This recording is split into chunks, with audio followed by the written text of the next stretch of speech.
Para que tomassem seus assentos. Ask you all to take your seats.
Good morning again. I wish we have a wonderful event. I'm Maria Clara, and with a great pleasure, we will start our opening ceremony, our greatest fear for technological cooperation in the nuclear sector. Since 35 years, we, together with our international and national institutions, we promote events to make the audience aware about the nuclear sector in Brazil. This know-how created the basis for the Nuclear Trade and Technology Exchange that started in 2020 with the purpose to join all the companies, authorities, and the critics of the nuclear sector in Brazil and the world, so that together we can establish the guidelines of the development, the cooperation, and the future of the nuclear sector. So As we started in the middle of the pandemic, we need to reinvent ourselves in the way of doing business to deliver value to our partners, having our first events in a virtual design. So, besides starting our 3 days event, joining the most play the main players in the sector, we will discuss the challenges and the opportunities in our sector. So we are starting a new time where we can be in person meeting here. And also, besides being here together, we are in a moment of national and world transformation that transformed this discussion very important. Our sector is pointed by the United Nations as the main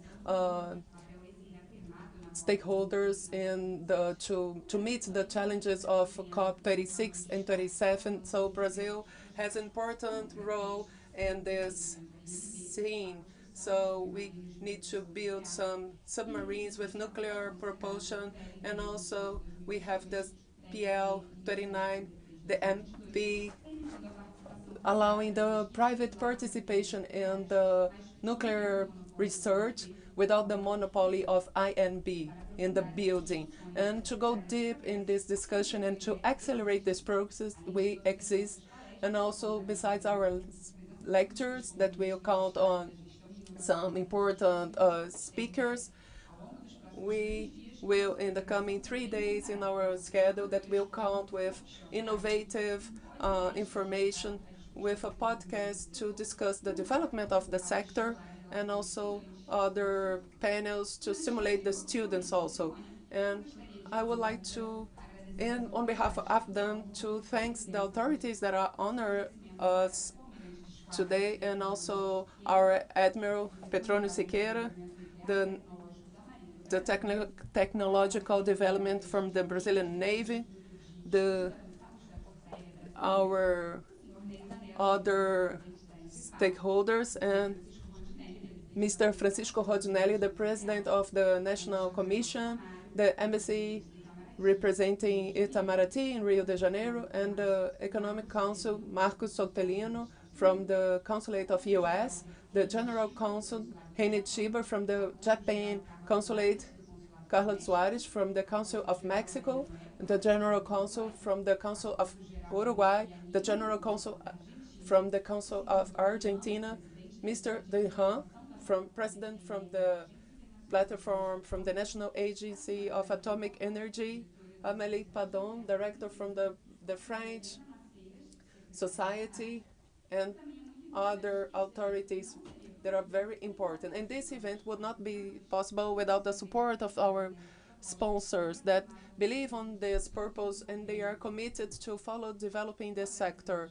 And also special thanks for the Giovanna Gallo for MMM Connects from SEBRAE, the National Commission of Nuclear Energy, the companies Edno, Otis, NP Engenharia, ATEC, Gelba, our sponsors, Platino, from Atomic and Electronuclear, our gold sponsor, Arrotec, our silver sponsor, LP and others, Rosato, Taquipel, and Westinghouse, our other sponsors, medical, among others, and due to their commitment, the Brazilian Association for the Development of Cultural Activities is still developing these important meetings year by year.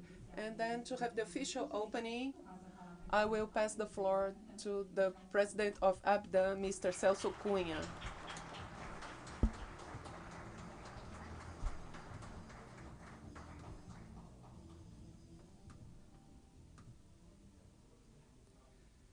Sorry, he is not speaking with the microphone so that we can proceed with the translation.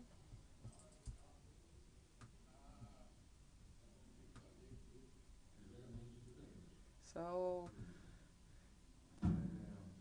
well, I would like first of all to greet everyone that are here. So, okay, now it's better. I prefer to speak to be free here on the stage. Well, I would like first of all to thank all of you, our members, and the friends of Abdan for the support that they allow us to reach this moment in our nuclear sector. As Maria Clara, my partner in the stage since a time after the pandemic of COVID, we can do this event in a in-person way. And Abdan is nothing without all of you. We are Abdan. And I also say this, Abdan is you. You build this moment. You give the sense of this moment. I would like also to thank the Mine Energy Ministry and the Science, Technology, Innovation Ministry for the support that they have been given to us. These ministries today, unfortunately, they could not be here today. The Mine and Energy Ministry, the minister and his team in this moment, they are meeting with the Mine and Energy Commission in the Congress, debating the future of the nuclear sector. So I think that this is a reason very important for us to be there discussing this with our Congress. And also, in this same moment, the Science Technology Ministry is defending, together with the Commission of Science and Technology and Innovation, the resources from nt2e for the fund of that we have. We had released 2.4 billions, and the Congress wants to discuss its application and be sure that resource for the purpose in Brazil are forecasted in this release of resources, and this by itself justify the lack of the minister in this moment. So the agendas had a coincidence, but they wish all of you a good, very good moment in our event. I would like also to thank the Brazilian Navy. We should always remember all the support that the Navy is providing to the sector in the Brazilian nuclear program in a very important way. And this recognition, we need to always say that. I thank all of you that are here, that are wearing the white clothes, and thanks and on behalf of the Admiral Petronio, I thank the participation and the support that the Navy is providing to the sector, and I hope that we can continue improving and working in this sector that can change the life of the population. And nt2e is an event that has the purpose to stimulate an environment of business that is healthy. And we want to talk about the present and the future, but without remembering the mistakes from the past. That is, only new mistakes, or we would like to have no mistakes. So this is our purpose, to build the sector, to talk about the future, to talk about the present. We are here in this event incentivizing new generations, here with the support of the Academy. I thank all the team of the Federal University of Rio de Janeiro. We had a hackathon. We have people from the entire Brazil participating, and also people from the other countries participating in the hackathon. We are stimulating the youth to be in our sector. We need uh, to have the capacity building of the workforce. We know that it's very important to move forward in the capacity building of the workforce in Brazil. We also would like to thank Sebrae. We will have here a business round that is aiming to bring the small and medium companies to this nuclear sector, remembering that 95% of the tax legal entities in the country are due to the small companies. So we should work in favor of the insertion of these small companies as the service providers. This is not a simple pathway, but Sebrae has a goal of a pilot project with us to deliver up to by the end of the year 40 companies that will be prepared to be suppliers of the sector. The world, as Maria Clara already mentioned, during the COP 36 and 37, reaffirmed the importance of the nuclear energy. United Nations and other entities in the international level, they stated that without the nuclear generation, we will not have the decarbonization. So those are very important statements. And despite having in the last decades the accident of Fukushima, and we had a reduction on the number of the plants, not because of the accident, but because we had the process, the aging process, but we need a renewable renew. And then after COP 36, we had a very strong acceleration. The companies released some very bold programs, and different countries, France, Valérie, thank you very much for being here. Valérie is our partner from GFEN, our sister from from France. France is releasing a program up to 14 new plants that it was announced, and we can talk about many others, and we can spend all over the day talking about different countries that are incentivizing this sector.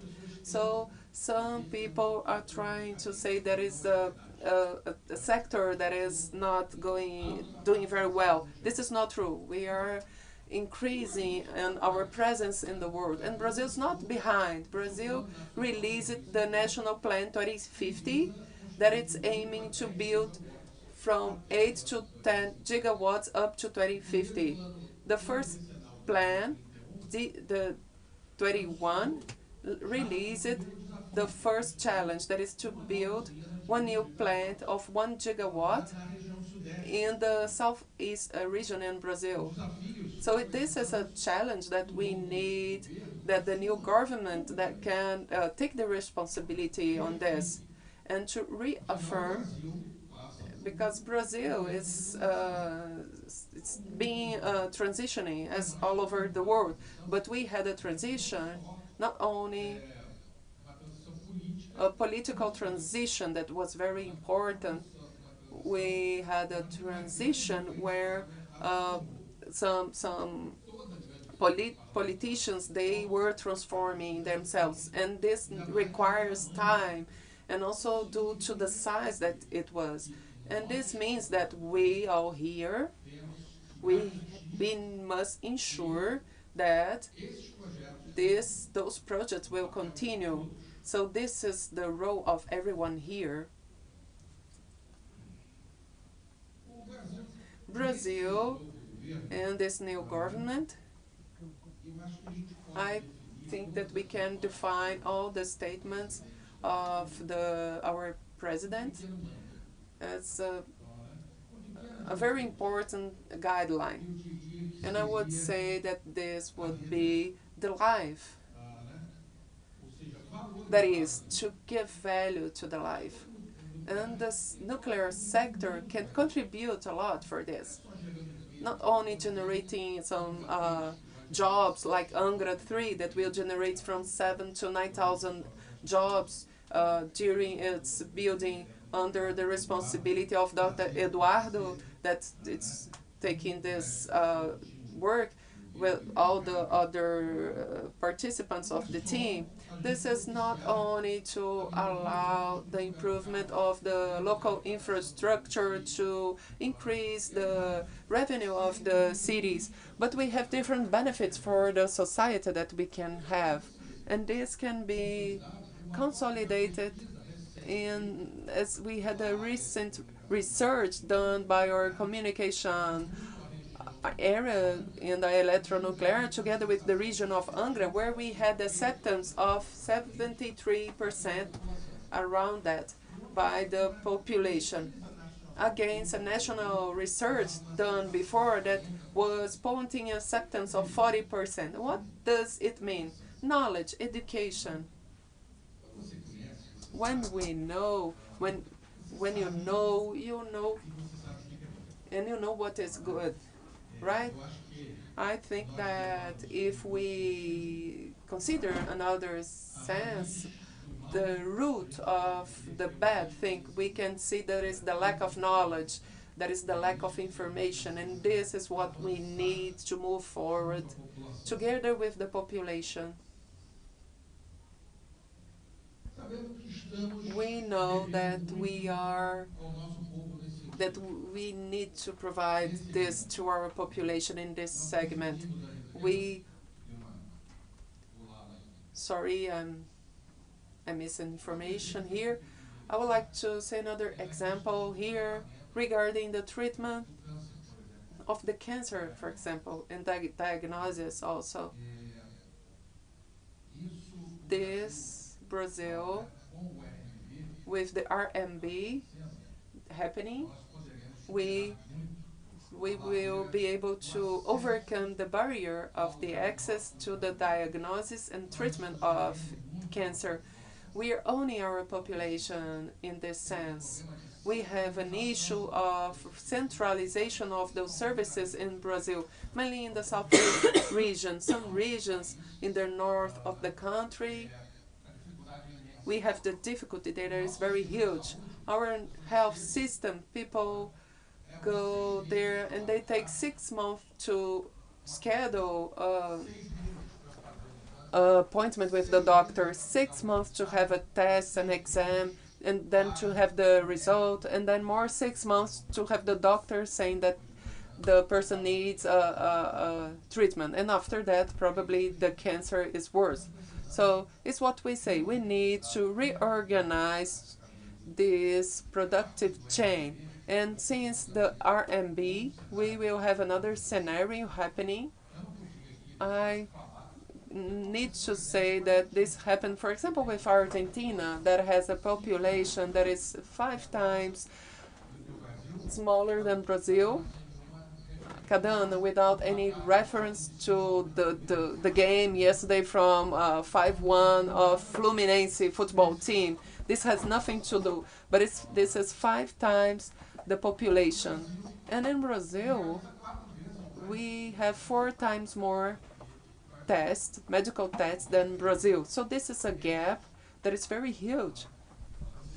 We are owning this, but we can, and considering that we need to focus on life, we can support our population. We should do our homework.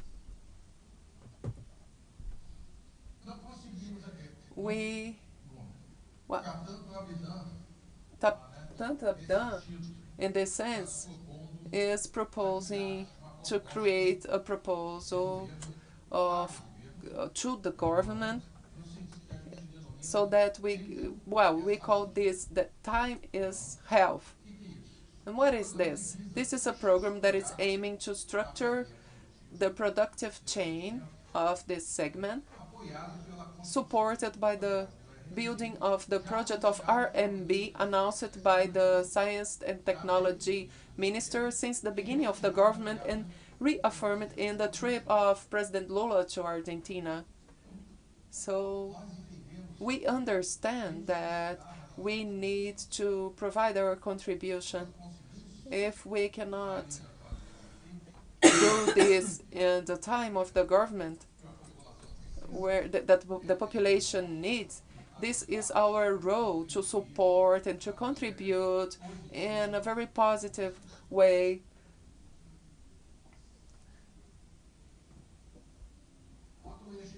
Another important point is the environment issue.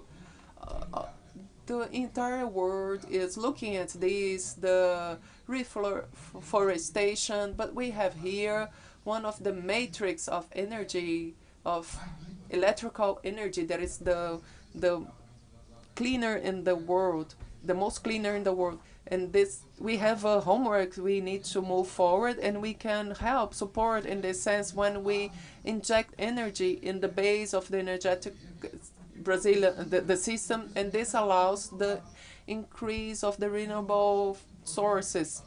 We have some issues regarding stability. For example, the wind energy. Sometimes we have, sometimes we don't have. Sometimes we have wind, and other times no. So someone should ensure this. And we have our stock that are good, but we know our hydric curve in the country, and this will happen again. It's the same as happened in 2021, but in a certain moment we will have an issue of the lag in our reservoir, and then we will have the thermical, and the only thermical that is able to be a base for the system and to be clean is the nuclear. Some people want to discuss the productive change to build the nuclear plant, and then they say that it's also polluting this and all of the other one.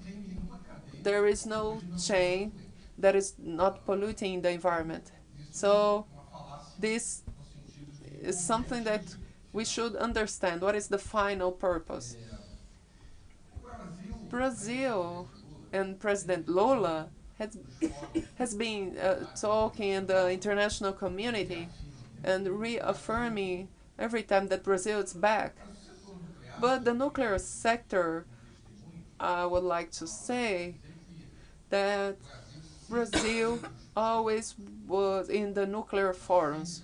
We always participated in the debates in the International Agency of Atomic Energy. Thank you, Dalvehan, that is the manager of the area of SMR that is here with us. Let's take the opportunity of his presence. He knows a lot about this, so he is here with us. The day of tomorrow, we will dedicate to SMR.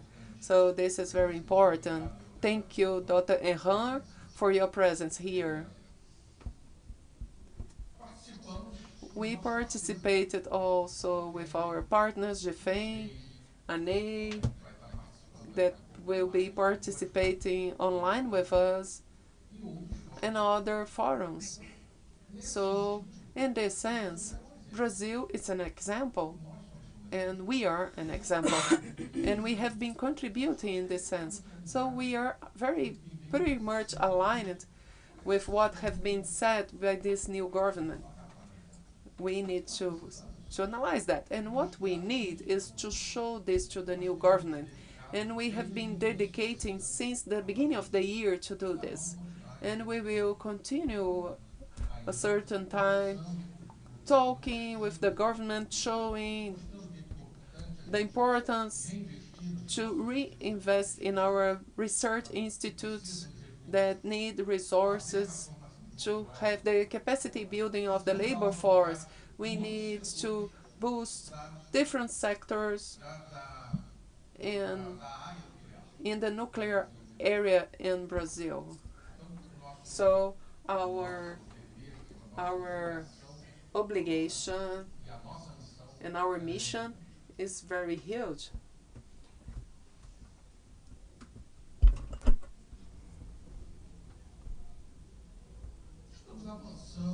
We're advancing very strongly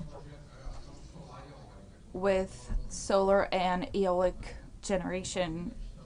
Just like I mentioned before, this space needs basic energy to do that, and nuclear is the one that can play that role of sustaining the system. A while ago, I spoke at a lecture at EN where we classified business in the nuclear sector as billion or million. Billion, because when we're talking about generation, everything is treated in billions. Now, when we're talking about health, we're talking about millions, and the whole rest is really in an order of millions. we have there a huge chance of promoting high volume of jobs creation in the next years. Abdon has presented the candidates to this new government a proposal that is perfectly doable of $70 billion of investments until 2050, with the capacity to generate over 50,000 jobs in that period, only in the nuclear sector. But now we need to make sure that the government's going to do that. We have to allow that the private sector will also participate. We, we, we just did that with flexibilization and of radio of pharmacos, and it is perfectly possible to do it with nuclear energy generation. It depends on how it's done. We have a mission that's huge to convince the government that we can be one of the biggest players in the world. After all, we have the sixth biggest reserve of uranium in the world. We know how to produce that fuel, but so what's missing? Just really do it. We have enough resources for that. It all depends on how we work with the companies and the institutions.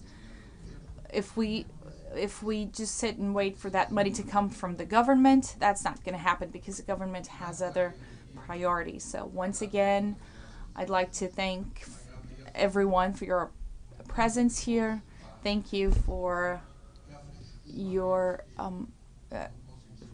thank you for being here. I apologize for those that were not able to be seated. We have over 1,500 people that are going to show,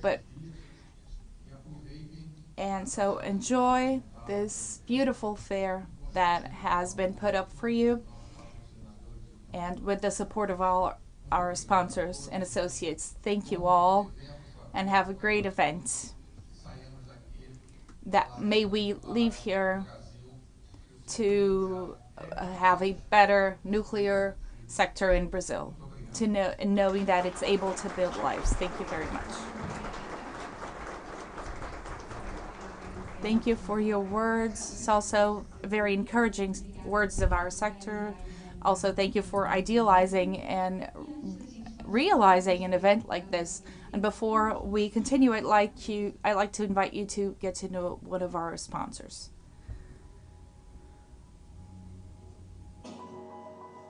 This is for you. You who see how essential electricity is to people's lives every day. You who understand how we must reduce our CO2 emissions now.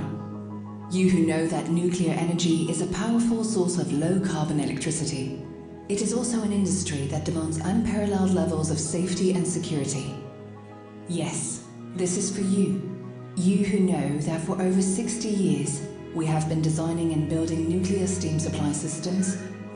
We have been developing and manufacturing components and fuel assemblies for all the major electrical utilities in the world. We have been delivering the heavy and mobile components needed for the nuclear island, as well as the instrumentation and control solutions. That we provide the maintenance and engineering services for more than 250 nuclear reactors around the world, and that we are participating in the construction of new reactors in France, China, Finland, and the United Kingdom. So yes, this is all for you. You who trust in the expertise, the experience, and the commitment of our 14,000 employees. Whether you be an electrical utility customer, engineer, new graduate, or simply a consumer of energy anywhere in the world, this film is for you, for each and every one of you, because you believe in nuclear energy, because you trust Framatome, because every day we are committed to serving our customers and working for energy that is competitive, reliable, and safe.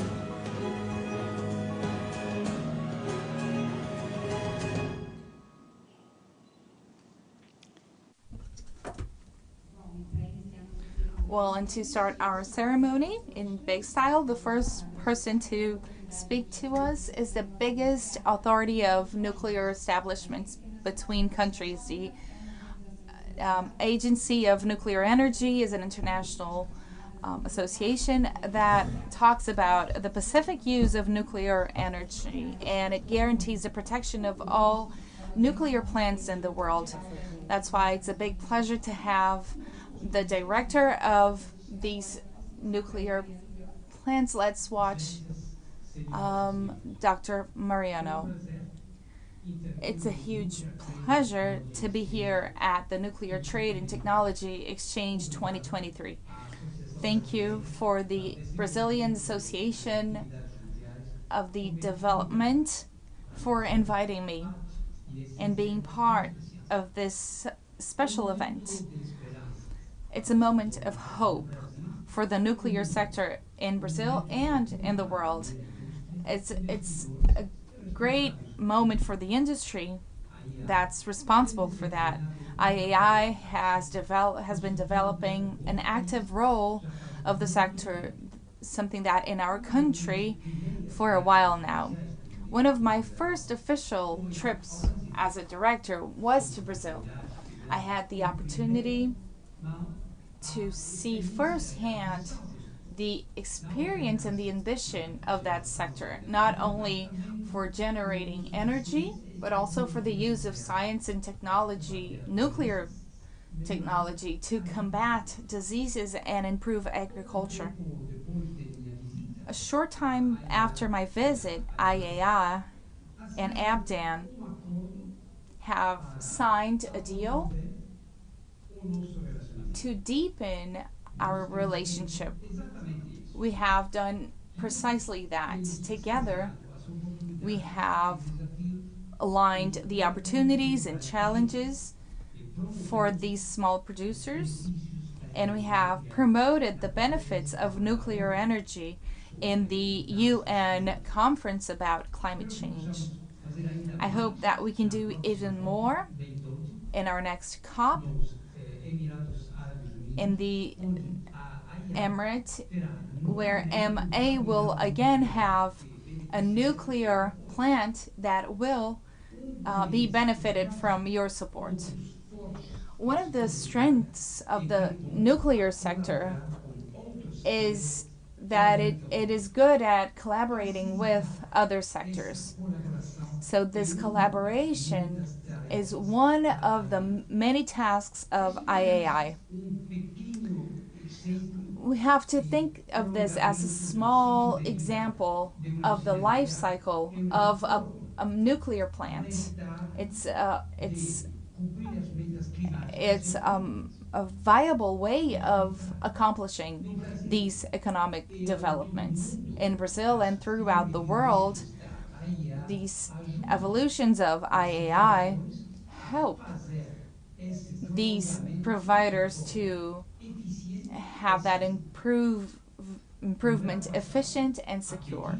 In the past summer, IAI has sent a mission to review the safety, operational safety long-term of Angra 1. The workers of IAI that come from Argentina and Sweden, many of them have evaluated the operational plans and the application of recommendations from before. Naturally, the ambitions of Brazil go beyond prolonging the life cycle of Angra 1. We would need years for that to happen. And these places that are being transported to new nuclear plants in Brazil. The demand of electricity in Brazil should increase 3.5% per year.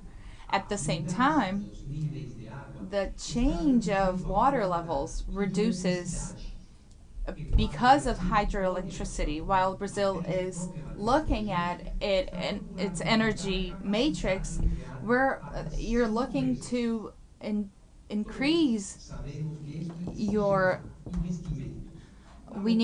I apologize, I'm having technical issues. But also for the development of the next generation of technicians that will build and operate and supervise the nuclear sector in Brazil.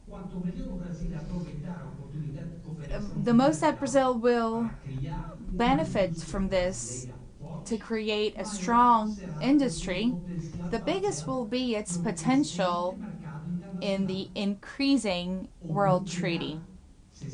The nuclear is becoming more productive. And that's why I have launched the initiative of nuclear harmonization and standardization initiative, of which is part of a conglomerate of Brazilian companies. And together we're helping safe impact of small modular reactors in Brazil and other more advanced reactors. This will lead nuclear sector beyond its regular barriers and will offer opportunities to decarbonize these electricity plants. They will be part of the instruments throughout Brazil and the world so that you can reach your economical goals and climate goals. Friends, just to sum up, I say it again, let me assure you this, in this important moment for Brazil and for its nuclear sector, you can count with the support, the unconditional support of IAI. We are here every step of the way with planning models and service models for capacity building, with training and assistance. Together, we can build a solid basis to reach a better future for our generation and for the ones that are coming. Thank you very much.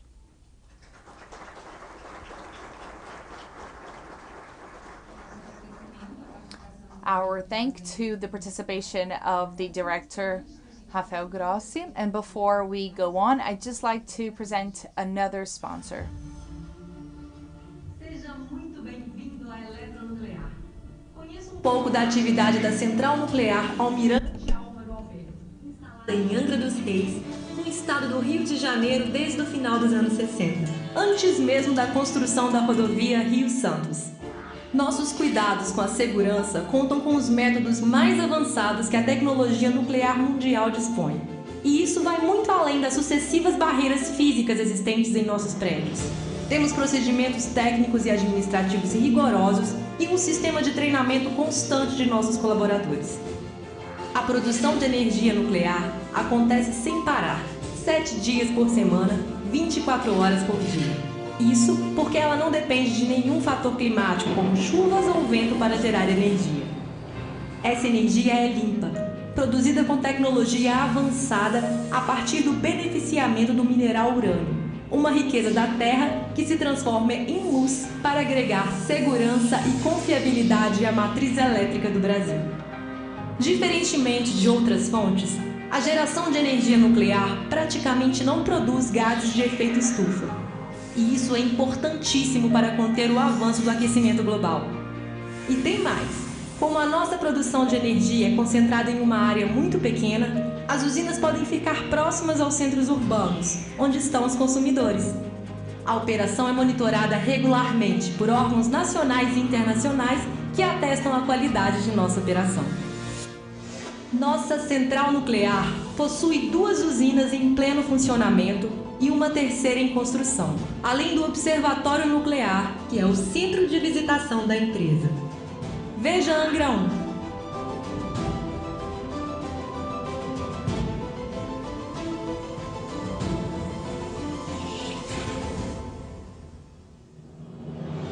Esta é Angra 2, inaugurada em 2001.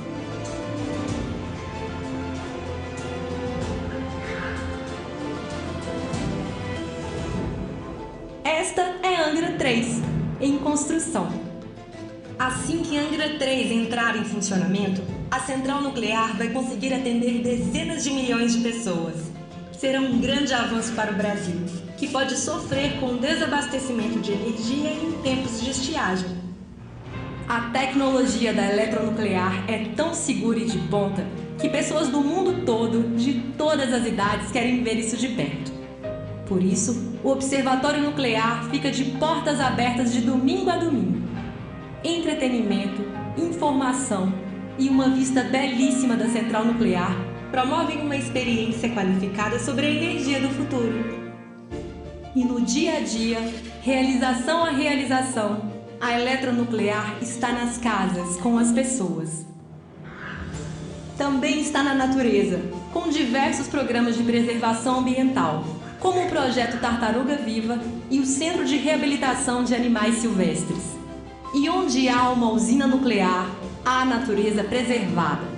Diversos programas monitoram a qualidade do ar, da água, bem como a fauna e flora do entorno da central nuclear. Essa é a energia que acende o futuro. Eletronuclear. Energia limpa.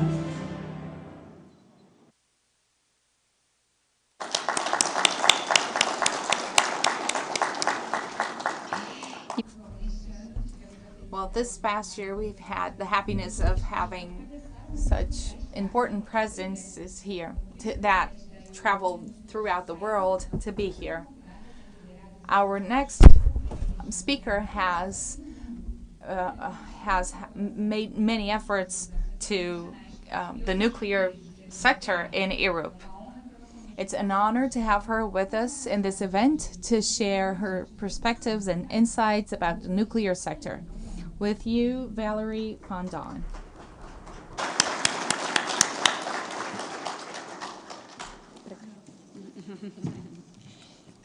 Thank you very much for the invitation, Celso. I'm really honored to be here today. So I will represent the French Nuclear Society as well as the European Nuclear Society to give you an update about the nuclear comeback in France and in Europe. So in April 2022, the IEA, the International Energy Agency, published a report talking about the nuclear comeback in the world. And I'm really happy to say that we really see now the results happening in Europe. In my country, up to 1 year ago, we were supposed to shut down 12 units out of 56 before 2035. And now not only we have to keep them and work on long-time operations beyond 50 years, beyond 60 years, but also our government has announced the construction of 14 new EPRs, including 6, the sooner the better. So we're working on them. So this trend is not going on only in France, but it's going all around Europe. As you know, Europe is a very strong nuclear geography. We have more than 100 units on the 27 countries of the European Union alone, not counting the UK. Nuclear represents 25% of electricity production in the European Union, so it's the #1 source of electricity production. And of course, it's about half of the low-carbon electricity production. It's also a very big industry. It's about 1 million jobs and about 100 billion of value added in Europe. So out of the 27 countries in the latest meeting, European meeting is Brussels, we have now 13 countries that have plans for new build in Europe. So this is really a wonderful recovery from after Fukushima. And even the 14th country is now considering it, it's Italy. So all these programs are at various stages. I say in France, we're really into preparing the program and really making the different steps into starting the program. In other countries, they're doing requests for proposals, are considering alternatives. But that's of course wonderful news. So if you look at what's happening, it's going on in, let's say, four areas. So the first one is, of course, long-term operations. So in France, we have 56 units, and they're undergoing the first units that have reached 40 years are undergoing a major program. It's called Grand Carénage. We have a very demanding safety authority, so they have asked us to basically upgrade the safety of the Gen 2 units so that they look like, they meet the objectives of the Gen 3 unit. So it's nearly €1 billion in investment on each unit, so it's a major industrial program that has started right now already. In other parts of Europe, we have Loviisa in Finland that has been allowed now to operate and get a license for 70 years. We have countries that were planning to shut down units, like Belgium. They were planning to shut down their 7 units and get out of nuclear, and they finally have decided, with the crisis, to keep 5 units up. Second part, of course, is new build programs. So we see lots of announcements. They're going for big units and small units. So France is going for big units, EPRs. Why? It's because we need a lot of electricity to really renew the fleet, and we want to build these units on existing sites, and we want a mature technology. Other countries are going for big units. There's been announcements from the Netherlands, from Bulgaria, from Poland. Other countries are considering small and medium-sized reactors. If I look at France, we're looking at a mix of big. We want to start the big units now and building the big units, and we'll have also plans for smaller units to produce a mix of hydrogen and heat for future applications. And there's also innovation going on, we were all jealous of the United States and their 50 nuclear startups. So in France, they have launched a program to support startups with 500 million euros. And within a year, we have now 17 startups that are applying for the program with different technologies from, of course, fast reactors to molten salt, even 2 startups on fusion. And these will help us decarbonize industry for really hard-to-abate sectors, but also to increase the amount of material we recycle. We know that in France, we produce 10% of our nuclear electricity with recycled material. And we hope that with new technologies, we'll be able to recycle even more. So what really has happened and why this recovery? I think there are really 3 reasons.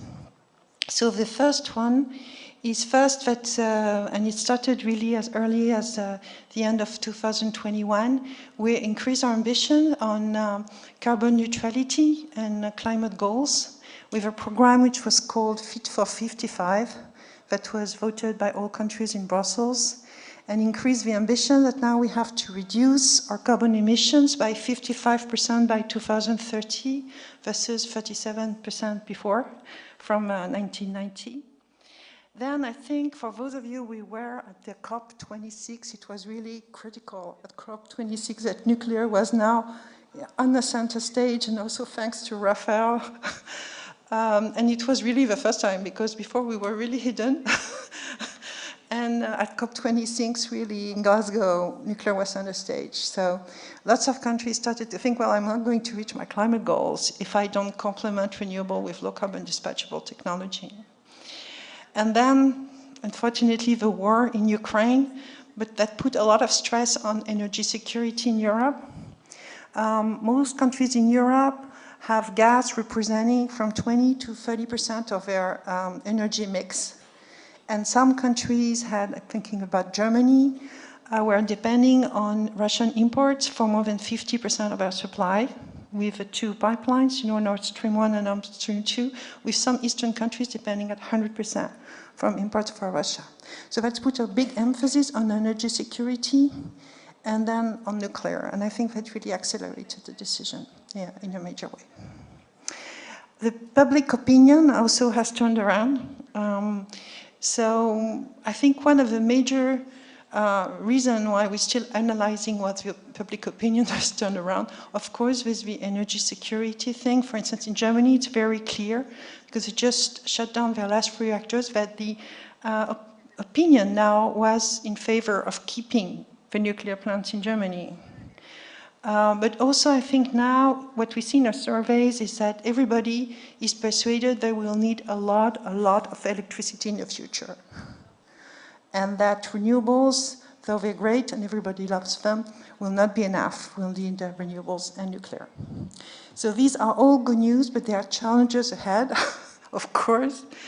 So first, we must be successful, of course, in building these new reactors on time and on budget. So for France, we've been preparing for several years on this program. We are persuaded that the major way to be successful is not to build them one by one, but build them through a major continuous industrial program so that everybody can organize around a clear schedule. So that's why we will build them only by pairs. Because when we build 2 units on one site, we save 15%. What we see on Hinkley Point C is that the second unit, the second EPR, is going 30% faster than the first one. So it's very clear. So the whole industry is preparing for these 6 units. What's really important for the cost, and bring the cost down, is, of course, going through this industrial program. But also there are 2 things that are very important.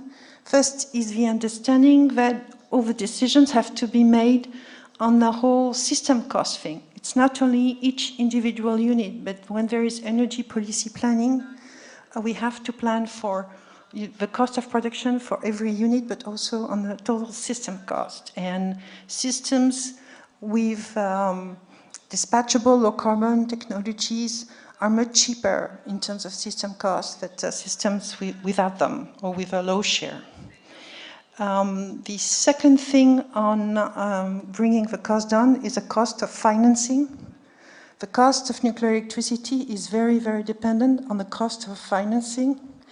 So now there's a reform going on at European level on market design to allow the use of contract for difference and power purchase agreements for nuclear.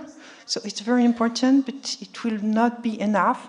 What we are targeting for France is a 4% cost of financing that will need a lot of risk sharing with the government or some direct investment from the government, as we've seen in the UK. The last but not least, to be successful, we need to hire. In France, we have 220,000 employees in about 3,000 companies. And we've announced that we will hire 100,000 people within 10 years. So 60,000 people in core competencies, engineering, project management, and technical jobs. We're talking a lot about welders there. So we have set up new training programs and trying to attract youngsters into this program.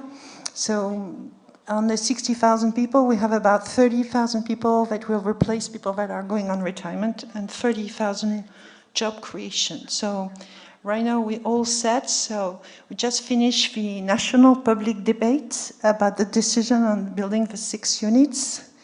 And the next step is we are going to Parliament in fall for the final decision on building the 6 units. And the work should start in early 2014 for first concrete in 2027. Thank you very much.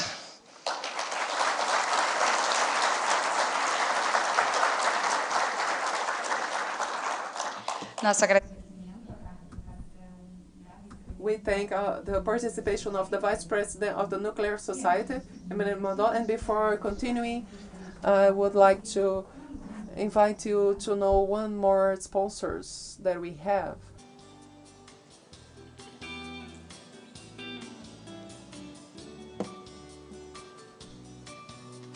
Our society deserves consistent, reliable energy to power our lives. Our planet needs that power source to be safe, clean, and environmentally friendly. Holtec's SMR-160 is a safe and secure source of carbon-free energy positioned to fulfill the world's energy needs. This small modular reactor produces zero emissions, requires a small footprint, and most importantly, is intrinsically safe and secure. The SMR-160 prototype incorporates passive features of its operation to ensure the utmost safety and reliability. All safety systems are within its containment, making them secure from any potential external threats.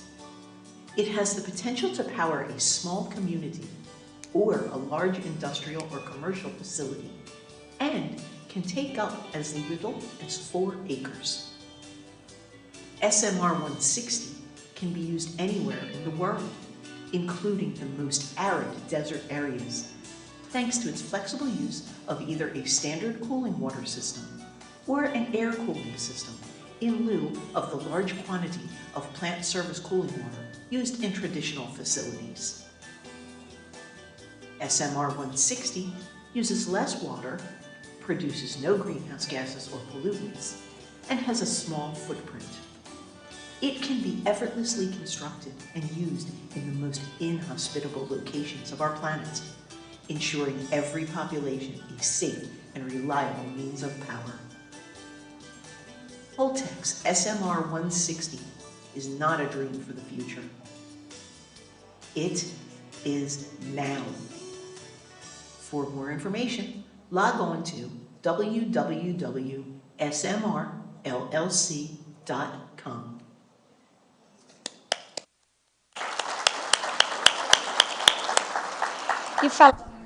And talk about some famous guests that are very important to the sector. We're going to talk about the World Nuclear Association, a global association in the private sector that aims to promote the world use of the nuclear energy as a sustainable resource in the coming centuries. We will now watch the words of summary about the General Director of the Nuclear Association. Thank you to the Brazilian Association for the Development of Nuclear Activities, ABDAN, and my friend Celso Cunha for this invitation to speak at the 2023 Nuclear Trade and Technology Exchange Fair in Brazil. I apologize that I cannot be there in person with you today. As the largest business and technology event in the Brazilian nuclear sector, the nt2e brings together the major players in the nuclear sector and the fuel market to discuss the latest trends and forecasts in the industry. We really are at a crucial moment in the nuclear sector worldwide to meet future demands for both technology and skills to accelerate progress in deployment of nuclear to deliver 24/7 clean energy for all. Over the course of 2022, the global energy crisis continued to grow, demonstrating that efforts to promote energy security and clean energy transitions are inseparable. Governments are now realizing that nuclear energy can propel the drive to net zero emissions and be the foundation of a secure energy system. As we know, nuclear is currently the second largest source of low-carbon electricity globally, accounting for about 10% of the world's electricity generation. There are currently 435 operating nuclear reactors in over 30 countries, with a total installed capacity of over 390 gigawatts. But 2023 offers an opportunity for the industry to demonstrate further the important contribution of nuclear for decarbonization, for energy security, and also to achieve a just and equitable energy transition for both developed and developing nations. To support decarbonization at the scale required, the international community must work to extend the operating life of existing nuclear generation resources, develop the policies to enable new nuclear deployment, and accelerate the deployment of new portfolio of nuclear technologies. In recent years, the nuclear industry has seen a growing interest in new nuclear, both large and small modular reactors, with many small modular reactor designs currently under development worldwide. In North America, we are seeing the refurbishment of existing nuclear facilities and the lifetime extension to 60, 80, and even 100 years. We are also seeing unprecedented government support for existing and new nuclear, as well as the entire supply chain, including financing for the front end of the nuclear fuel cycle.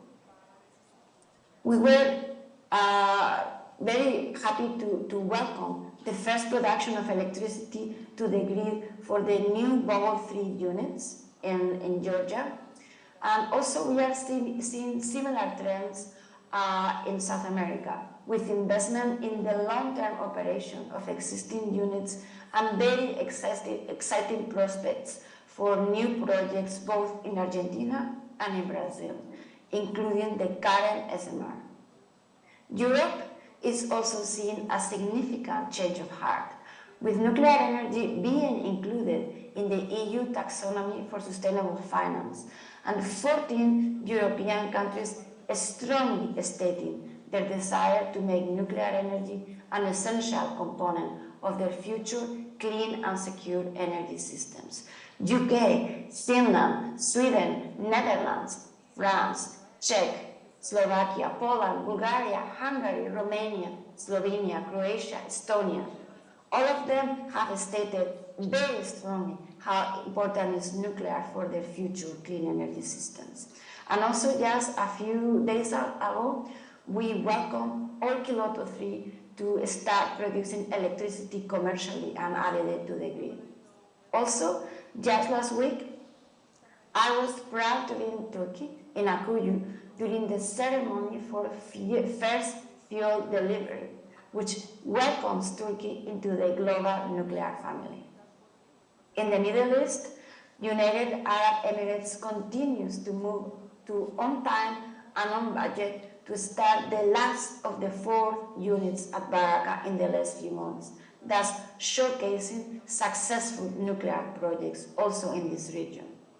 At the same time, the Kingdom of Saudi Arabia is evaluating potential designs and hoping to move forward with a civilian nuclear program very, very, very soon. China continues to build about 10 nuclear power plants per year. And South Korea has rejoined the global nuclear community after the change of government. Japan is also looking at restarting the operable units as soon as possible and also extending their life to 60 years. In addition, Bangladesh construction is progressing as planned, and some ASEAN countries such as Philippines and Indonesia are looking at new nuclear very, very seriously. In Africa, the construction of Egypt's first nuclear power plant is proceeding as planned, and several other countries are starting to line up their ducks in a row to pursue new nuclear projects. Uganda, Ghana, Nigeria, Kenya, South Africa. All in all, prospects for new nuclear are at a global level, and also to enlarge the production of existing nuclear are bright as ever. And the international collaboration is key for unlocking the potential of nuclear. World Nuclear Association is proud to connect organizations from the global nuclear industry, facilitating the dialogue and collaboration while advocating for nuclear energy and ensuring that the industry is well represented at the center of key debates on energy around the world. Working together is crucial for harmonization of standards and regulation, and is continuing to be a key area to increase the collaboration, to increase the efficiency of new build. To reach this potential, the nuclear sector will need nuclear leaders who have the vision and the values, the character and the competence to shape the future of the global nuclear industry. This is why I am absolutely delighted to announce that World Nuclear University Summer Institute will take place in Brazil next year in the summer of 2024. As you probably know, the World Nuclear University Summer Institute is a highly prestigious program that brings together high potential young nuclear professionals from around the world to explore the latest developments in the nuclear industry and to provide mentorship for these future leaders.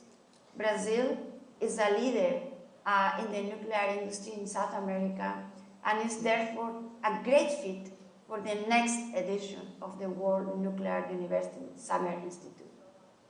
The program will be based in Rio de Janeiro, which has a rich history of nuclear energy research and development.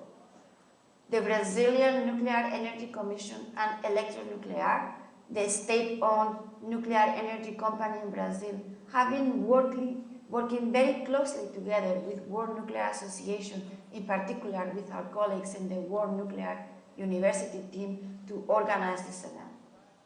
The program will include lectures from leading experts in the field, site visits to key nuclear facilities in Brazil, and interactive discussions and workshops.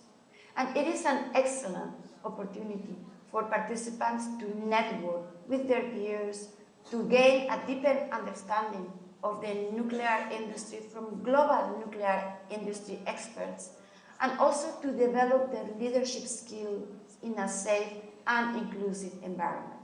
We really very much look forward to welcoming future leaders of the global nuclear industry to the Brazil World Nuclear University Summer Industry next year.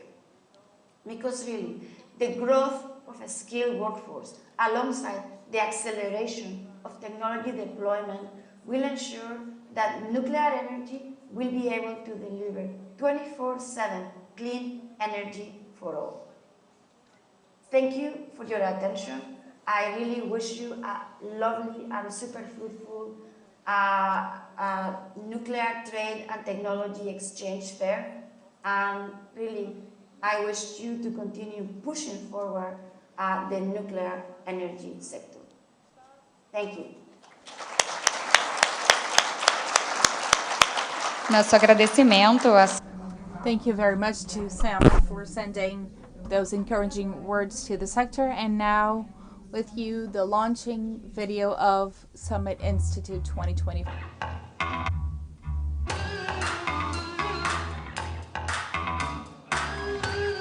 For me, it was a transformative experience. Young leaders from all over the world. It's an incredible opportunity. It is the exchange of nuclear knowledge, and it's a really amazing program. For people like me, young professionals, everyone out there who is aspiring to be a leader in the nuclear industry. To come here and learn first of all from each other. Different speakers with precious experiences and knowledge. And just to learn how other people are working in teams. Many people say that there is a before and an after the Summer Institute. There is a difference between leadership in general and nuclear leadership. To really make a difference in this world. Now, get ready.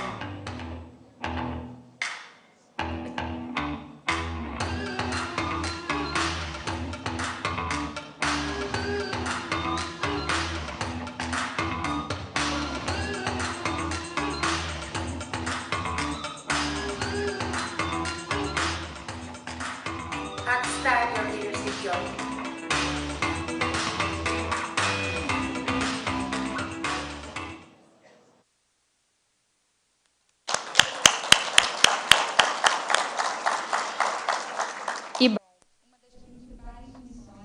The main missions of nt2e is to promote the strengthening of nuclear chain, and that's why I announced today the signing of 10 deals between public and private companies of this sector.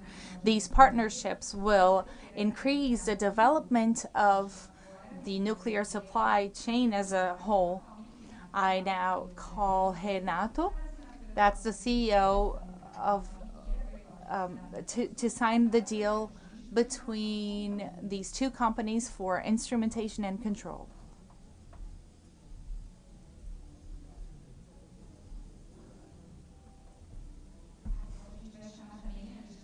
And we also call Alexandre Ronaidere and Jean-Charles Martini.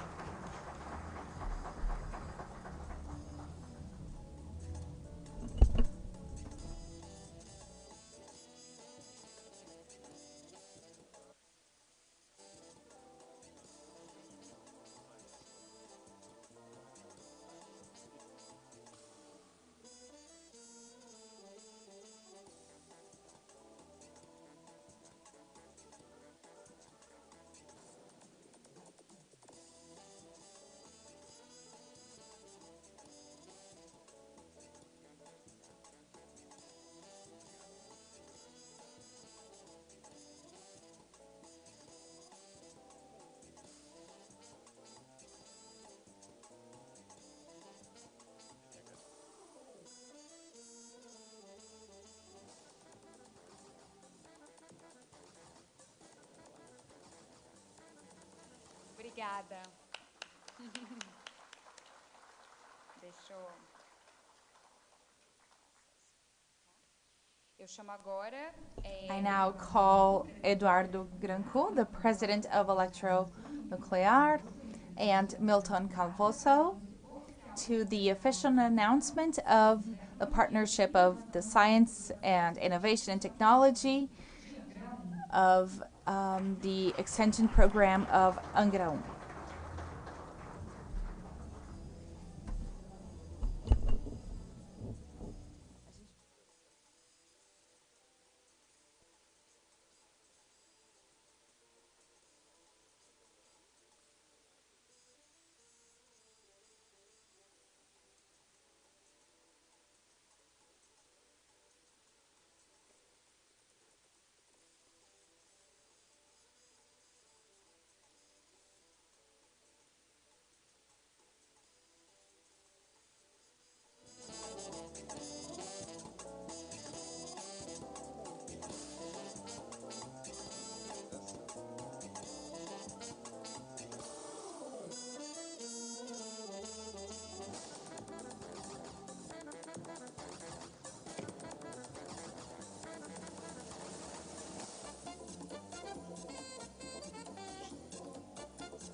Obrigada.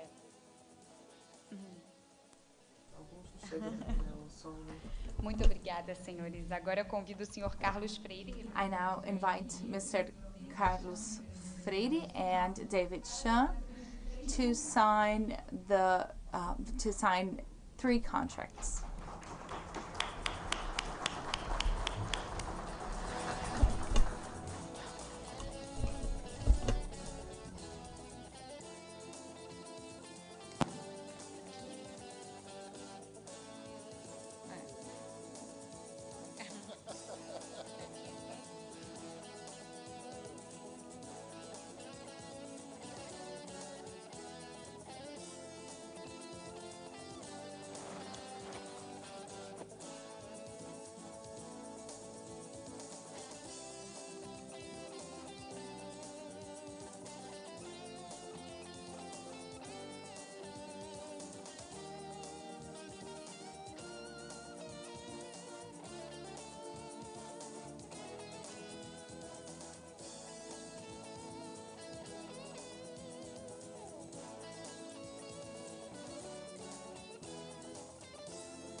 a foto, obrigada.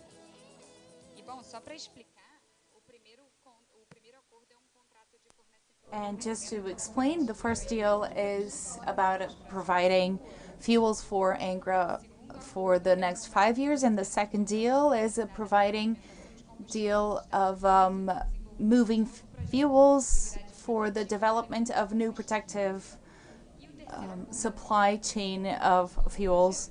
And there's also a contract for the elements of new fuel sources.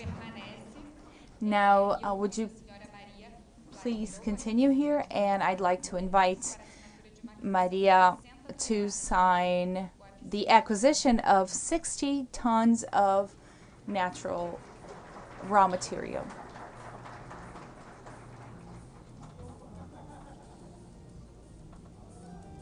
Deveria estar presente, não sei, alguém sabe se ela está presente? É.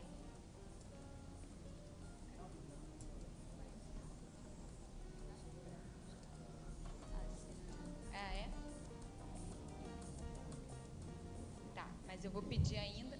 Tá, vamos pro próximo. I would like to, so let's move to Porque the next one. I'm inviting Mr. Francisco Ronginelli, that's representative of Kining, to the signature of 2 deals.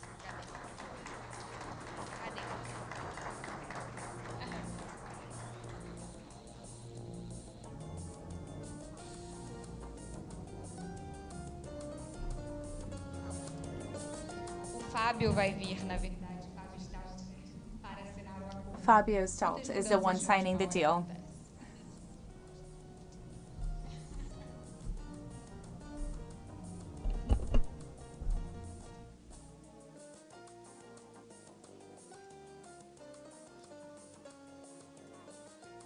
Isolda Costa, diretora do IPEM.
Obrigada, viu? Uma salva de palmas.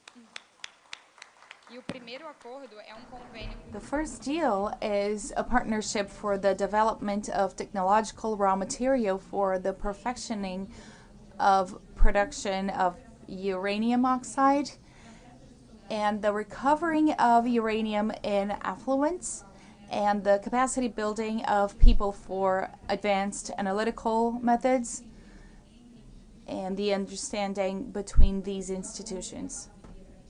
This deal is a partnership for the research and development of erosion and in the process of the nuclear fuel production. I would like to ask Mr. Carlos Freire to come back to the stage. Excuse me, everything has been signed. So many deals. We may now move forward to... so before we finish these launches, I'd like to invite Mr. Celso Cunha for a few words about the importance of these deals that just have been signed.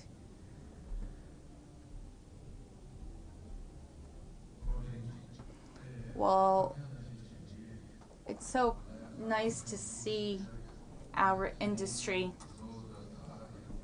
like Zilda and Fabio here,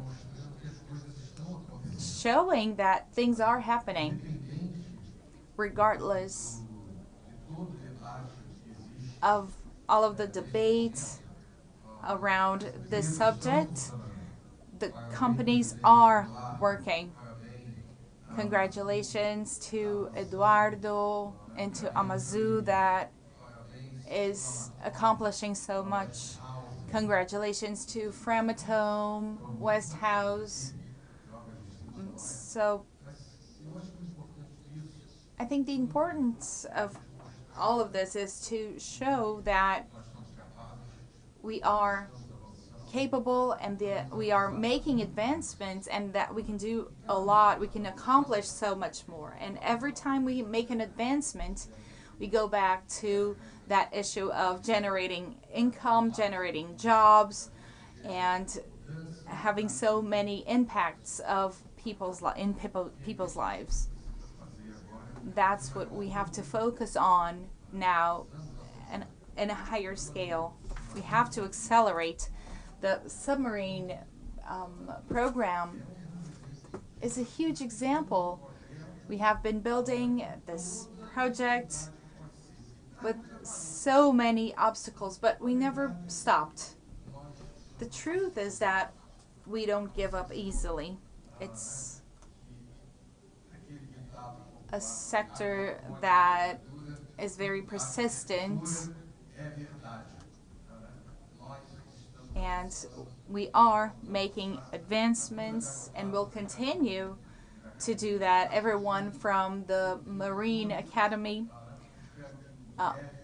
we're very happy to have you here. I hope that in a short future, in a near future, Amazon can hire more people. And so continues to form new researchers, and we cannot forget about the research institutes. They're our future. We have to support these research institutes. We have to work closer to the industry and research so we can solve many issues in our sector. Thank you very much to everyone. I believe that we will now move on. Before we finish,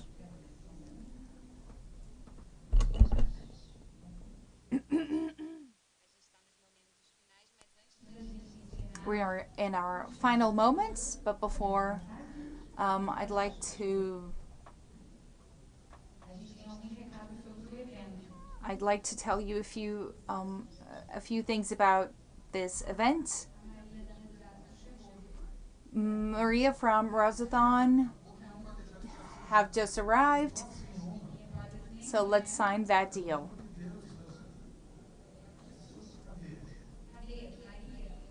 Where are you, Maria?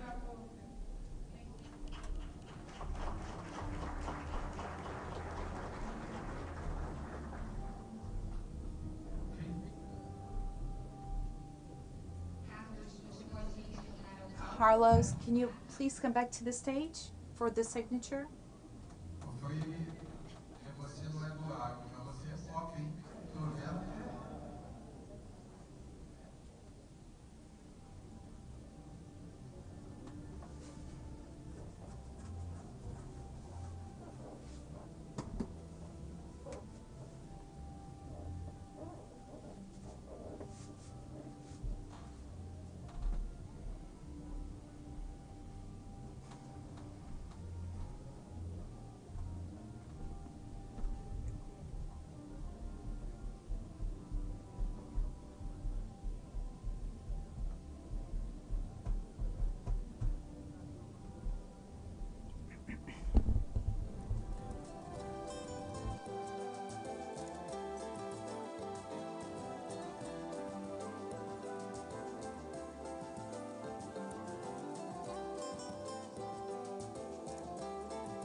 A foto, a foto.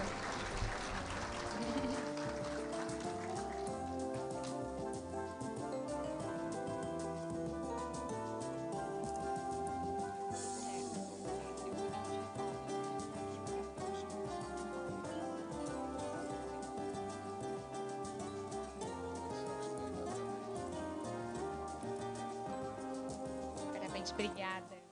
E bom, agora sim a gente vai Well, now let's just make a few announcements about the event. As you know, we will have a 3-day event, and from now on we have panels that are happening simultaneously in other rooms. So feel free to check our programming to see what's interesting to you. Our programming will also have the ASMIM incentives, and since Angra 1 follows the normatives of German normatives, and in this workshop we'll have experts in the area that will talk about extremely technical themes created by this association. We will also have 2 revolutionary actions for the sectors. The first one is Nuclear Cast. That's the first podcast dedicated to discussing the nuclear sector subjects with experts from all over the world. And it's sponsored by Framatome and will be recorded live in this event and available in online channels. And the second action that will happen throughout the 4th of May will be Rackathon, that encourages students to get in touch with initiatives of this sector. And finally, I'd like to remind you all to use your credentials for the 3 days of event. And on Friday, we will have the raffle of 5 different prizes. And before we close the ceremony, I'd like to, on behalf of Abda, to invite our sponsors for a picture. Alexander Honeiser, Eduardo Grapur, Richard Springman, Newton from Amazon, Carlos José de Souza, Carlos Freire from UNB, Carlos Seixas, Fabio Gandolfo from USC, Maria from Rosathon,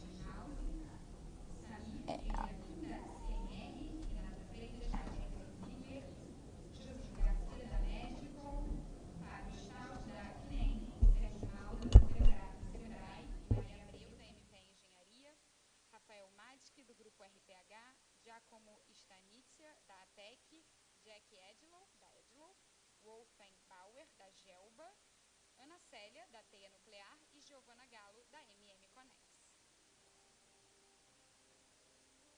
E o Almirante Petrônio, da Marinha, claro.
finalmente, é com grande satisfação que convoco o And presidente finally, da I'd Vida, like Celso to Cunha, nossos call ilustres the convidados president e os of Celso patrocinadores Cunha aqui presentes and a our cortarem a fita e declarar sponsors to officially open nt2e. I would like to ask you to remain seated while we watch the opening from the big screen.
E assim chegamos ao fim da cerimônia de abertura da NT2E 2023. And now we close our opening session. It was a big honor to talk to you here.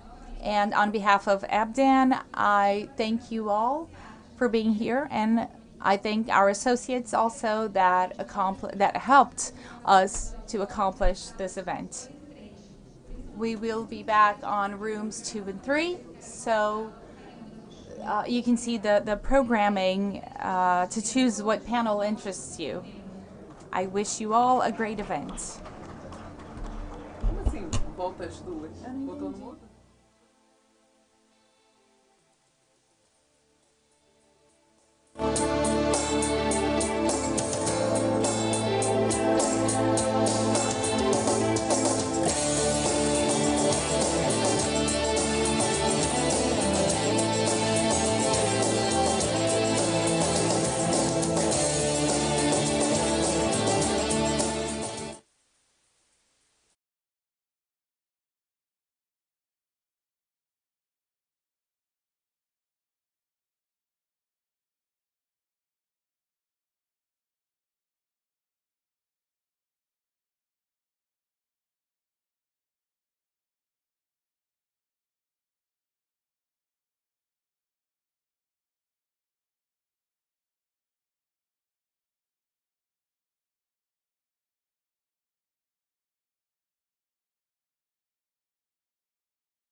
Boa tarde.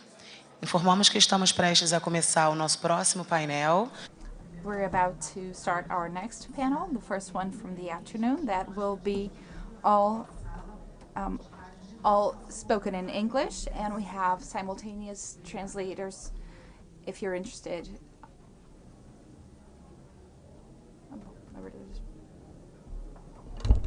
Na verdade, eu não precisava ter traduzido porque...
Amazônia Azul, Tecnologias de Defesa S.A.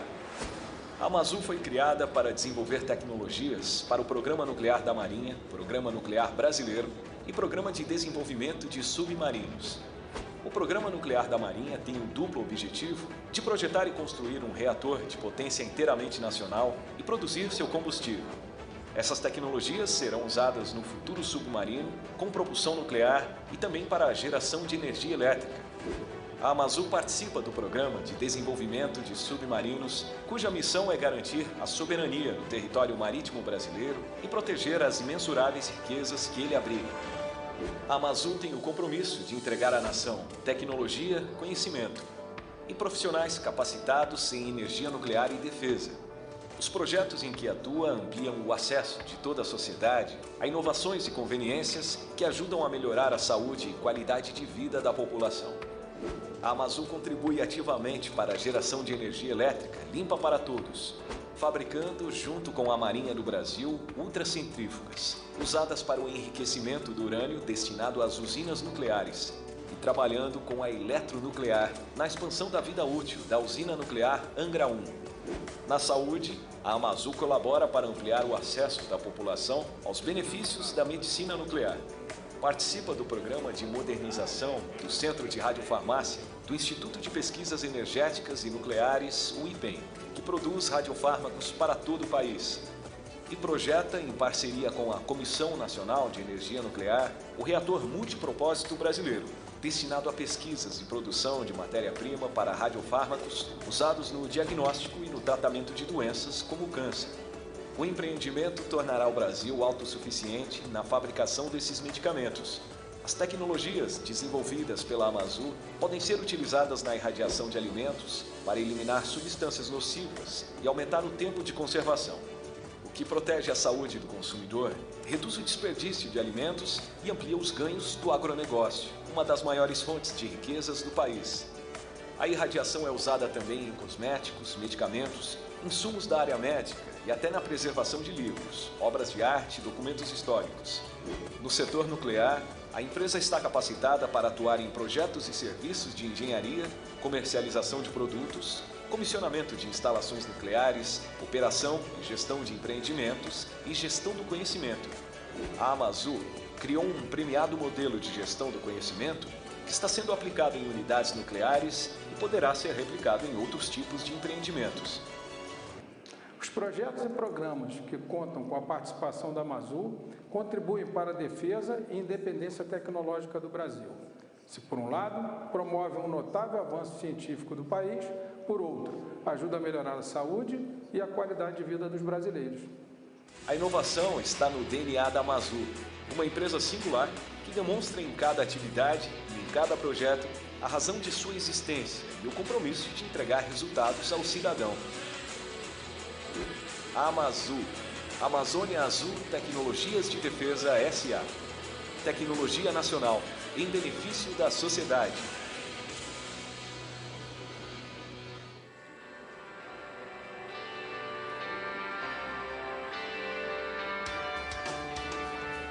A gente constrói pontes, estradas, hidrelétricas, obras de engenharia gigantes. Em cada uma dessas obras, transformamos vidas. Construímos um país melhor para você e para o futuro dos seus filhos. A gente tem uma estrada e tanto. Por isso, a gente vai te contar uma história. Em 1948, 3 jovens engenheiros começaram a abrir estradas em Minas e não pararam mais. Construímos um portfólio forte, com presença robusta nos setores público e privado. A gente faz, e faz bem. Nossos colaboradores cumprem com o prometido, executando os projetos com excelência e precisão nos custos, prazos e parâmetros de qualidade. Respiramos hoje excelência operacional, inovação e ética nos negócios. A gente cresce com responsabilidade, respeitando nossa história, nossa verdadeira essência. Por isso, avaliamos riscos empresariais, alinhamos nosso código de ética e conduta, fixamos regras de relacionamento claras com o poder público e implementamos um dos mais robustos programas de compliance já reconhecidos pelo mercado. E a gente inova. Criamos a Vetor AG, o primeiro programa de aceleração de startups no Brasil, totalmente focado na indústria de engenharia e construção. Implementamos sistemas inteligentes de gestão e monitoramento. Engenharia para fazer sempre coisas novas, de um jeito sempre novo e diferente. O nosso jeito AG de ser e fazer. Gostou? Nossa jornada não para. Um projeto depois do outro. A gente quer escrever essa história com você.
Boa tarde, amigos.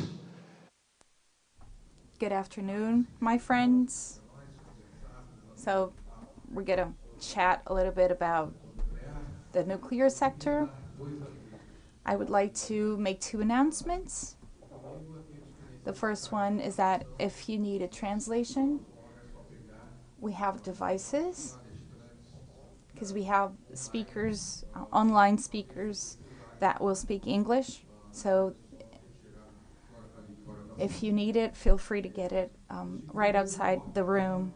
The second one is that we have a declaration from the Minister of Mines and Energy after the meeting that he had with Congress, where the minister told the newspaper that nt2e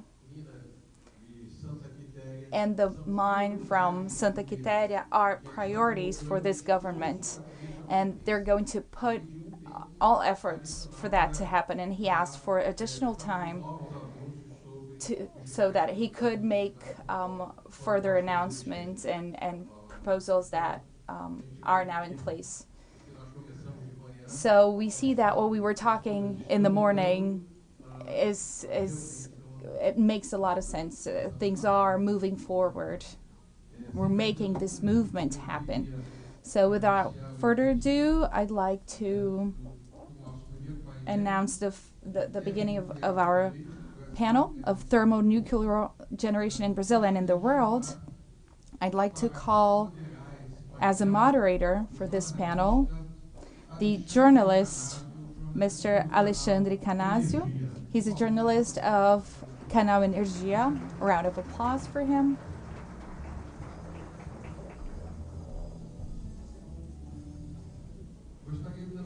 I would also like to invite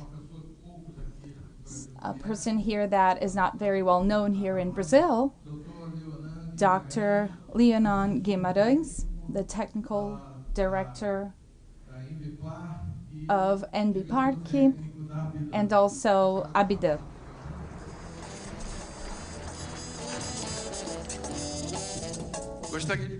I would also like to invite my dear friend, Ms. Valerie Faldon, Executive Officer of GFEM, to be part of this panel. And also online via Zoom, speaking from the United States, we have Mr. Ted Jones. He's a senior director of NEI, that's the Nuclear Engineering Institute, our partner here with Abida. Hi Ted, how are you? He's asking.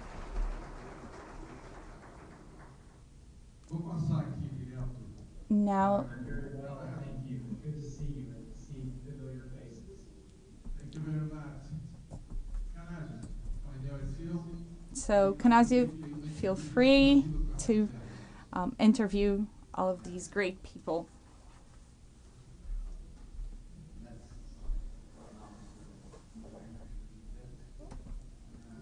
Vamos falar sobre energia nuclear pouco.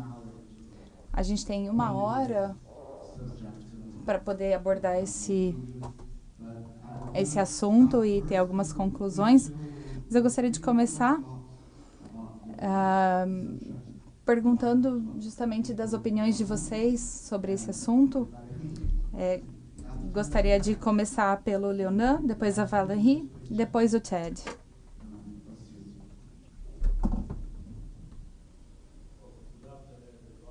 Boa tarde a todos. Oi ao meu amigo nos Estados Unidos, muito bom ver ele também.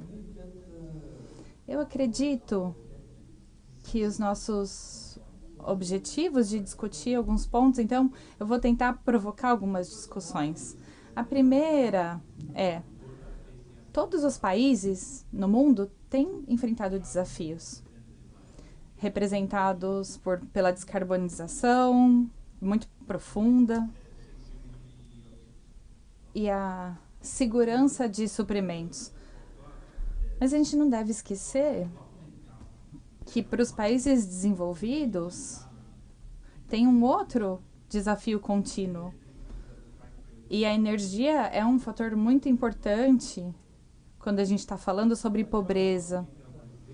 Quando se fala de descarbonização, a gente tem que ver que o foco da discussão, se você foca muito sobre essa métrica da eletricidade e a geração de eletricidade e descarbonizar esse processo e para poder chegar até o usuário final.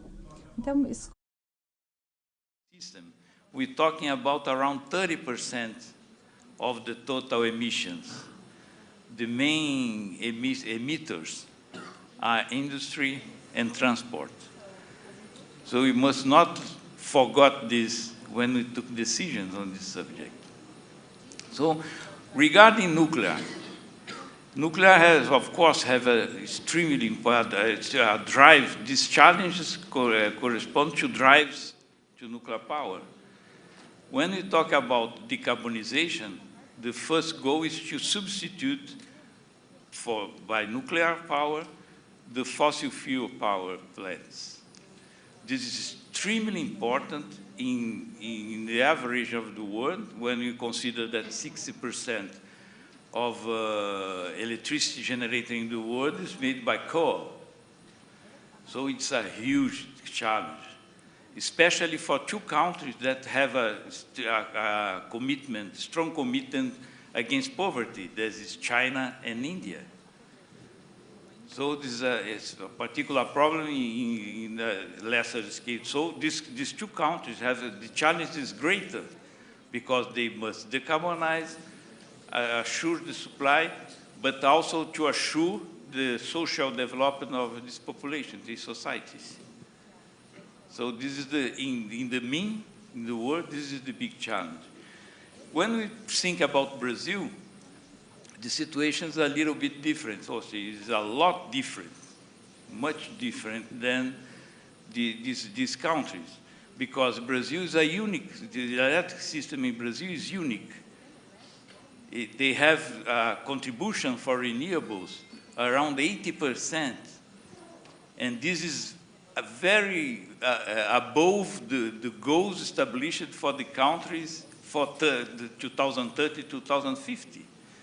So the problem is the role of nuclear in Brazilian electric system is different from the role of nuclear power in India and in China. So, because Brazil have a special characteristic, this is a huge park of reservoirs. And reservoirs is the cheapest battery. When we invest a lot of money to develop batteries in Europe, for example, in the United States, in Brazil you have huge batteries, natural batteries composed by the control of reservoirs. So the role of nuclear power in Brazil is quite different. It's not just to substitute fossil fuel, because we have already a small contribution for fossil fuels. But you have a particular problem. We have for a long time, and the development countries are facing more recently, is the risk of renewable energy, the risks associated to renewable energy. As in Brazil, we have, in 2001, for 20 years ago, a huge crisis associated because at these times in Brazil, we have around 95% of energy comes from the hydropower. You have almost zero thermal power. And this is a curiosity. When we have this crisis in Brazil, Angra 2 start operation. It's not planned for that, but the opportunity is an important tool for the managers of the crisis to manage the system. So this role of nuclear in Brazil is very, so after that, we increase a lot the thermal generation in Brazil. And we must increase it still much more. But to compensate the growth in the participation of the fossil fuel, especially natural gas, we must complement with nuclear also. So it's the composition of the thermal in Brazil is nuclear and natural gas. Regarding the goals of decarbonization, because we must increase gas, but pay attention. We cannot change our system in this direction. So the role of nuclear is also to preserve the water in these big batteries that are the reservoirs. And we must manage this very carefully, because in Brazil we have almost no more possibilities to create big reservoirs. The new hydropower built in Brazil is in Amazon Basin. In Amazon Basin, you have three problems. The first problem is topography, because the characteristics of the topography of the field in the Northeast region is slow inclination. So to have a big reservoir, you have huge areas, completely different from the Southeast where we are. So this new hydropower increases the risk, the hydrological risk. And of course, we are increasing big quantities of wind and solar. We must do this. But we increase the other kind of risk associated to this generation. So the nuclear has a different role for China and India, as I said, but the role of stabilize the system, especially to security of supply. Security of supply facing not the security of supply, the supply of fuel, but the assurance of supply regarding nature phenomena. And we are considering in the situation we have the climate change, we cannot assure that the climate today will repeat the good place for wind to now will be the good place for wind in 10 or 15 years.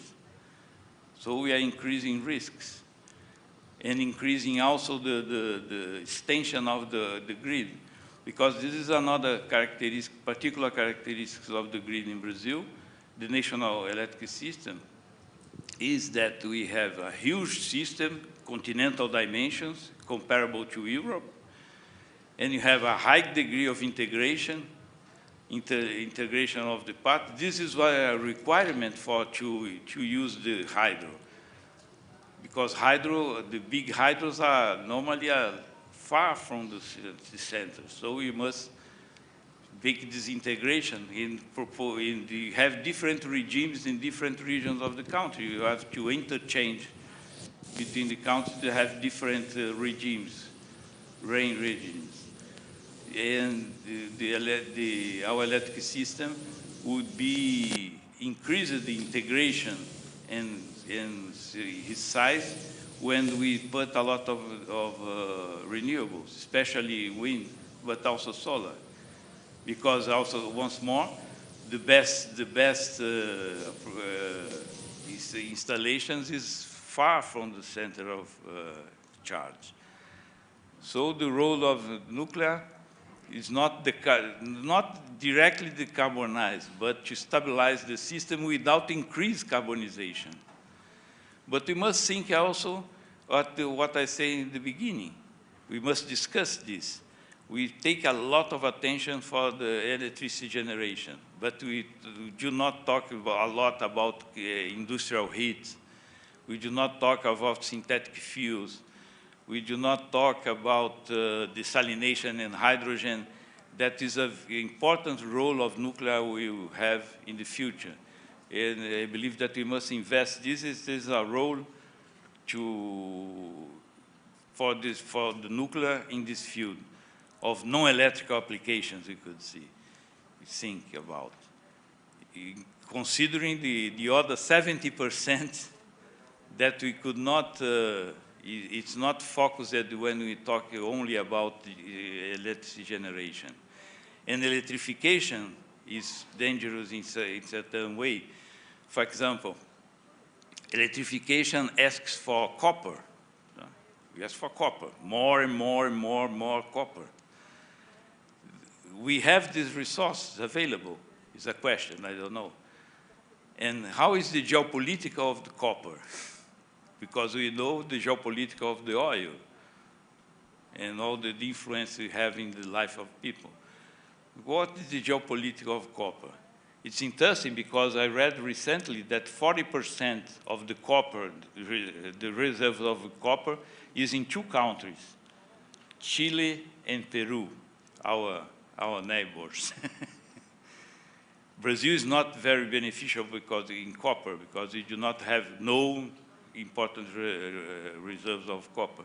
But I talk about copper as an example. We have a lot of other materials. So we must think in a way more global way, integrated way, and not to concentrate the discussion only into change fossil fuels in generating electricity. We must consider the impact of the solutions we are taking, because a good solution now could be a very, very bad solution in the future, and create more problems than solve them. So these are first some polemic points. We could discuss this after. Thank you. Thank you, Leonard. Valerie, you're now, please. Yes, thank you. So I have some slides, normally. Vocês podem botar o slide para ela? Eles vão colocar os slides. I was asked to share with you the French program. So, and what I would like to insist is what was the process that was used into building consensus on the fact that we had to go back to building new plants again. So, my first slide. So, I love this slide. So this is a slide of a historical French program. What I like about it, it was in 73, so it was exactly 50 years ago. And what we have faced this year is quite similar to what we faced 50 years ago, and why in France we created the French program. So 50 years ago, France was making electricity with oil. As you can see, 70% of the electricity was coming from fossil fuel, and it was mostly oil with some coal. We already had a hydro program that was built in the 50s and 60s, but is saturated right now. And in less than 20 years, we were able to exit fossil fuels from electricity production, because now less than 10%. And as you can see, increase the production in a major way. And we built at that time 58 units in 20 years. So that was just amazing. And it was really what you could call an industrial program with a whole industrial sector behind it, similar to what we currently have in China, I think, which was probably the key to be able to produce in a very competitive way.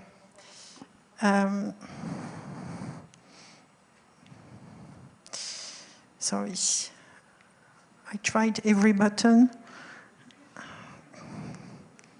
Okay, thank you.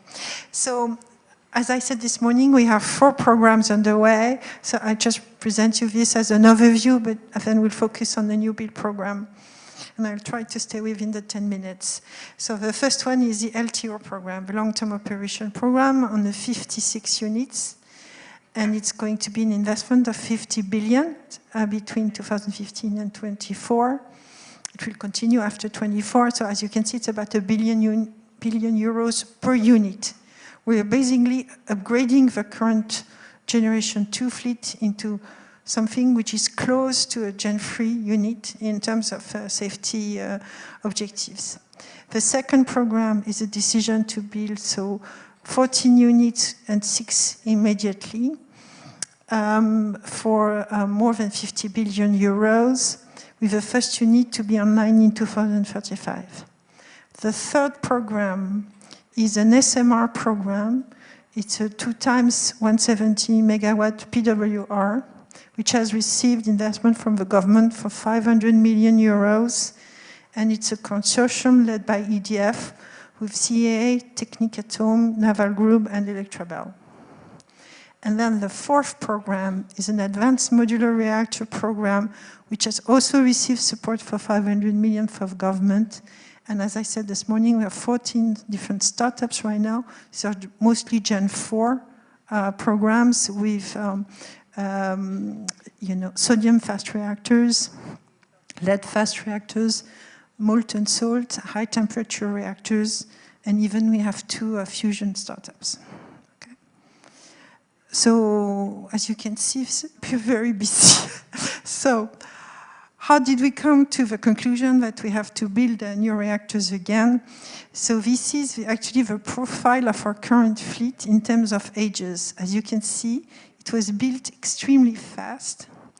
So they're all going to reach 60 years at the same time at the end of the 230. So you have a major cliff happening then, right? So the challenge for us is to be able to address the security of supply while meeting the climate goal at the end of the 2030s, knowing that we have no guarantee at this point whatever that the safety authority, which has been so demanding when the fleet arrived at 50 years, will allow us to go beyond 60 years. So the first thing where we had to build consensus, one, on the fact that we are going to need a lot of electricity. It was not that easy because 10 years ago, all the political debate was mixing up energy and electricity as it was the same thing. So the whole anti-nuclear movement was saying we need to decrease energy.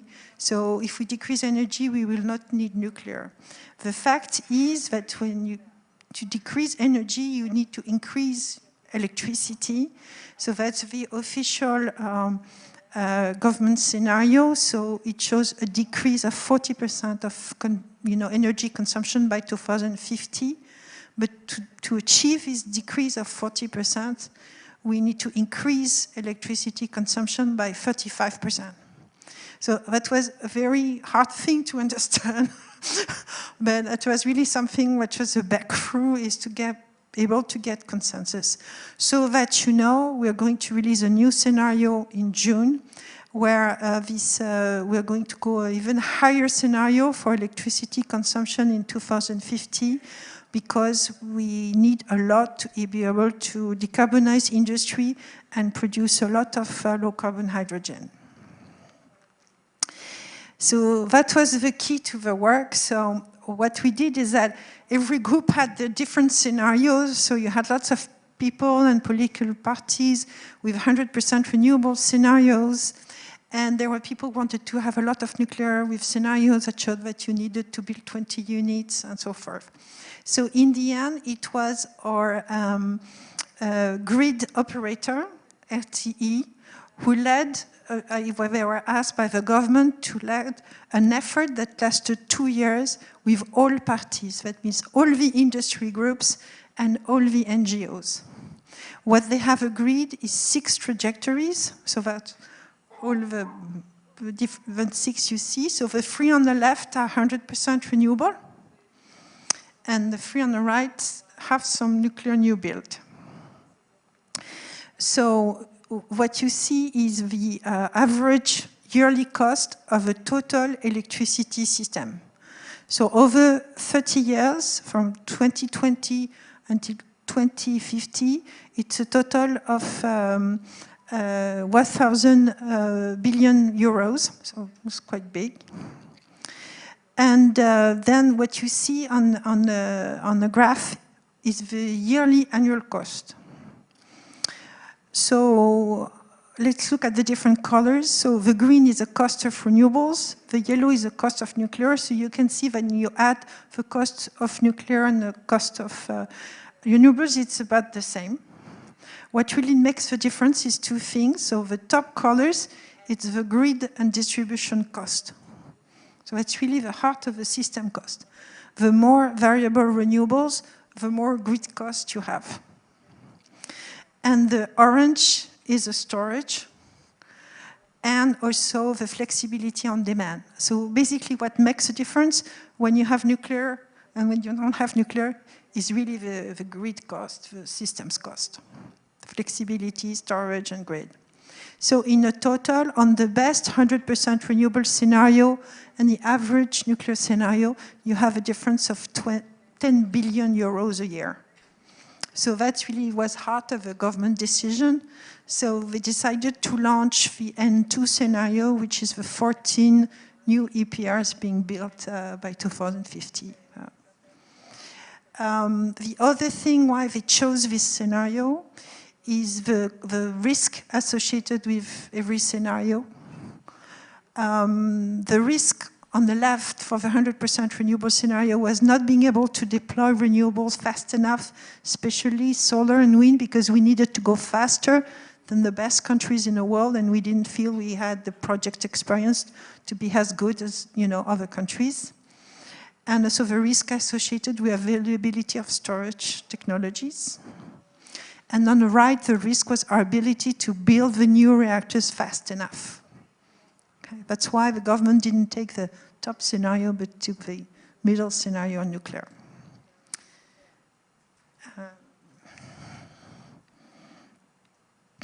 So what we're going to build is an EPR2. So it's an optimized EPR, so it's a revised EPR based on the experience of the 6 previous ones. The main difference is that it's easier to build. So EDF called all the suppliers to the EPR on previous projects to see what could be improved in the design. So we have the same safety level, but it's easier to build. That's really what makes the difference. You have other things like it's fully on a Dassault system, PLM system, so it's built like a plane. Everybody shares the same data from the different engineering silos, but always also with the suppliers during both the design and the construction. And it's also using a lot of standardized equipment. The number of references for everything from doors to valves, everything has been reduced dramatically. So the locations for the first 2 pairs have been chosen. So the first pair is Normandy, is Penly. The second pair will be in Gravelines, which already has 6 units on the north of France. And the third will be on the Rhône River. So that means that the first 2 pairs of the first 4 units will be on the sea, and the third pair will be on the river. So the schedule right now is to have 18 months between 2 units on one site and 4 years between 2 sites. So we have continuous work from all the industry, and normally all the suppliers should receive a contract for the 6 units so they can plan for hiring, training, and also invest on their own industrial facilities. So that's the 30,000 jobs a year during construction, 7,000 during operation. So that's all the work that's been done. And last week, the industry released new data saying that in total, considering the 4 programs, that they need to hire 100,000 people. So last but not least, a key thing that we still need to work on is a financing scheme. So the government is willing to really put money and public money in the program, but we need, of course, to have a system that is validated by the European Commission with regards to state aid. But I just wanted to show you the importance and the effect of financing cost on the total cost of production of our electricity. You can see if we look at 10%, it's nearly Hinkley Point C. We're at 100 euros per megawatt hour. And if we go down to 4%, which is what is a target in France, and you can reach 60 euros per megawatt hour. So that will be absolutely key into the competitiveness, not only of a future nuclear fleet, but also of the whole overall system, cost of the electricity system. That's it. So as I said, we just finished the public debate, and we are going to Parliament in November. That's it. Thank you. Thank you, Valérie.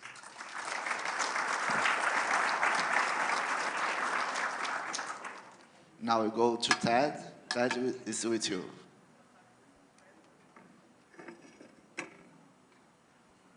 Thank you. Just a moment while I get my slide up.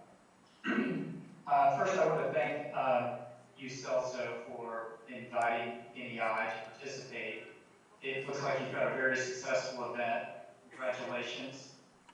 Maria Korsnick, NEI CEO, wishes that she could be there, and I certainly wish I could be there in person. And maybe next year we'll do so, or perhaps later this year on a trade mission. And it's great to see familiar faces. Leonard, good to see you again. In today's presentation, I'm just going to give an update on nuclear energy's status and outlook in the United States.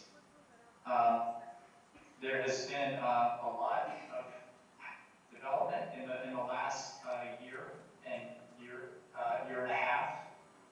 We'll talk about the system, the U.S. power system, and how nuclear energy is playing a role and what we expect it to do differently in the future.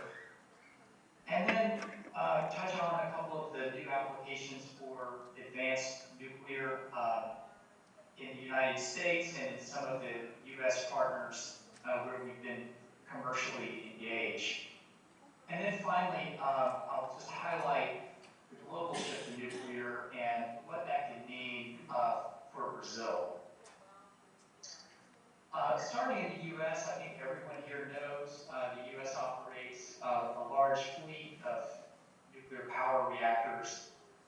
It's 92 at the moment, and that will soon go to 94 when the new Westinghouse AP1000s come online soon in my home state of Georgia. Nuclear energy contributes a great deal to the U.S. economy. It's not just 20% of our power, it's over half of the zero carbon emitting power. It also contributes a lot in federal and state taxes, in jobs, and saves a lot of money for U.S. electricity consumers. And for these reasons, it has come to be very highly valued by the U.S. industry and U.S. policymakers. On this slide, you can see what our utilities have committed to do in terms of decarbonization by 2050. And so while the United States does not have a firm policy to decarbonize the electric generation sector that's mandated, it's still happening. And in this composite, you see that the utilities' commitments to their public utility regulatory commissions, to their shareholders, and to their large and smaller customers are commitments that they have to meet. They have looked at nuclear energy in a much more positive light. As a result, they see the long-term price stability of nuclear doesn't fluctuate with fuel costs. They see that it's always on clean power that can complement intermittent renewables. And they understand that it's not going to take a lot of land or extra transmission if the nuclear is sited, if new nuclear is sited on existing sites or on retiring coal sites, which we'll talk a little more about in a moment.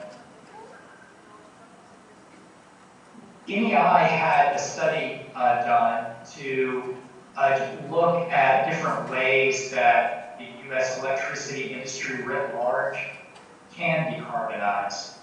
And we basically posed two scenarios. One, on the left, is the lowest cost system, is based on the amount of cost that we think we can put new nuclear on the grid for.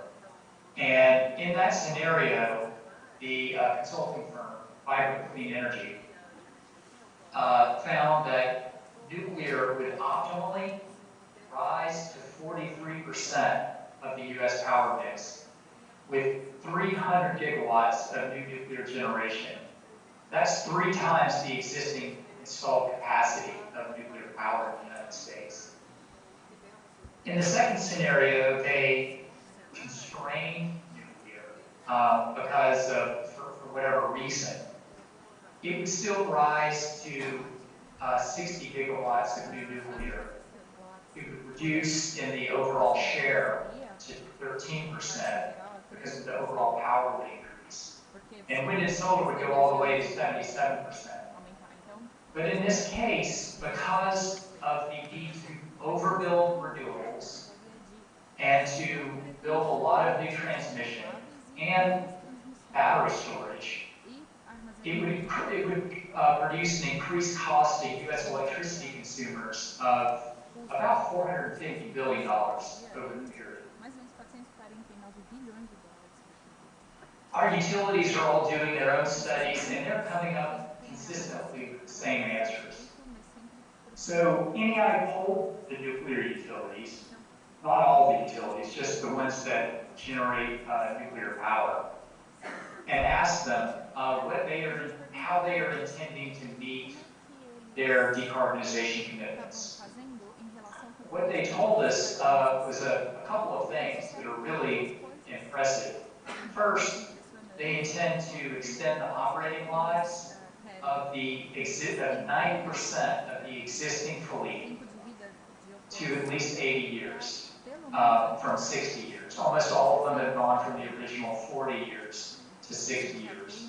And so they intend to go another 20 at least for 90% of the reactors. Second, they collectively intend to develop 100 gigawatts of new nuclear by the 2050s. So that would be doubling the US nuclear generation capacity. And if you put that in terms of small modular reactors, that would be over 300 SMRs, new SMRs. The nuclear energy is a subject that has enjoyed a strong level of political support across the political spectrum in the United States for a long time. We've, and you see here, even today, when, it seems that Democrats and Republicans in Washington, D.C. agree on so very little, they're both supportive of nuclear energy. That support has really come through in a couple of key pieces of legislation in the last 18 months. First, we had the bipartisan infrastructure bill, which made available $6 billion to prevent premature retirements of any nuclear plants that were facing really an unlevel playing field in deregulated markets where they were competing against subsidized wind and solar. Second, it created long-term funding for the demonstration of advanced reactors and created money to demonstrate hydrogen production from nuclear power. And then the really big one in the last year, I think everybody knows, was the Inflation Reduction Act, essentially a climate bill, which for the first time has leveled the playing field for nuclear power in the United States with other clean power sources, providing production tax credits, investment tax credits, and a new clean hydrogen credit. So this comes on top of a very strong business case for new nuclear. Now I'll just turn to why some of the newer technologies are very appealing, not just in the United States, but overseas. I mentioned the demonstration of advanced reactors funded by the U.S. Department of Energy. Here you see some of the companies, that not all, which are developing new reactors. And some of these are getting DOE funding, others are being demonstrated in other ways. But there's been a huge surge of innovation in the United States for these newer designs. The appeal is that they're smaller and therefore inherently safer, and above all, simpler. Simpler to license, simpler to build, simpler to operate, and ultimately simpler to decommission, which is going to lead to reduced costs, faster construction, and the ability to deploy them in places that never considered large reactors. Another attribute of many of these designs is the flexible outputs for a multitude of uses beyond power generation, such as hydrogen or process heat, which I'll say more about in a moment. You've got a range of technologies coming to the market. Here are just a few of them. On the left, you see more conventional light water designs. On the right, non-water cooled designs from the high temperature gas to liquid metal and molten salt. The newer Gen 4 designs have some special capabilities for process heat. Here you see, the water-cooled reactors are just sort of limited in the heat potential, but the metal-cooled designs go up to higher temperatures, and the salt-cooled designs go up higher still. Many of you may be aware that Dow Chemical has engaged with the U.S. reactor developer X Energy to decarbonize its petrochemical facilities in the southeast.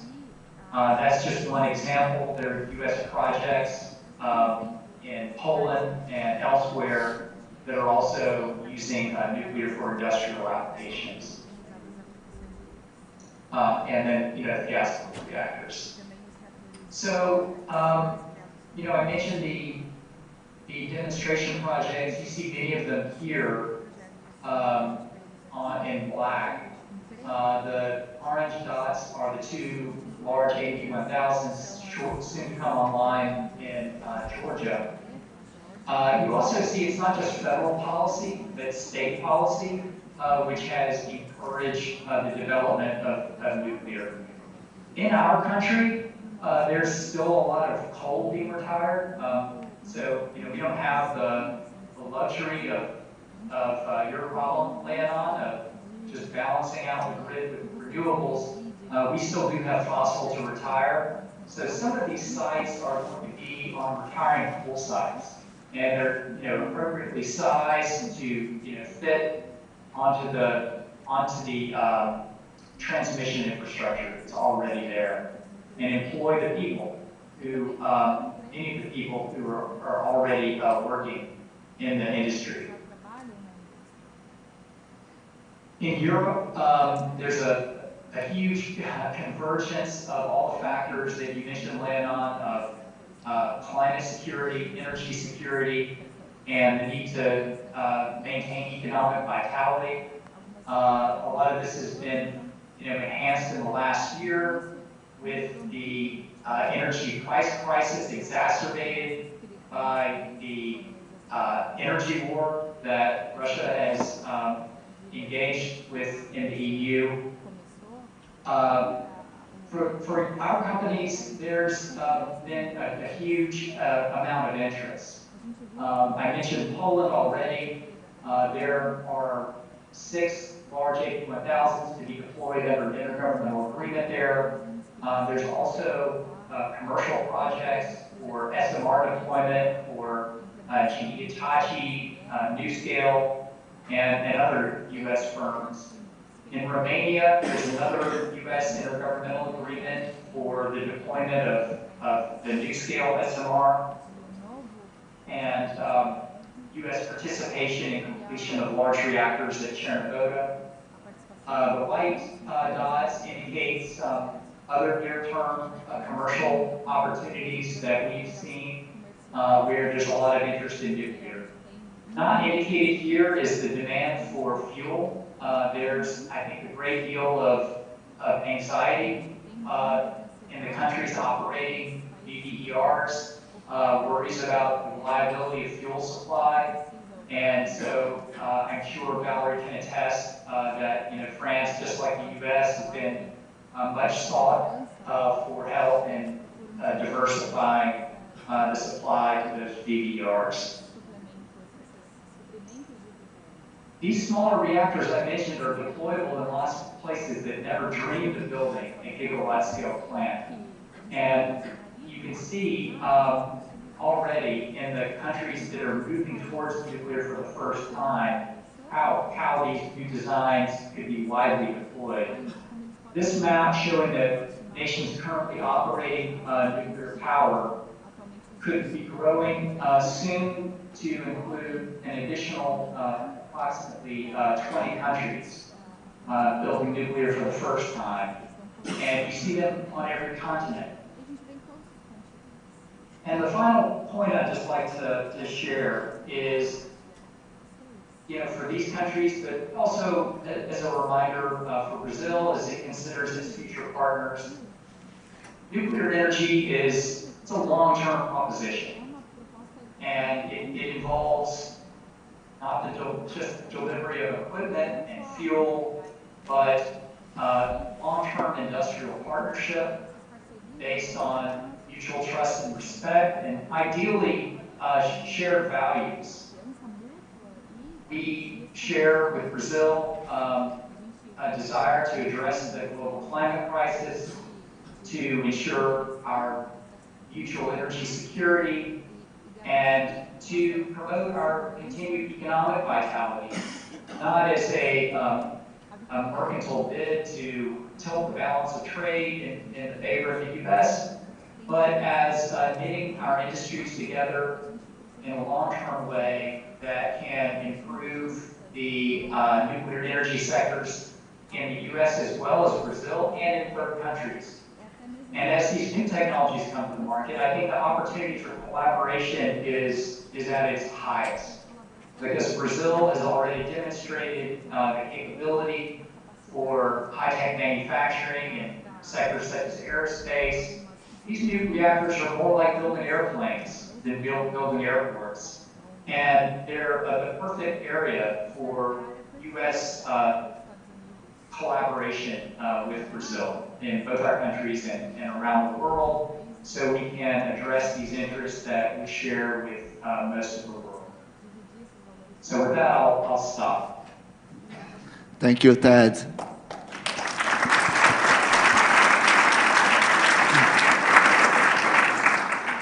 Now we have a few minutes to do a Q&A session. I want to start the conversation with Leona. Leona, we saw United States and France with a big, bolder plans to nuclear, but Brazil has 2 plants, one in construction, one just planned. How do you see Brazil in nuclear energy? We can have a plant like America in France, here? First of all, sorry that I did not talk about this subject. But as you know, Brazil has 2 gigawatts in operation, Angra 1 and 2. It's building 1.5 gigawatts for Angra 3. And the National Energy Plan 2050 considers the expansion of nuclear for 8 to 10 gigawatts. And the last decennial energy plan launched by the government consider the fourth plant in the horizon of 2031. We are waiting for a revision of this plan, but this is the current planning official now. But we have 2 interesting questions about this subject, because when the plants consider power, gigawatts, only talk about power, open the possibilities to reach this power for different ways. SMRs, big plants, or a mix of both. So this is an important discussion you must made in Brazil to define the roadmap to reach the 8 to 10 gigawatts in 2015.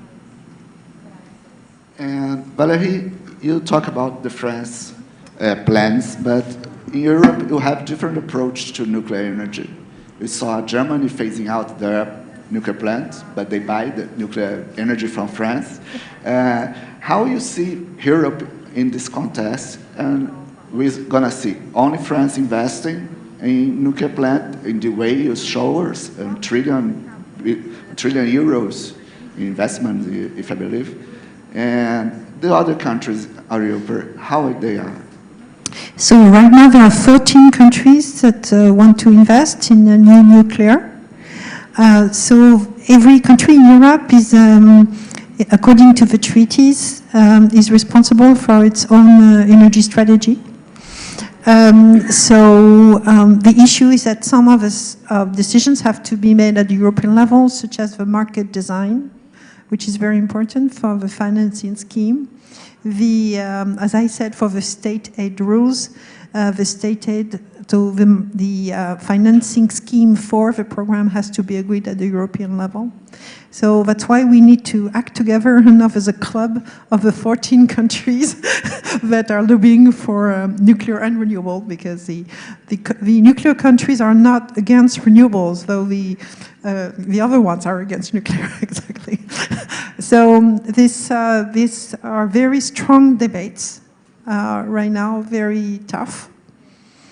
But we've been making progress. We had the taxonomy success.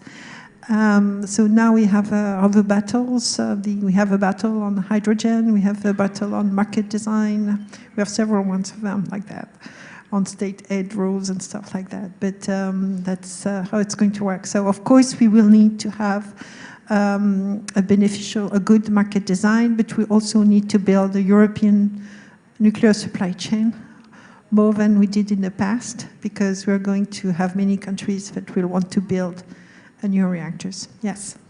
Thank you. Ted, I want to talk about a little bit more about what you said in your presentation. United States, you said that it's not a government issue or demand for reducing, but it's the investors who want to reduce their carbon emissions. And I want to understand which direction you are going, to the 300 gigawatts or the 43 gigawatts you show us previously? Thank you for the question, Alexander. I think the best way to answer that is our industry is a composite of many utilities that are making private decisions based on market signals and policy signals. And the federal government has many incentives to decarbonize that have just become much stronger with the recent Inflation Reduction Act.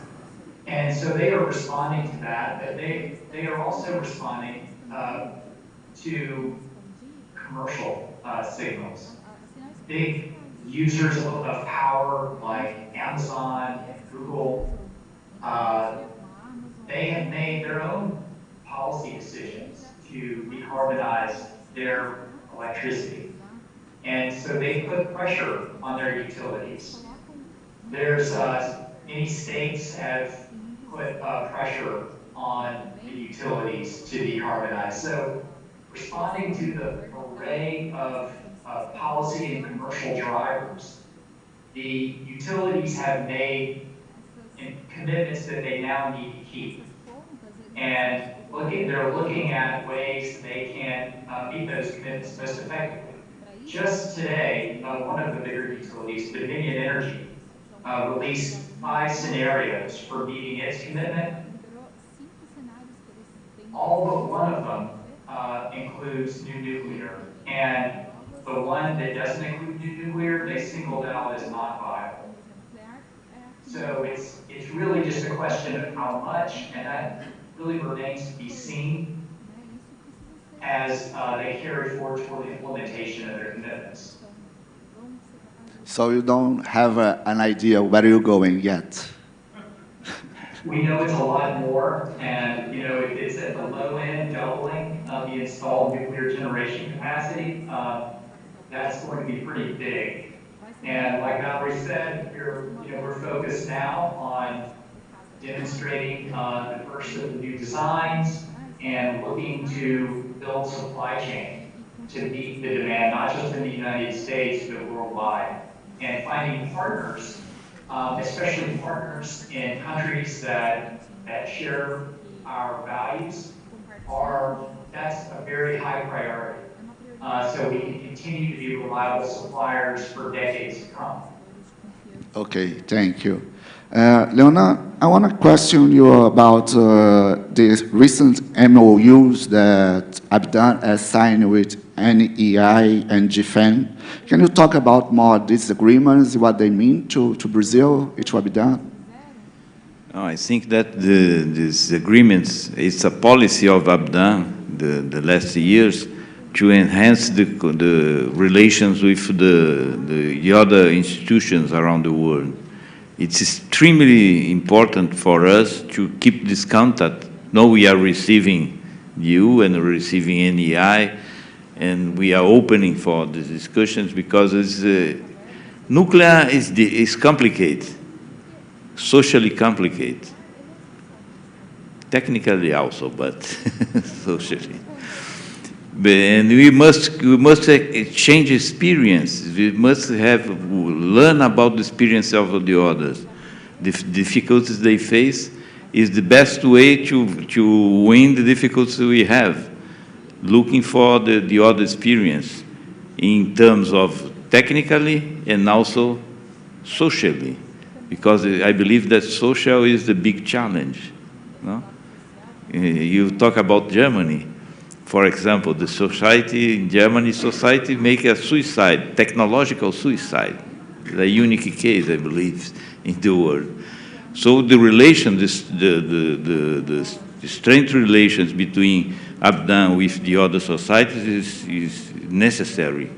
We must use the maximum. And I see that Brazil is not a newcomer in nuclear. We have also accumulated experience, even in the last 70 years. And I think that the others have also to learn with us also. Thank you. I want to talk about the nuclear energy around the world. Now you can correct me if I'm wrong. You have 60 nuclear power plants being built right now in the world. Mostly are in China, in Asia, especially in China. How you see this role of Asia to push the nuclear power plants? They are the leading investors, or Europe, United States could have this display around the world? I think China is demonstrating when you have an industrial program, you can build really fast. I think they just announced for the latest project that they want to build in less than 5 years. So that's a fantastic industrial commitment. So I think there's an example of what we need to follow and what we were able to do in the past. I'm talking about France when I show the 70s. I see that the war in Ukraine and also the COVID has reshuffled, and I can see that in Europe, that we are the importance of being able to have local industry has become more and more important. So I think that will probably change the way we look at energy independence and industrial independence. So we don't know yet what will be the full impact, but we were talking about what's happening with the fuel in Eastern Europe, with the VVR design, but also what's happening with enrichment right now Orano in France has decided to increase its production of enrichment by 30% and to expand the plan to be able to help countries that are reliant on Russian for enrichment. So we're all working together to prepare for that and to build really a resilient energy system. And I think nuclear can really contribute in a very efficient manner to increase the resilience of energy systems in a major way. Yeah. Thank you. You want to talk a little about, no? Ted, Leona? No? I have one point, very simple. In each 10 human beings, 7 live in Asia. So it's normal that they lead the construction in building. Of course. We have only 3 minutes to end our panel. Leonard, I want to bring you to bring to our viewers here in the web. How is Angra 3? How is the construction Angra 3? And when are we going to have the plans? Really, the government saying we're going to have a 4th plant. The next landmark for Angra 3 is the launch of the bid, the ask for bids for EPC activities to conclude. And we hope, we are working hard. We have people for BNDES also, our partner. We could send this by the end of this year. And you have, of course, a time to decide. But this is crucial. We have other activities in course, but this is crucial, the contractor. It's a big, it's attract attention all around the world, I believe, no? We have interest in foreign companies to participate. It's interesting times we will live. Thank you, Leonard. I want to ask Valerie and Ted to say a few final words to our audience, what they can expect about nuclear in the near future. Here, what can you expect in Brazil also? So I wish the Angra construction to start again and to finish up. And I think it's very important for Brazil to have a plan, a long-term plan, and also organized to have continuous construction of these units, because that's how you build a really efficient industrial system. Ted? I would just say that we're very impressed with what Brazil's accomplished and what you're looking to do in the future. And we look forward to partnering with you there and elsewhere, because as the next generation of nuclear comes to the market, there's greater opportunities for global supply chain than ever before. And it's going to have advantages in reducing geopolitical risk, but also ensuring our shared economic vitality as we transition to a clean energy system. Thank you, Ted. Thank you, Valerie. Thank you, Leona. Thank you all to be here with us. I will call Douglas to the next panel. Thank you.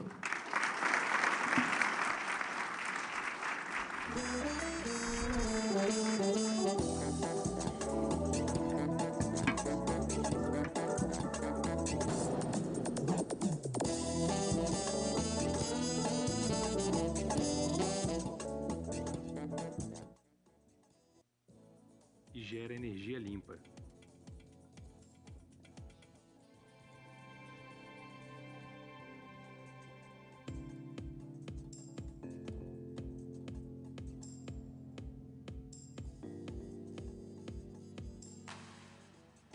Nossa energia vem da Terra, do átomo de urânio que libera o calor, que move as turbinas e gera energia limpa.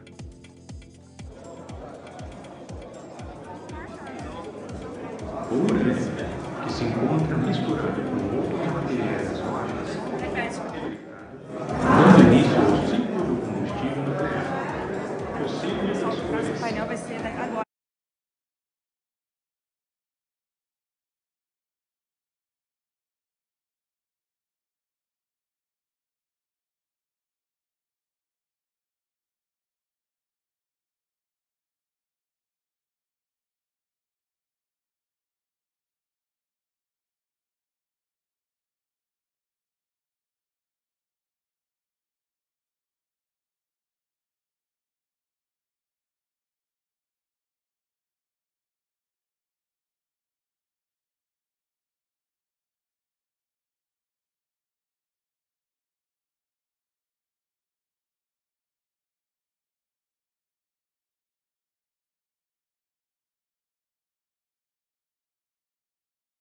Para entender.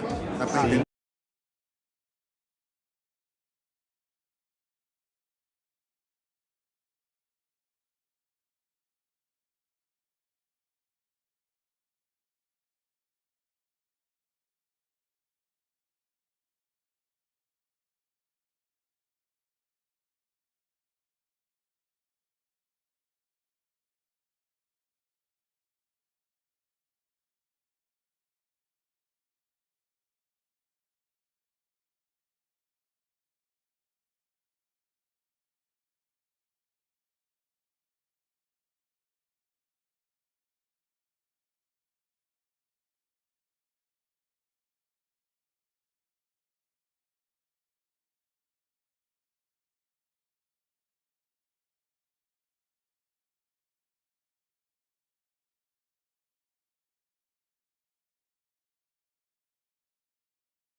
of a newspaper 360, and it's my pleasure to start this panel for nuclear. Is it the solution for decarbonization in the world? I would like to invite Alexander Honeiser. He's the executive director of Framatome in South America. And we'll start our debate with a very small lecture. I would also like to invite the president of SELE, Francisco Rondinelli.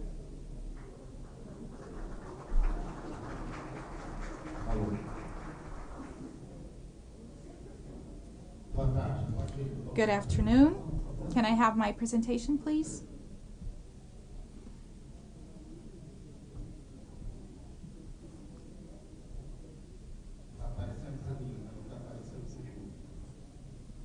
So I can see it, but I don't think the public can. Thank you.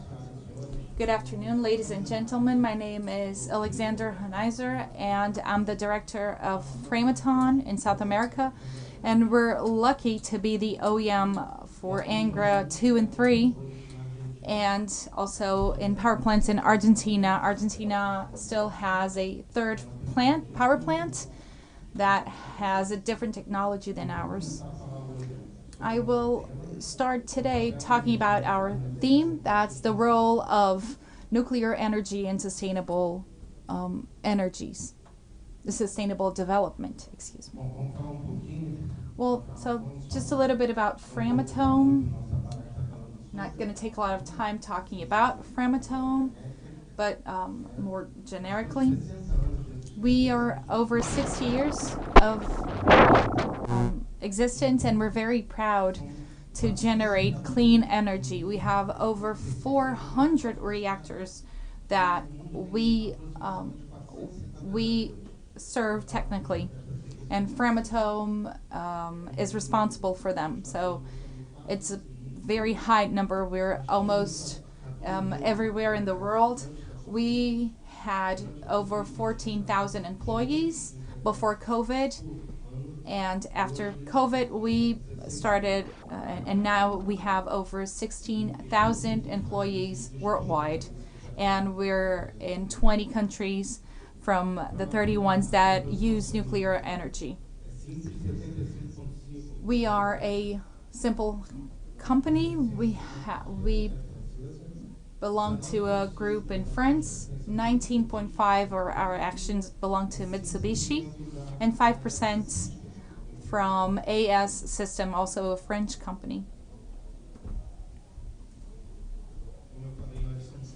As I've mentioned before, more generally, we have over 450 reactors in the world, 52 reactors in construction, and 78 power plants that are still in planning. So we have this huge movement in China and India. They're the ones that have the highest numbers. We have over 30 countries that use nuclear energy, and this last part here is we have this data here that we have saved over 75 gigatons of carbon that was saved by using nuclear energy. And so going back a little bit in our history, in 1992, the huge event that we had in in Rio de Janeiro. If you remember, back then, the streets of Rio de Janeiro were full of security because we had so many important people for this event. But that was the first time that we were talking about sustainable development. It was a big discussion between these presidents of how we should proceed. So this growth only with numbers was a bad decision, and a few countries did not agree to that, but the quality of development should also be thought by all these countries. And back in 92, we had that concept of part and the whole. So it's if a small part isn't doing their part in preventing carbon emission, they're harming all other countries. So that was when we had these commitments to lower the greenhouse gas emission. And then we had COP, Conference of Parts. So COP1 was in Berlin, and then Geneva, and then we had COP3 in Japan. And then we had the Kyoto Protocol. That was the first document that established real goals.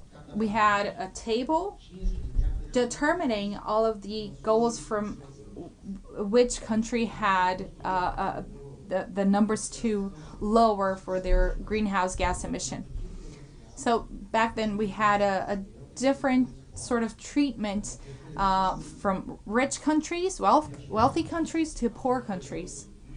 We had to understand that these developed countries were emitting a lot of gas, and poor countries were not emitting but were suffering with the consequences. And they did not have anything, they were not prepared to face climate change. And then the Kyoto Protocol, we still had that separation. And then in 2009, so I'm really just talking about the main points here. We had COP15 in Copenhagen when we had high hopes for a few goals to appear, but that didn't really work. So the representatives that remained there, they wrote down everything that had been discussed before. That the world could not heat up 2 degrees Celsius, and that wealthy countries should be responsible for the high number of greenhouse gas they emit. So, well, the United States, they refused to sign for the Protocol of Kyoto. President Bush, back then, the United States, they were responsible for 52% of the emission of CO2, and they refused to sign for the protocol because they said that the goals that were set for the United States would not help them with their growth. And so their policymakers, they had laws being made to help their industrial processes, and so they had started working to improve their emissions, but they did that separately. They did not sign the Protocol of Kyoto. And in 2015, we had the Paris Agreement. So this basically documents that the goal for the world is to not achieve 2 degrees Celsius in heat. And that's very important. In the Paris Agreement, it didn't treat differently countries according to their wealth, even though they did recognize that wealthy countries were more responsible for the emission, but they did not do it like the Kyoto Protocol.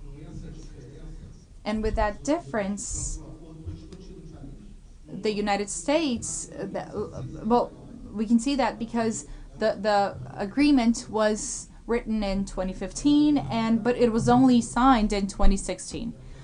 Back then, they had done their homework and lowered their emissions, and then China was the biggest emitter. And then in 2018, we had a very important point. That was the IPCC report that had statistics of and it was like predicting what would happen to the world if we had climate change like we predicted. And what they said is that we were already 1 degree hotter than before. So it shows climate change. And if you don't know, I'm a Marine, and I sail. And in the Caribbean, we had one rule basically to protect from hurricanes, that that was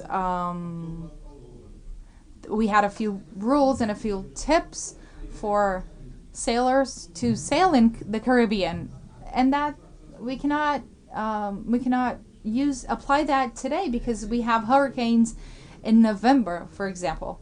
So that basic rule that was valid before is not anymore because we only had a 1 degree Celsius increase in the temperature.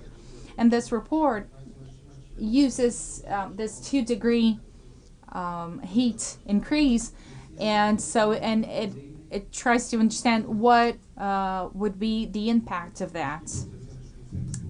And I'm sorry for my examples, but they compare, for example, if the world heats up 2 degrees Celsius, 99% of coral reefs will be extinct. If we heat on, so it seems very low, but that's a very important number. If we increase 1.5 degrees Celsius, it's a huge difference when we're talking about environmental impact in the future. And then in 2020, we also had another report that showed that those were the hottest years since they had started measuring that. And in COP27, we had an agreement on losses and damages, which is basically englobed everything that had been discussed in the past about who generates, who emits carbon, and people that and the countries that are harmed by it. So they created a fund for the countries that emit more CO2. They will deposit money for that fund, and that fund will be used for poor countries that are suffering from climate change. It has sort of a brake effect. They want to reach their goals, so they won't have to pay money to that fund. And even though it's a great idea, they hadn't really established how much money each country will pay. So probably in the next COP, the COP28, they will have that defined of how that fund will be capitalized, who's going to put money in, and who's going to use the money. I'm so sorry it took me too long on that slide, but it's important so we can understand what we're fighting against, greenhouse effect, because we're not only emitting CO2, we're emitting other gases that retain heat on Earth. I lived in England when I was a child, and my dad was in the Marine also, and where I lived we had a greenhouse and with a glass ceiling. And when we got inside the greenhouse, it was incredibly hot. Outside of the greenhouse, it was extremely cold. If you know England, you know that it's an extremely foggy, cold country. And then in the greenhouse, we were able to cultivate tomatoes and lettuce. And the greenhouse effect is created because of these gases that we emit. We don't, not only CO2, we also have methane, CO4, and other gas that create that effect. So it's basically a layer that absorbs the sun and will not let Earth release heat as it should.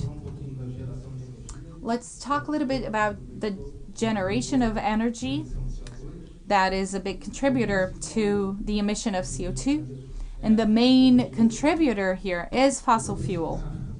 I have this graph here so we can see that the demand for energy only increases. There's not a single moment that it decreases. And I'll go back to the graph to what Leonon has talked before.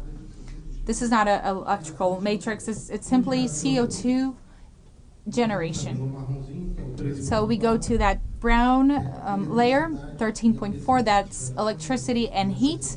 So generation of electricity and heat, and that's the biggest generator of CO2. The other one is in gigatons. We see here the gray part, that's the industry, and the clear blue is transport. Just like Leonon said before, what do we have to do to reduce CO2 emission? Electrify transportation, electrify industrial processes, and generate clean energy without producing, emitting CO2. I think everyone just understood basically what that is. We have many countries in Europe that have electrified their transportations and their industrial processes. And then here in the generation of energy, they close the nuclear plants and they're activating the coal plants. So in one side this is done and the other side this is not done. So there is no use. This is easy to understand but hard to accomplish when we the ideology is bad to be practical. When we see, okay, it's easy, I understood, but I'm not able to do it. So, and you will be sad with me in this next slide. I will ask a simple question. I will ask you to raise your hands. Who has an electrical car vehicle here? No one. Is this serious? No, I'm not lying. No electrical vehicle here? No? No. Yes, one hybrid one. It's not electrical. This is very sad. So we are proud to say that our electrical matrix, it's a matrix that is the cleaner in the world. We have the hydraulic, we have the wind, we have the solar, but see the calculation of the CO2 emission. France was able to reduce from 1990 up to 2020, 25% the emission of CO2. In the volume generated, the annual is 258 gigatons. In Brazil, from 1990 to 2020, it only increased 122% the emissions of CO2. So we are criticizing the European country that electrify the transportation and the industry, and then its generation, the CO2, the production of electrical power. And we are doing the opposite. We have electrical matrix that is healthy. We have some difficulties that I will go to the next slide, but we are doing our part. Do you see the question? No one in this room has electrical vehicle, and also I don't have. So this is very sad.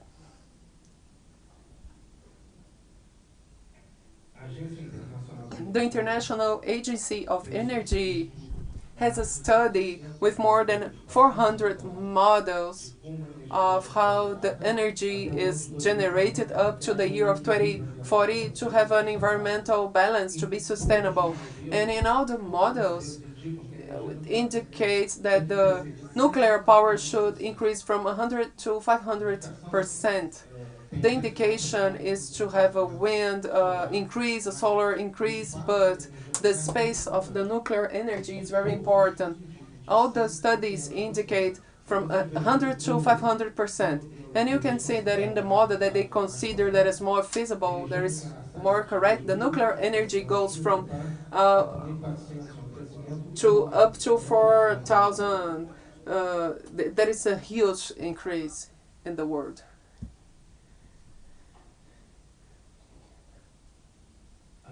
Here, this is a summary that Leonel did before. What is necessary to have the decarbonization? This is very simple. The electrification of the fossil fuel, the decarbonization of the production, considering renewable sources, the hydric, wind and solar, and the nuclear energy. It's important this point here, and we have that history that we went from 1992 up to today, 30 years to come to a goal of non-warming of 1.5 degrees. And how to do this? Not producing carbon. Not producing carbon is not only the wind or the solar energy. This is nuclear also. Our matrix. It's important to have a matrix of that we can trust, and this has to do with our capacity that is installed and what you are delivering. I was going to ask the question: the nuclear plant produces almost 100% of the installed capacity. So every time it's with energy in the line. It's only stopping for maintenance in 25 years in the year. So 25 days that are very intense days. We have this in Angra 1, we have also in Angra 2 working together with electronuclear people, but the installed capacity and what is delivered is very huge. And I will put a challenge here for you and the national operator of the system. There you can see no one here is against the wind energy or the solar wind. I have solar energy in my house, but sometimes there are years that the solar energy deliver only 11% of the installed capacity. This is very low, and this brings a fluctuation in our network that is not healthy. We should have a layer of trust, and above this, a floating layer. We had in the Ministry of Mine and Energy in the beginning of the government, and we heard some people telling us Brazil today produces more energy than that it consumes. Okay, great, this is good.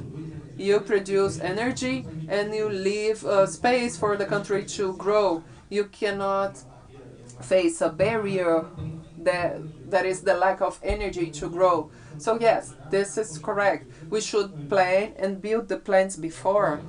Another point that I used to say is that who is providing the stability to this lawyer? Neither the hydraulic can give this. It's thermal or nuclear. So we need a clean source without producing CO2 to have the stabilization. And this is the nuclear energy. This is simple to understand. Last year, we faced a hydric crisis. We had some plants in the north of the countries with one turbine because we didn't have water. Thanks God, we decreased the percentage of participation of the hydraulic in our matrix, and the risk is decreasing. But we don't want to count on the luck or to ask God and to have the wind or to have the sun. So those sources we can have a variation. The hydraulic is not so many. It cannot vary so much, but who will bring the stabilization to the network is this thinking that we are trying to have the politicians with this. So the nuclear energy can bring a stabilization to the network without bringing CO2. This is my last slide. Just to say that Framatome it's very proud about everything that it's doing all over the world in Brazil. The cooperation with electronuclear here in Brazil and Argentina is very big. We have two groups of people that are very competent. We have a facility to work in Brazil and Argentina with some technicians that know what they are doing. Many times the decision is taken in a different way that Framatome would like, but they always have a technical explanation that we can trust. We can trust on their decision, and they can. In other countries we have serious discussion. We don't have this serious discussion in Brazil, neither in Argentina. So I will pass the floor again to Douglas. Thank you very much for your explanation. Congratulations.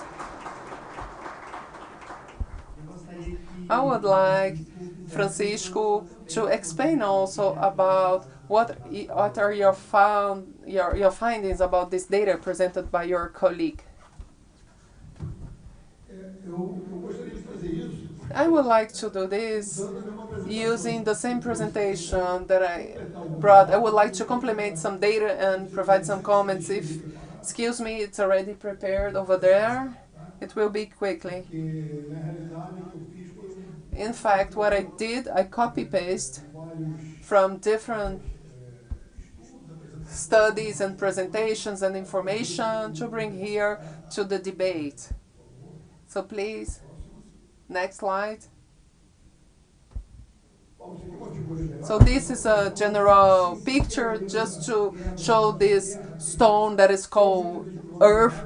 We have more than 6,000 of rate, and we have the atmosphere and 5 kilometers of biosphere. We should preserve this space.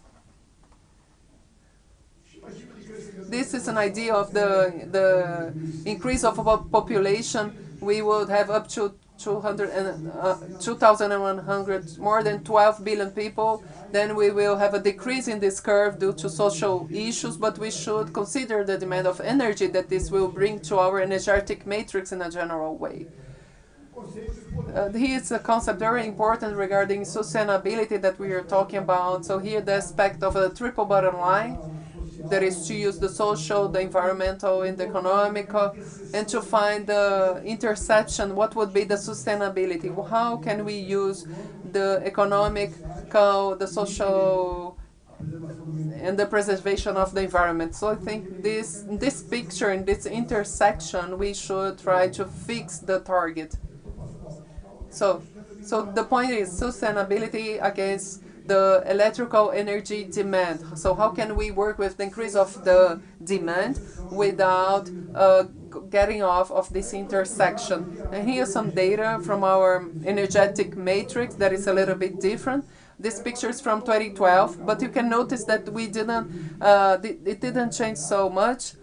This is from 2030, the other one. We have the coal decreasing from 40 to 35. The size of the slice didn't vary so much. So we have the increase of natural gas, other sources, the solar, the thermal, the waste, and the nuclear is there with 10%, almost 11. So it's more or less the situation, how things are going on.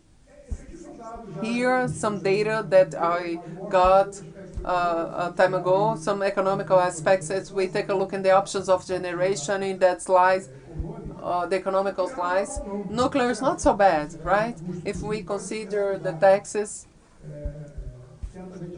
and for sure the photovoltaic it's decreasing.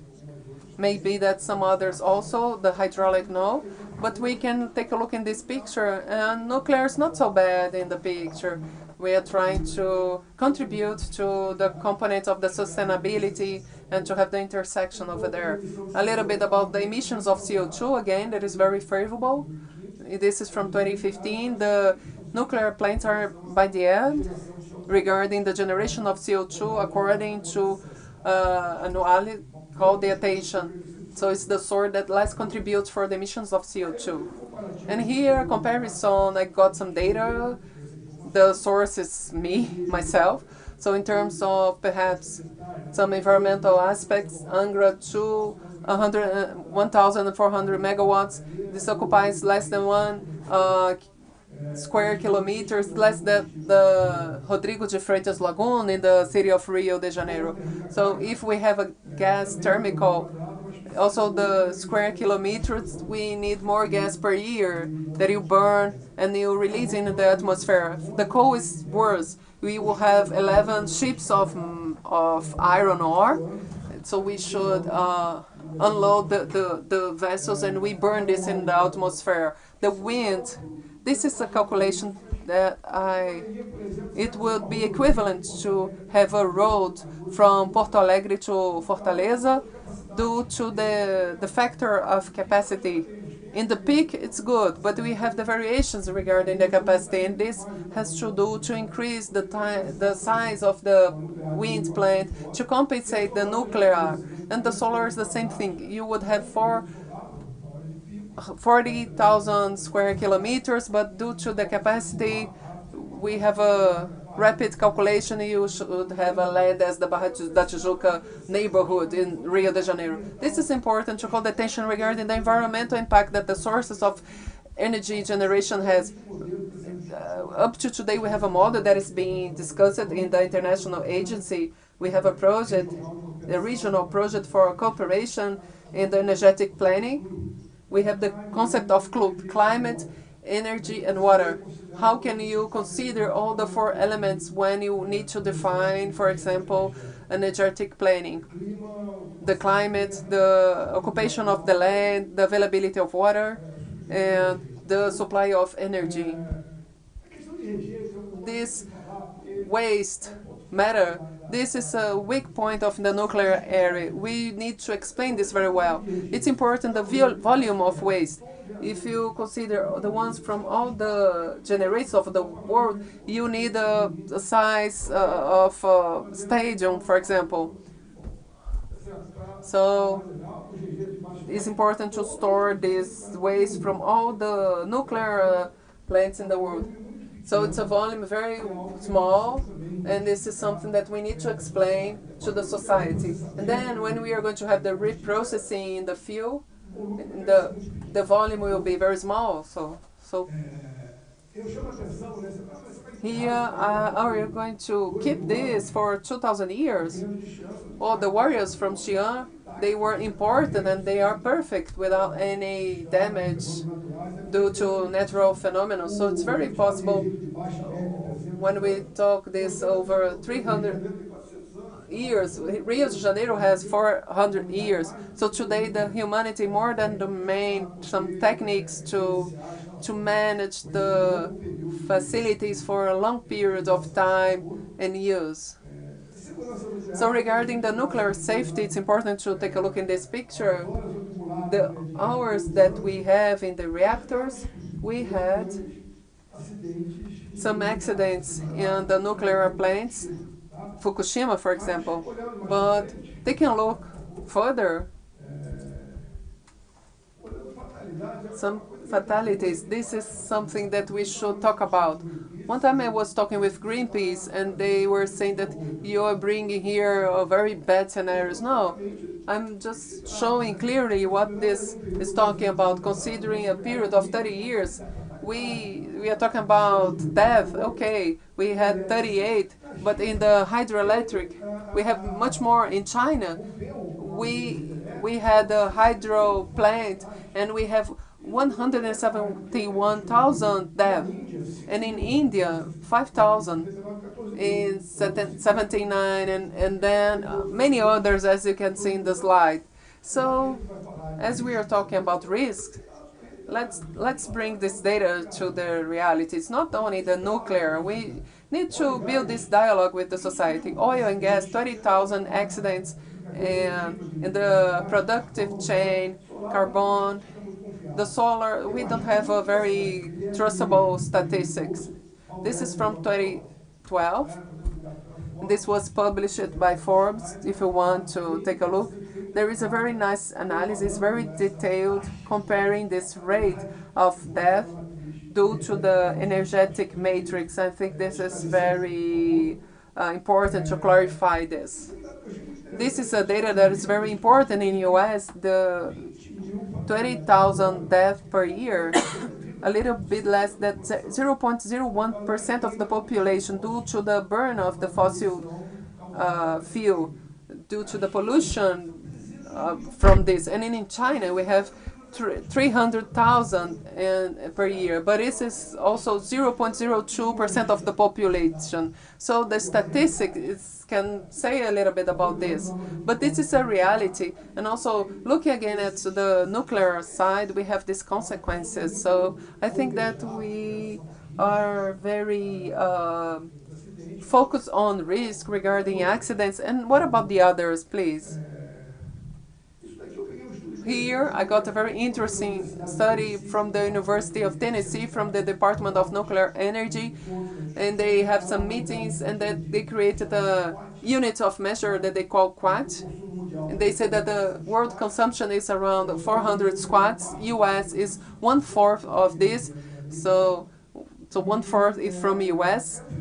And then I had the calculation. Let's think in a research, model of research. You can use 100% of one single source. And the fuel, I think that we will need 4 times the size of Brazil to deal with this energetic demand, this 400 squads per year.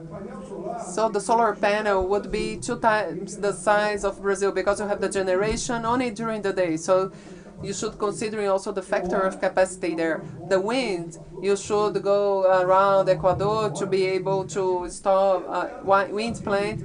And the quad, it's already challenging, because to have this quantity of reactors, occupy a huge land.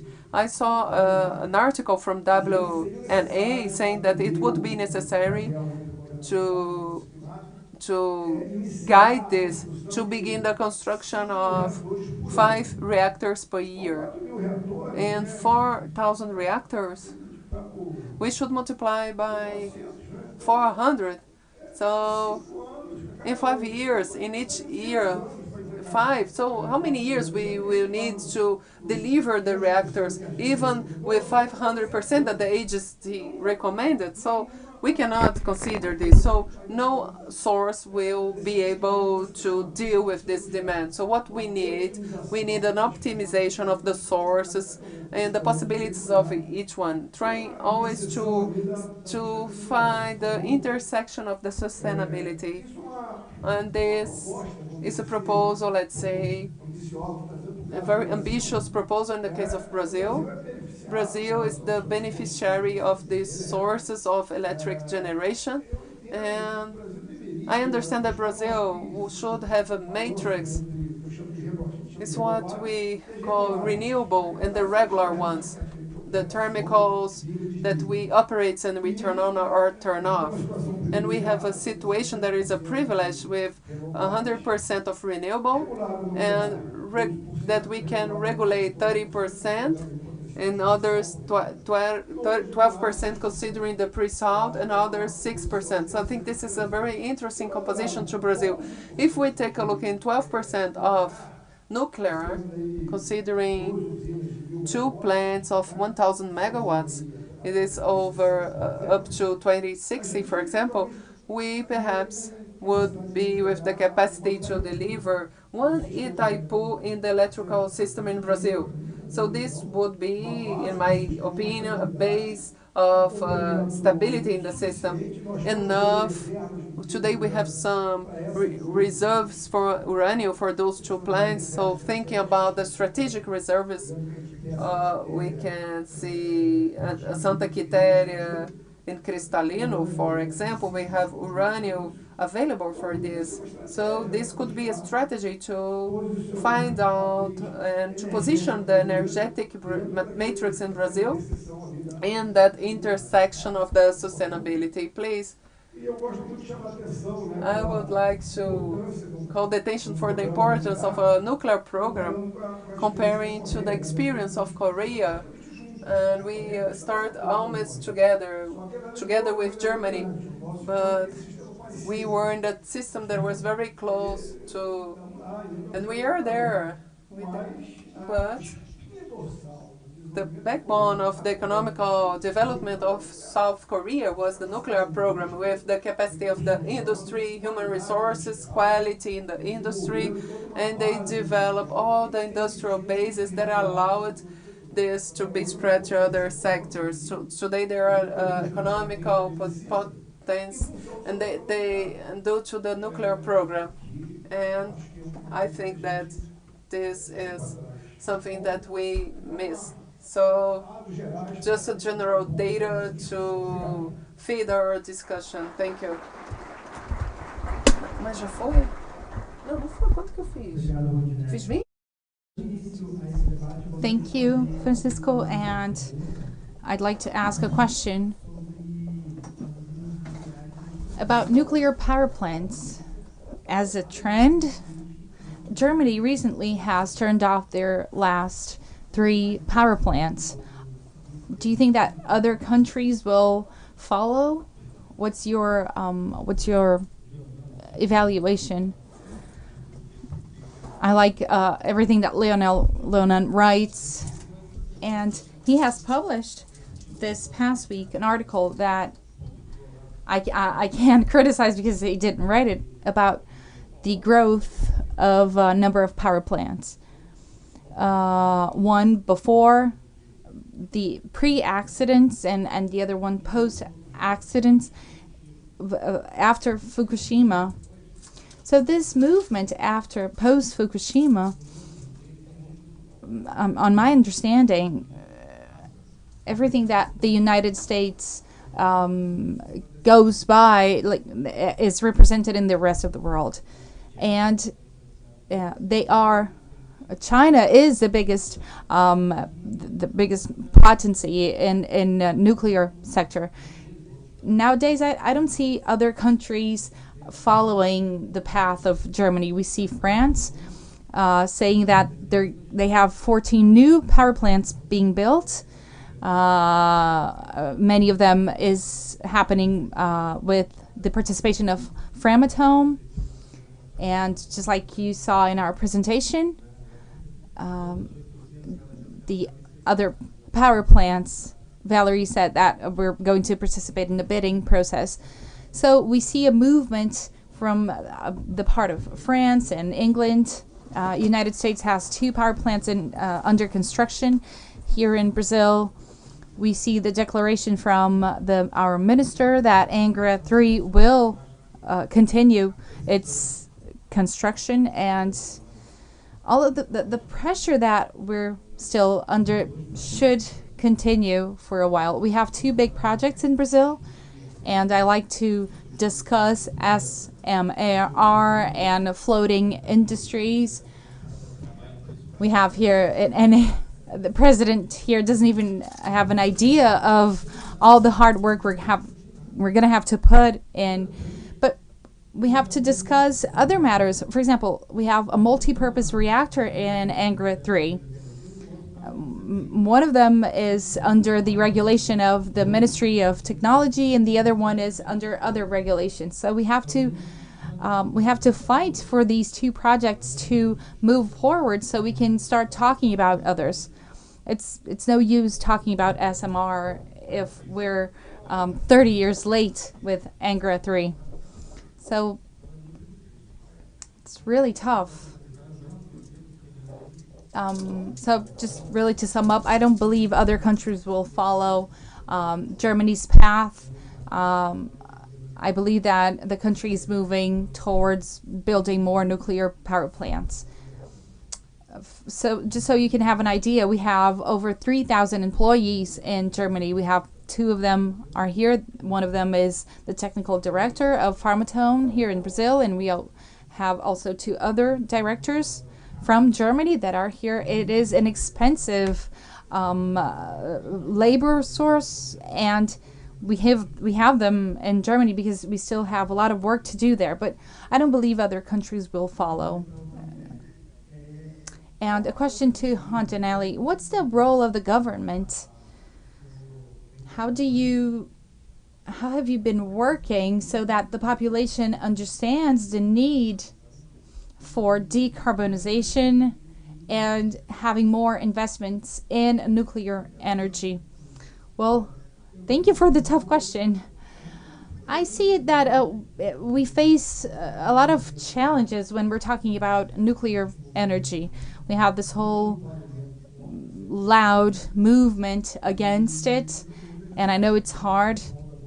And what we propose now with MCTI is that we have to work on our information, really. We are already creating a daily pool with many institutes. And I think we have to make a few campaigns. We have to talk a lot more about our sectors and our accomplishments. Just a recent example of an event that Kime has organized. It's a project for the international agents with NBE to discuss the recuperation and mitigation of Caldas mines. But the media has talked about it so negatively and distorted information. And then we had an event in Rio de Janeiro, and we invited the media to see what we're talking about, but no one showed up. So it's really complicated to mobilize the media unless you have those events, these accidents, and then everyone looks at it. So I think we have to talk more about this and release more information to the press and ask the media to indeed talk about this subject of nuclear energy and the technology, nuclear technology in their agenda with positive aspects. So if they're going to, we should clarify these negative aspects as well. there's an event that I think it's very important for our sector. The leak that we had in Angra, which was an interruption of communication, let's put it that way. But we had we had that solved in a matter of minutes. So there was no commitment to safety, there was no compromise of safety, and we have to clarify that it did happen, but measures were taken. So we have Kine that helps in 70 to 80 emergency situations, but they're quickly solved. So even a piece of a satellite that was thought to be radioactive, and we went there and see that it wasn't. So we should show them that we have this ready, these task forces that are ready to help solve any sort of problem we have. Like last week, we had a car crash that was transporting radiopharmacy that is used for diagnosis. And immediately we have called on firemen, and together with them, we were able to recover all of that product. And so we had no problem with that. So we tried to issue a communication about that. And so in the press calls, we have the information ready to be showed. So it's very important to anticipate these situations, to be always clarifying these ideas to the population and promoting events in the sector. Every time we have meetings like this one, we have to show it everywhere. We have many technical meetings also that have to be also published in the media. And in 24 and 25, we have a regional cooperation deal that involves 10 to 12 Latin American countries to study the absorption of CO2 by manguezal. So that's very interesting to evaluate the absorption rates. Well, we have identified a huge potential for this biome, that manguezal, of absorbing CO2. And so let's do that. Let's study that. It's what we call blue carbon. So we have many applications that can be presented on the positive side. And a few of these data that I brought to you, sometimes I'm criticized when I talk about fatalities, but I'm not only talking about Brazil, really. I'm talking about data from all over the world. So it's something I have been talking to the minister very much, and how we have to move towards that direction. One more question to the CEO. We all know that nuclear energy does not emit CO2, does not generate CO2, but the construction process of a power plant, does it emit CO2? That is one way of seeing things, but nowadays we have those numbers. Can you put up my presentation on again, please? I have a backup slide that would help me answer that question. So the level of generation of CO2 during the process of construction of a nuclear power plant, uranium mining, it's compared to the levels of wind power plant. It's exactly the same. It's half of the levels of a solar power plant and a fourth of a hydroelectrical power plant. I don't know if I'm going to be able to show you here.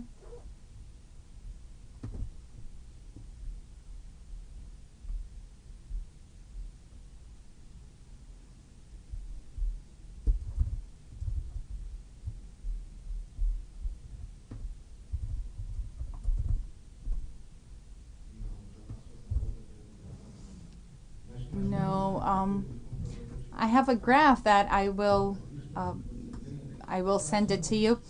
So these are the data when you're talking about other power plants, like a thermal one, it's even 100 times higher levels of CO2 emission. For example, when we're still discussing Anger 3, Greenpeace was fighting for these numbers because they said that it generated CO2 in all of the pre-operational phases, but that's really pretty much the same as to the construction of a wind power plant construction. I would like to know, Francisco, what kind of work have you been doing? Because we have these modular reactors and these power plants, and the process for this is very complex. We have to talk about safety, and so what work has been done to allow the development of that industry? Well, nowadays we have 86 projects of SMRs that are being elaborated by many institutions, many companies. 86. So if you would like, if you want to buy one today, you won't be able to. You'll have to wait. A few of these projects are a little closer to being delivered. We have one right here that is very advanced here in Argentina when we're talking about modular reactors. And we also have other projects, but not so many of them are advanced as well as they should. So we have to follow up on these projects, and we have to select the strongest candidates so we could have successful rates, and that will lead this discussion. How will we do capacity building for human resources, the supply chain that we have today? Will they adapt to this sort of reactors? I believe yes, but the innovative aspects we still need to be found, and we need to focus really. Let's choose 2 or 3 candidates there and work with them. That's what we're proposing here. So we wouldn't lose these efforts. Do you have any questions, Francisco? No, I'd just like to compliment what he was saying. When we're talking about productive chain, that's even higher levels of CO2 emission. So, because we're talking about transportation and fossil fuels that's being used. So, all of these constructions emit CO2. When you look at the chart that I presented to you, we can see that all of these power plants, in a way, they will emit CO2. We need to show that to society to clarify these data. And Hanaiser, I'd just like to propose to you a reflection. We hope that in the future population will have easier access to electrical cars, especially here in Brazil. In wealthier countries, that's more common. You have more electrical cars. But many of these cars, the energy that's used for them, many of the times is based on coal. So maybe you're using a car that's not polluting as much as fossil fuel ones, but the energy that they're using was created through coal, for example. How can we change that? So that's a tough question, really, but the theory is pretty much the same as the previous question. How much CO2 was generated to build a power plant, and how much was emitted to build an electric car? So we have to discuss that. So we have to think about electrifying these power plants, but how are we going to electrify them based on coal, for example? So We have to have a clean electric matrix that's renewable, but still burn fossil fuels for the transportation with trucks, for example. So all of that has to be analyzed. And the construction of electric cars also, or electric airplanes. The company that I used to work before coming to Framatome, they are delivering, they're paying over $3 billion a year to the development of electrical airplane. So it's really the same line of thought here. It's really no use having so many electrical vehicles, but the construction of these vehicles is not so clean. So we're heading towards the last 5 minutes of our panel, and I would like you to make your final considerations. So just something, why can he ask me questions, but I can't ask him questions?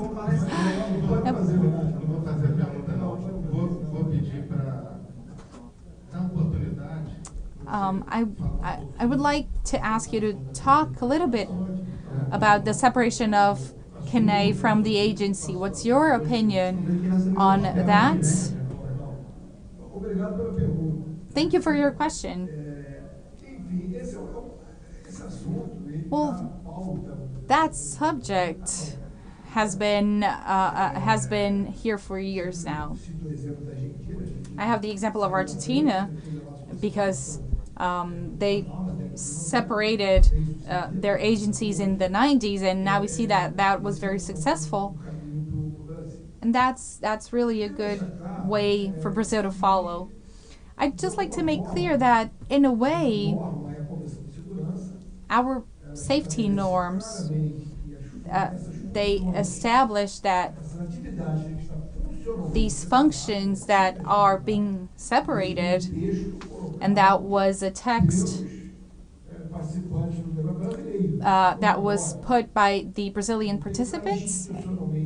So we don't have to be institutionally separated. We have to be functionally separated. And that, then we were able to create a board of development directors, so we could work on development and service providing, and a board of directors that is more deliberative.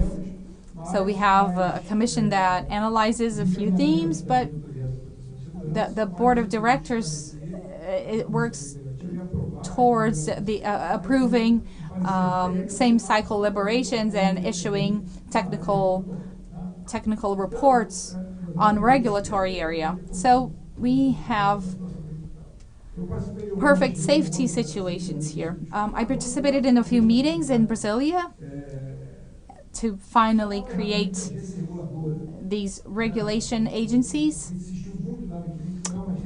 We insisted very much to create an agency to work on nuclear energy safety. So you regulate, you can, so Brazil would only benefit from that. So having a regulatory agency would be very good. Well, Brazil already has regulatory agencies, but they regulate price, they regulate supply. So that we need difference. We need to promote the culture of safety in the sector. So we had that discussion, but unfortunately we were able to succeed.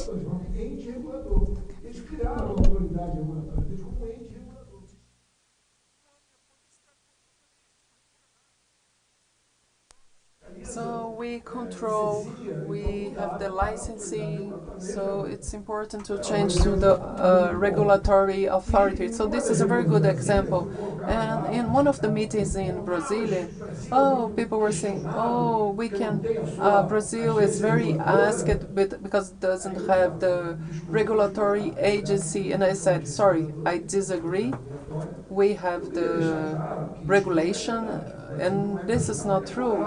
So Brazil is asked, but the creation of a nuclear regulatory agency. This is something from the country.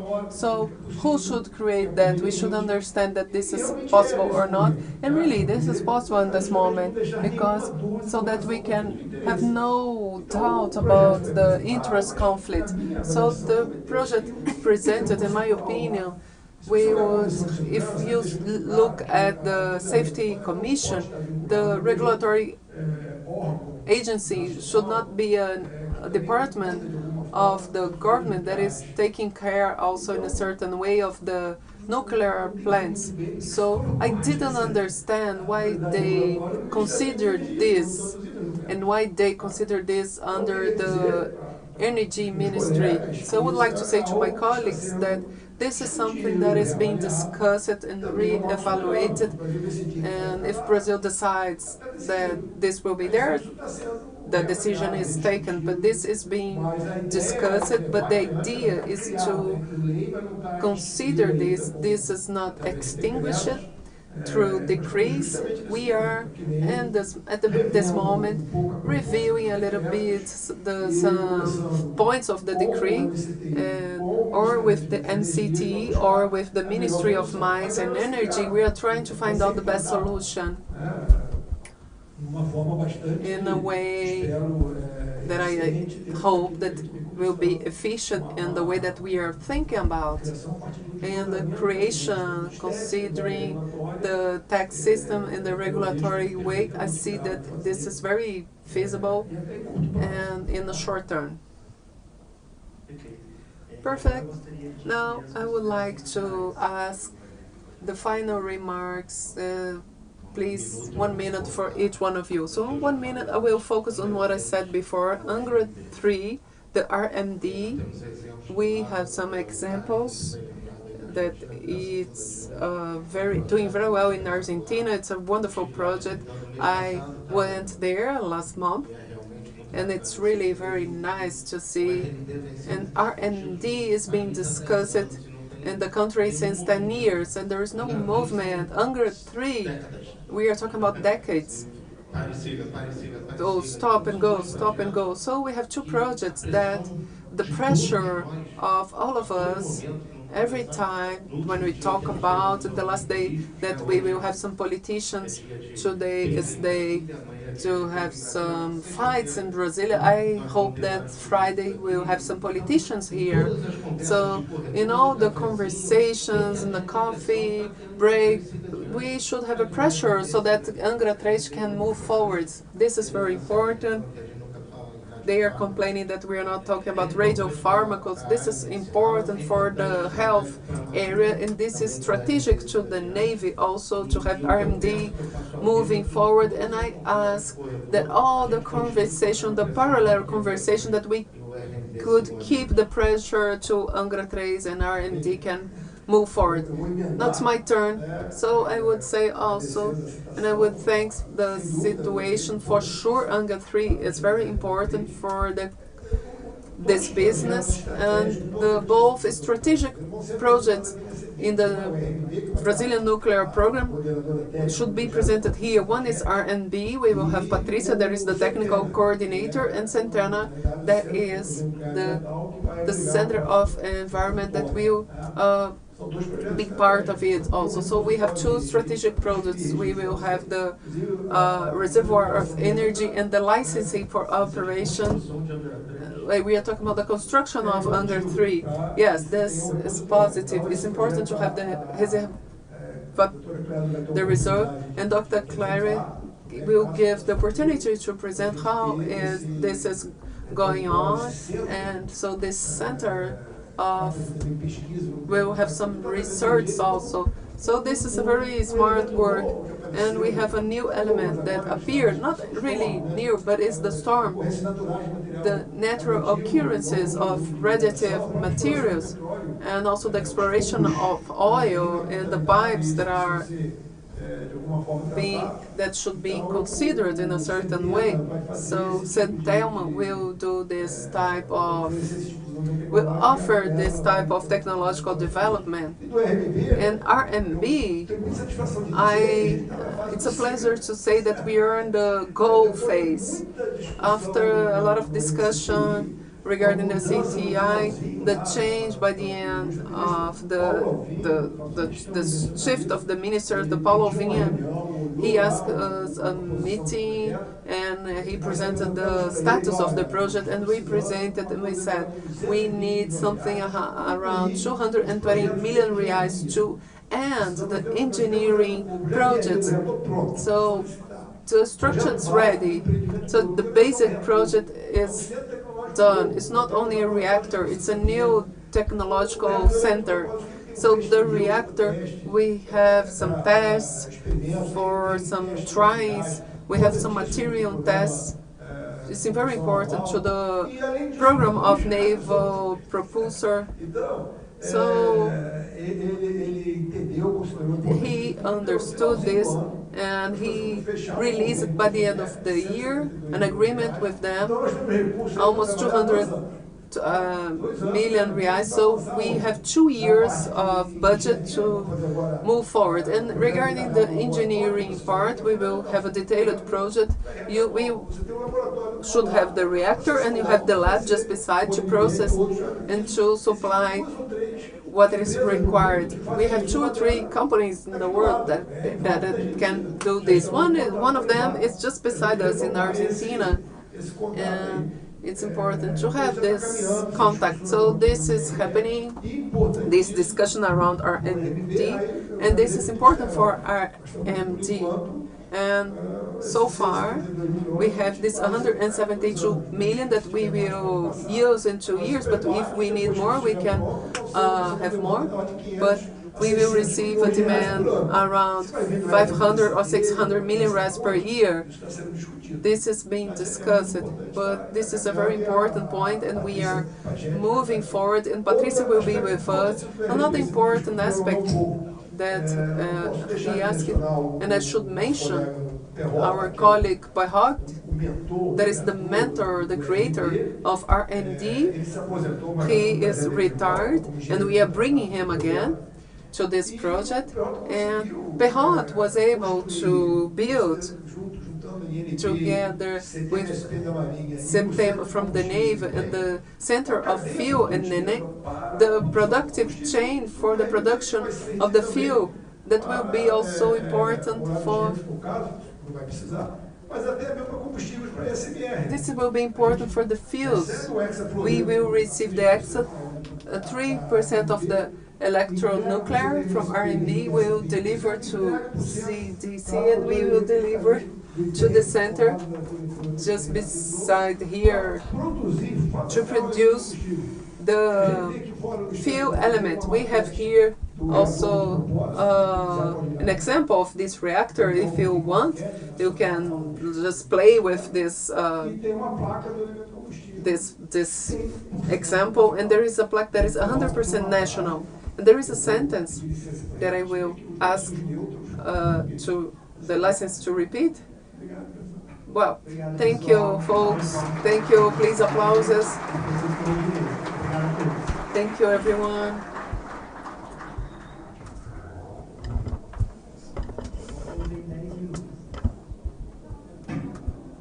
We will be back in 10 minutes. Tractable is leading the way in the deployment of a new generation of reactors, the small modular reactors, or SMRs. SMRs are smaller, simpler and standardized modular reactors. Their components can be built in factories and shipped to site locations by truck or rail, making them quicker and far less expensive to build than traditional ones, which facilitates investment for private actors. They also incorporate the most advanced features of the nuclear technology.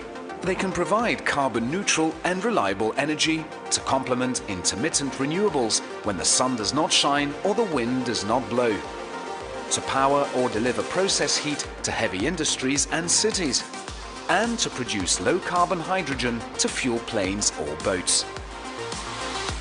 Our nuclear know-how and innovation enable us to support nuclear and industrial players to successfully deliver SMR projects.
Tractable offers the healthcare sector a unique combination of infrastructure, nuclear, and radioprotection skills.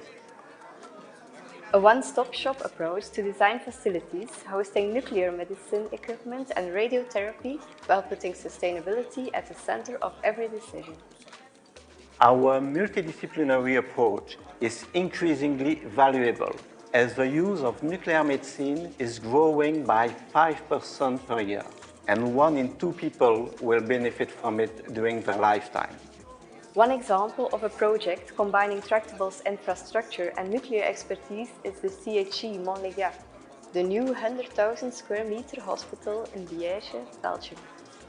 Montlégat includes a nuclear medicine department that requires specific skills to complete, especially in the field of heating, ventilation, and air conditioning. The client requested a sustainable building, so we designed it around energy and water saving. We incorporated several passive design features like optimal positioning of the building and the orientation of its windows to require fewer heating and cooling systems.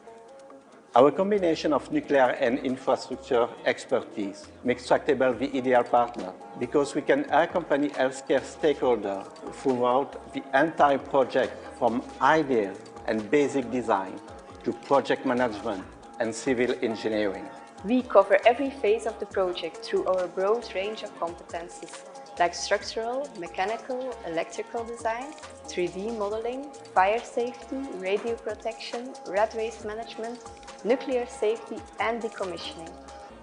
Tractable combines infrastructure and nuclear expertise to develop sustainable healthcare facilities. For cutting-edge research, diagnosis and treatment for the well-being of people around the world.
aprendizados e renovação, o que nos fez ter a certeza de quem realmente somos.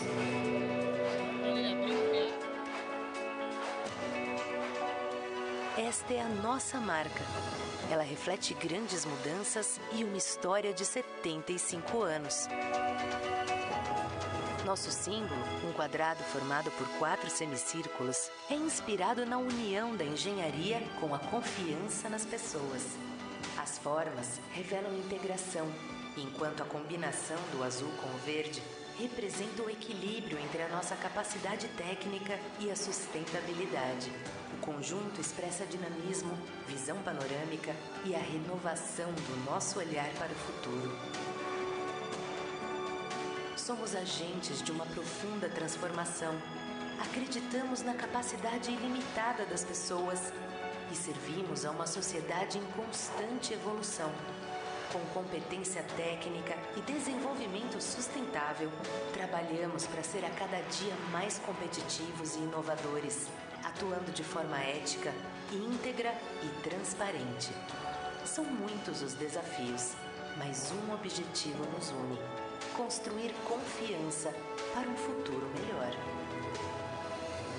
OEC. Se é concreto, é de verdade.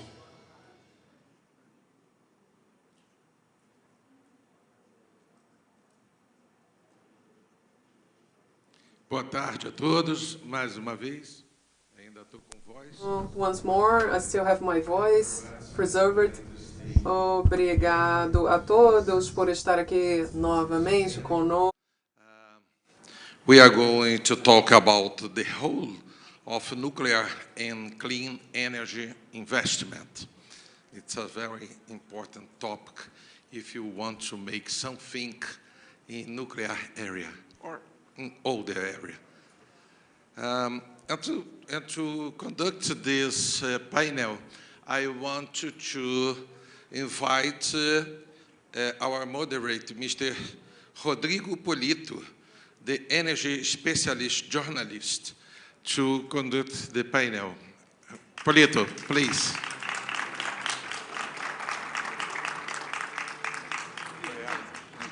Thank you.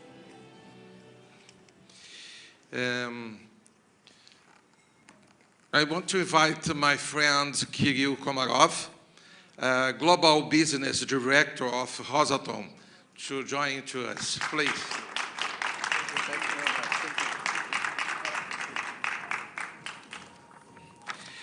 And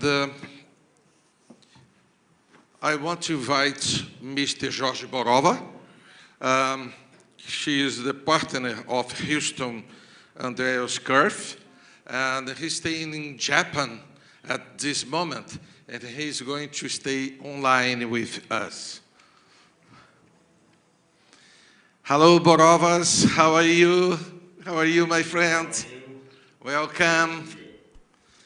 And I also want to invite Mrs. Luciene Machado, superintendent of the project structuring area of BNDES.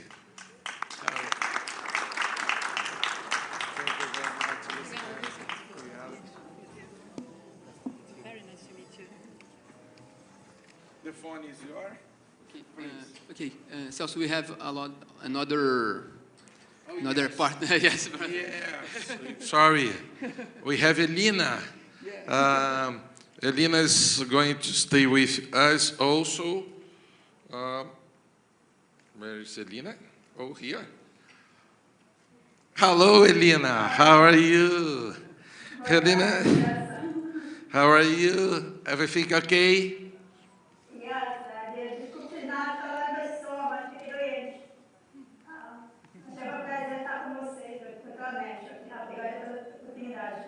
Obrigado, Elina. Elina, partner of deputy team leader of the energy sector in Pillsbury. She's staying. Where are you at this moment, Elina? Because I never know if you are in an aeroplane or if you are in some country. You are in New York? I'm in Washington. Or Washington? In my heart, I'm in Rio. Okay. Thank you very much, Elena, to stay with us. Polito, the microphone is yours. Thank you very much. Thank you, Celso. Good afternoon, everyone. Welcome to this panel about the role of nuclear power in clean energy investments. Thank you all for joining with us. I have personal interest for this discussion because, in my opinion, since the great challenge we face today is the global warming, it is undeniable that nuclear energy, which doesn't emit greenhouse gas, should be deeply analyzed and considered for their contribution by every authority in the world, in my opinion.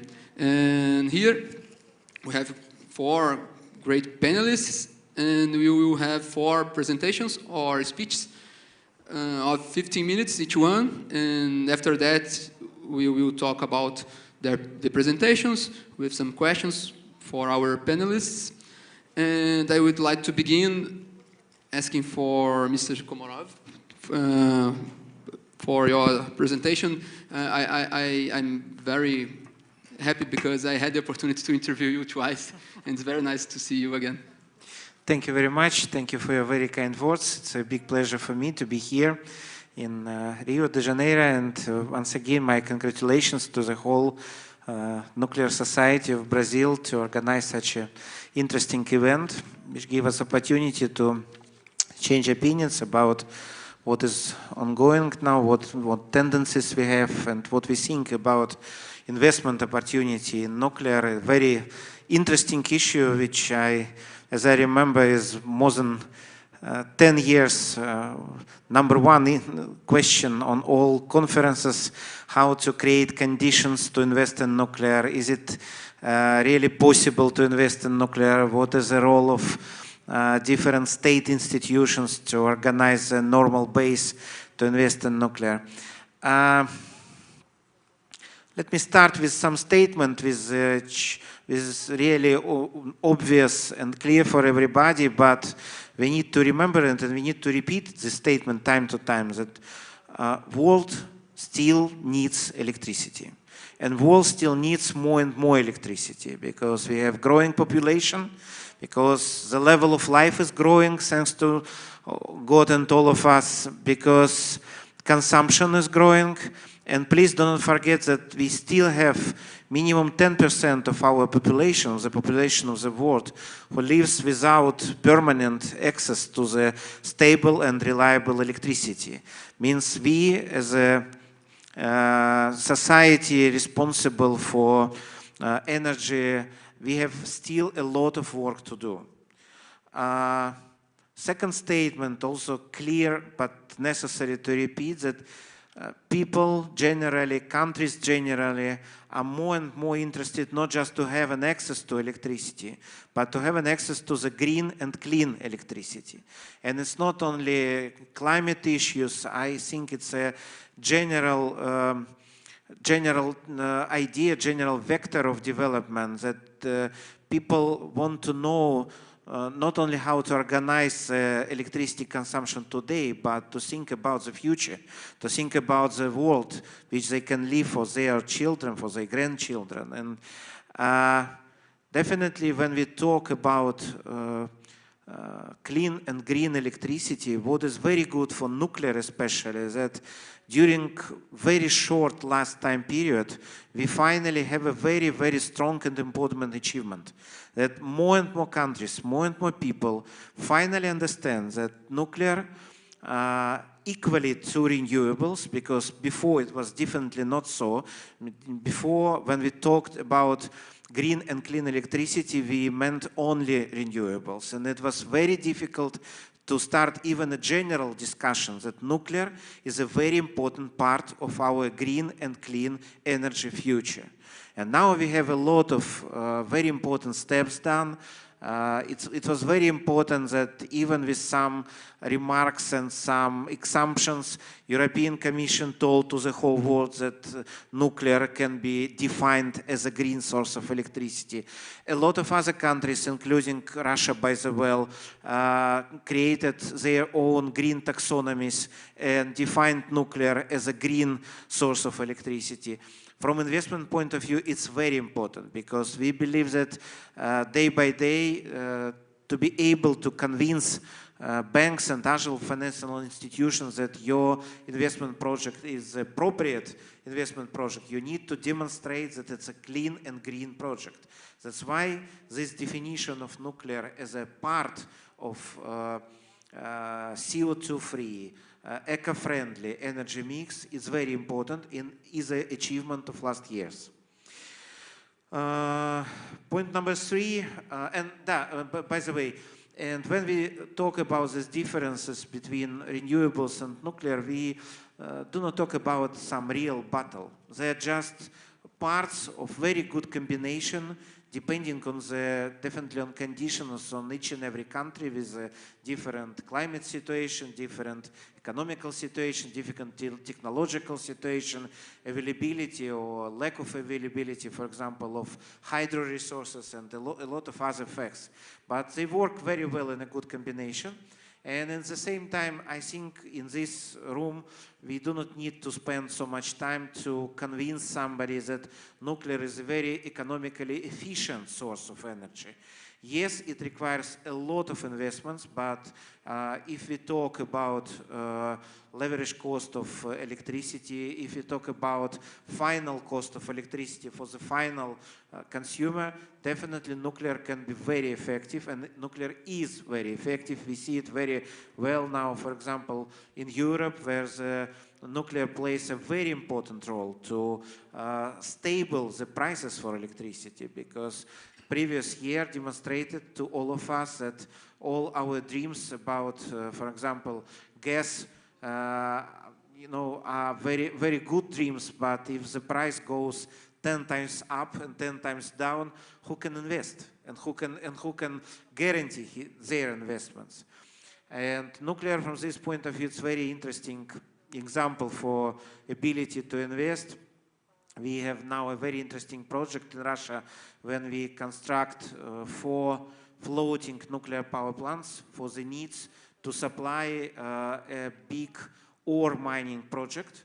And we signed a contract for 40 years.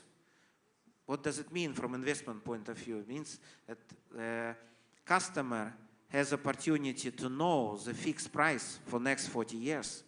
And we, as a producer, we know the price for next 40 years, and it's a, mutually beneficial story which gives opportunity to invest and to return investments.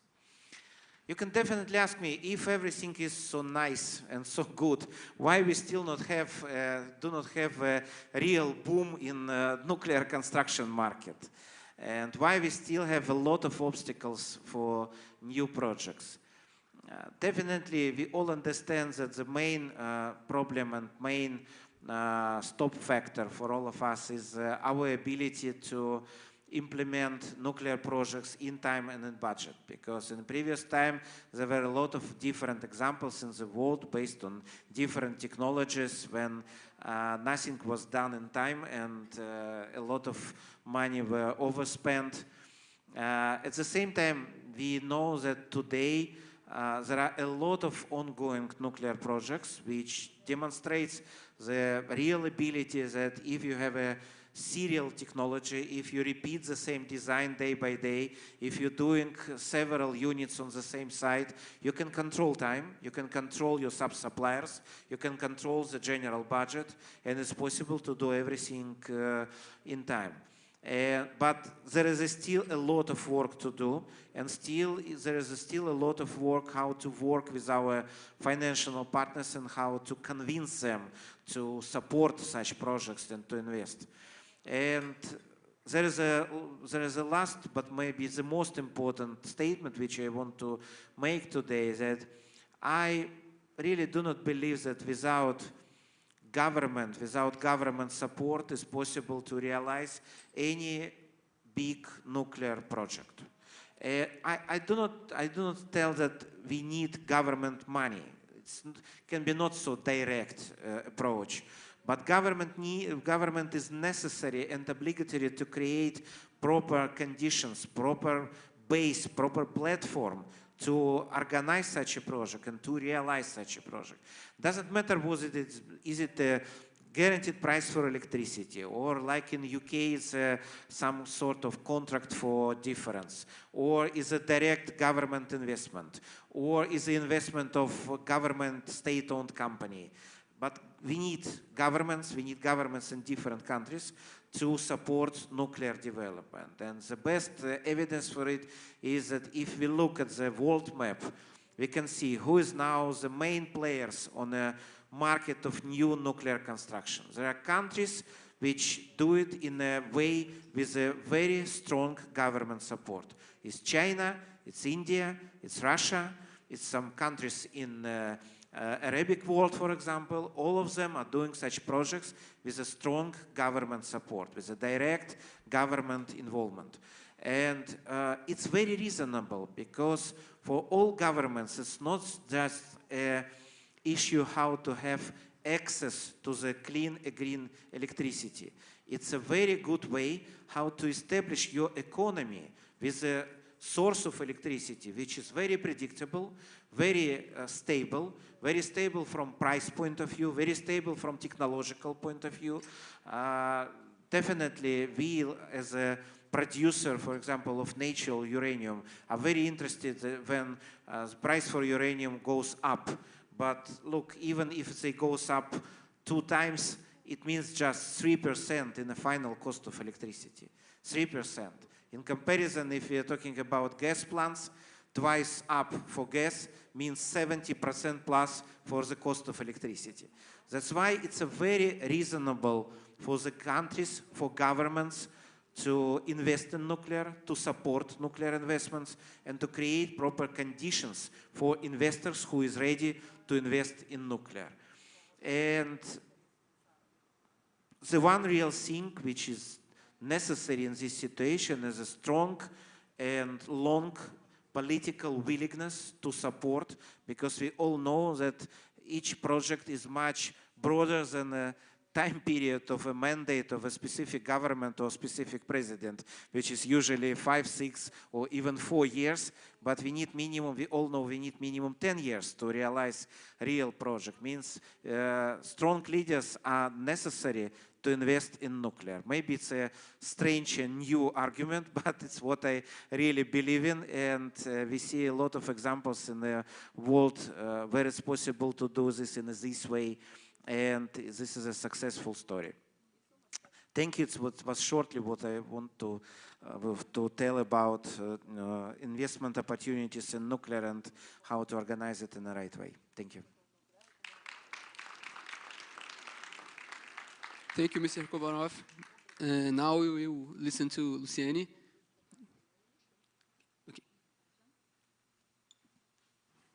So thank you, Rodrigo. It's really a great pleasure for me to be with you today. I'd like, first of all, to thank the organizers, the sponsors, ABDAN, in the person of President Celso, and all the relevant people here involved. For BNDES, it's really a great honor to be with you today to discuss such an important issue and then share this panel with so reputed specialists.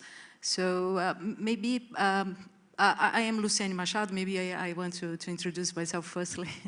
I'm Luciane Machado. I'm Deputy Managing Director in charge of the PPP unit of BNDES. You can understand that the unit in the Development Bank of Brazil in charge of developing projects or structuring projects in charge of either federal government, state level governments, or municipality governments. So we are at the bank very dedicated to specific projects in order to help these public clients in general, to put them in a very robust way to attract private initiative in order to to save up some public funding for better reasons, and also to leverage on the capacity of the private initiative to put those very important projects in place.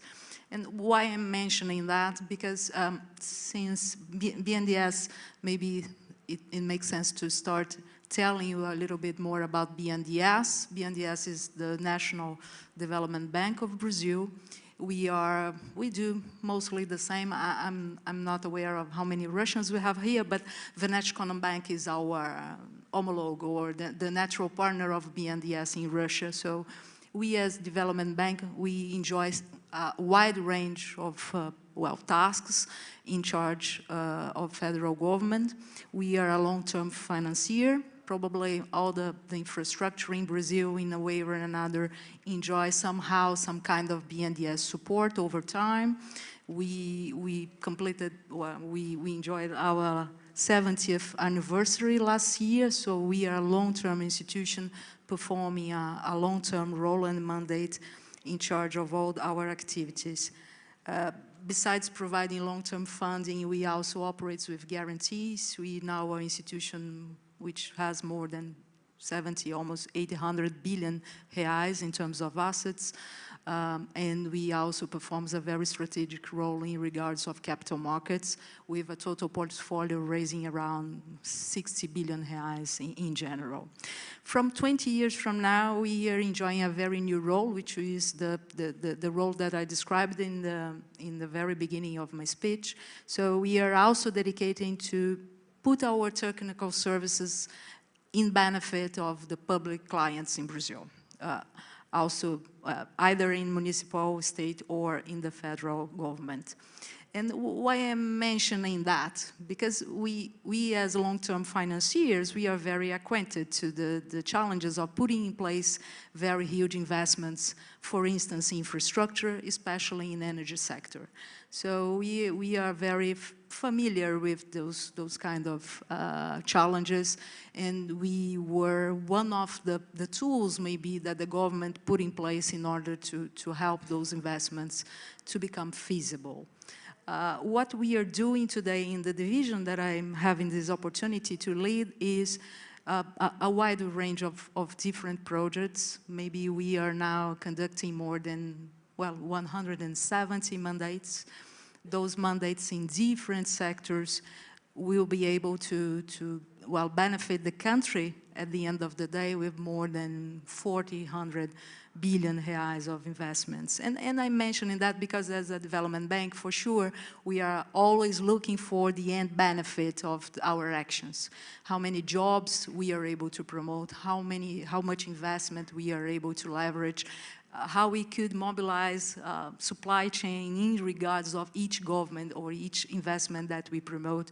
So those are our main guidelines, the way that we are always pursuing. Otherwise, it's difficult to legitimate ourselves in the way that we ask for the taxpayers in Brazil somehow to trust us to better apply their funds in order to have all these benefits in return. So we also, from a federal government point of view, we are normally asked when the government has very specialized and critical tasks to perform. And is that when it comes to Angra 3 nuclear power plant? Because it's, from a government perspective, it's a very unique project. It's a very complex one, as you know. And we feel that even, and I was listening to Kiri's introduction, and even for a country like Brazil with a very diversified energy matrix, we do understand that the nuclear energy has got a role to play. And it has got so many benefits. We do feel and we do trust those aspects that you have emphasized in terms of the clean energy and the benefits that a matrix that relies partially on this energy could enjoy in terms of the environmental aspects.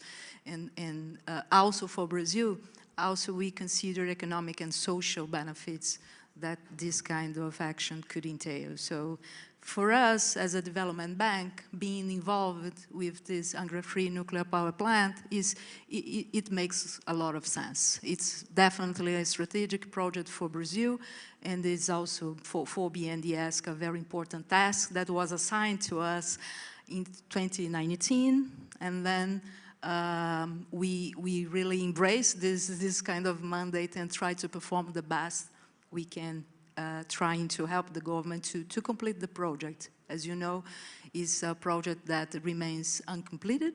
It's now enjoying 65% in terms of completeness, and now we have this challenge: what would be the best model to put it in place to complete it and to make the benefits of the project available for the society.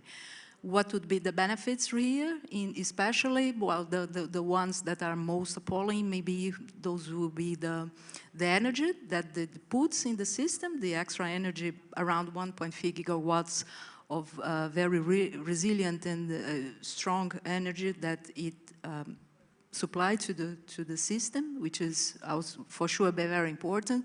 For you to understand, it's almost equals the total consumption of energy of two different cities in Brazil, very important, which are Belo Horizonte and Brasilia. So those are it's a very important amount of energy considered.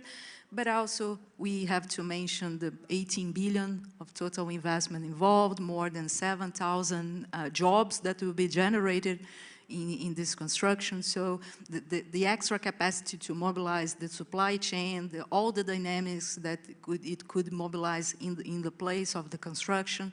So we see very different benefits and externalities as well for the project. That's why we are involved I think, viscerally, in fact, involved in this project. Well, I was mentioning that in 2019 we were asked by the government to perform this task. The next year, and I'll tell you a little bit about the background about the project, just to end up with what are the next steps for us now, and what is the situation that we are enjoying these days. So backing up to the 2019, we were asked by the government to perform the task. 1 year later, we just put in place the conceptual model for the project. In this sense, I really would like to thank, really, in fact, Mr. Borovas and Mr. Teplinsky as well, because at that point in time, the team warned me that they were very helpful in order to provide information and very important insights for us to put this conceptual model in place. So that was very, very helpful for us. Thank you a lot. And then we, when we are structuring project, we engage lots of consultants, because it's really a unique task to perform. For sure, no part could perform it in a standalone basis, and we hired some free consortia of very specialized consultants to help in this task. And since then, we've been performing a very robust and detailed work in order to put a strategy, a two-way strategy, in fact, in place, in a way to provide a model to attract and to select, at the end of the day, a contractor, an EPC supplier, in order to complete the project, because it's definitely needed and urgent.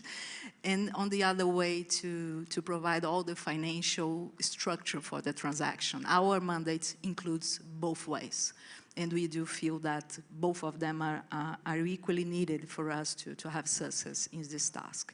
So that's why, or that's what, in fact, we are doing. By the end of last year, we are able to provide to the National Court of Auditors, the way that we call here TCU, the three letters that you probably hear a lot. And those ones are very responsible to approve each and every project that we conduct as a public procurement model. So in this way, in case of Angra-3, wouldn't be any different. So we were able to conclude these studies and send to them. And through this year on, we are trying to to assess the way that we feel that we perform in our task, the way that they think that we could improve these studies to the end of this year, maybe to reach a very important milestone, which will be the launch of this public procurement process. That will be maybe our very end target, or the first relevant one that we have in place. If we are successful doing that we definitely expect to do, next year we will be dedicated to the fundraising, or at least to put all the funds possibilities and partners in place. As a very robust and complex structure, we do feel that we do need either public funding from maybe public banks. BNDES is a long-term financier, probably one of them. Capital markets, some kind of ECA-supported schemes as well that will be needed. We are dealing with, an asset relying on Framatome technology, so for sure it's also very, I think, feasible to expect some kind of export-oriented mechanism in place here, and BNDES has also this mandate to put this financial equation in place. So it's a very, and another huge task that we are having, and we are very, very, really proud of that. As we see that, some projects for the country are very unique, as I mentioned before, and Angra 3 is probably one of the three more important for this specific cycle. And I'll try to conclude with this because I'm lasting just 2 minutes. But to end up, maybe to share with you some optimism in regards of the project feasibility and the way that we perform our role.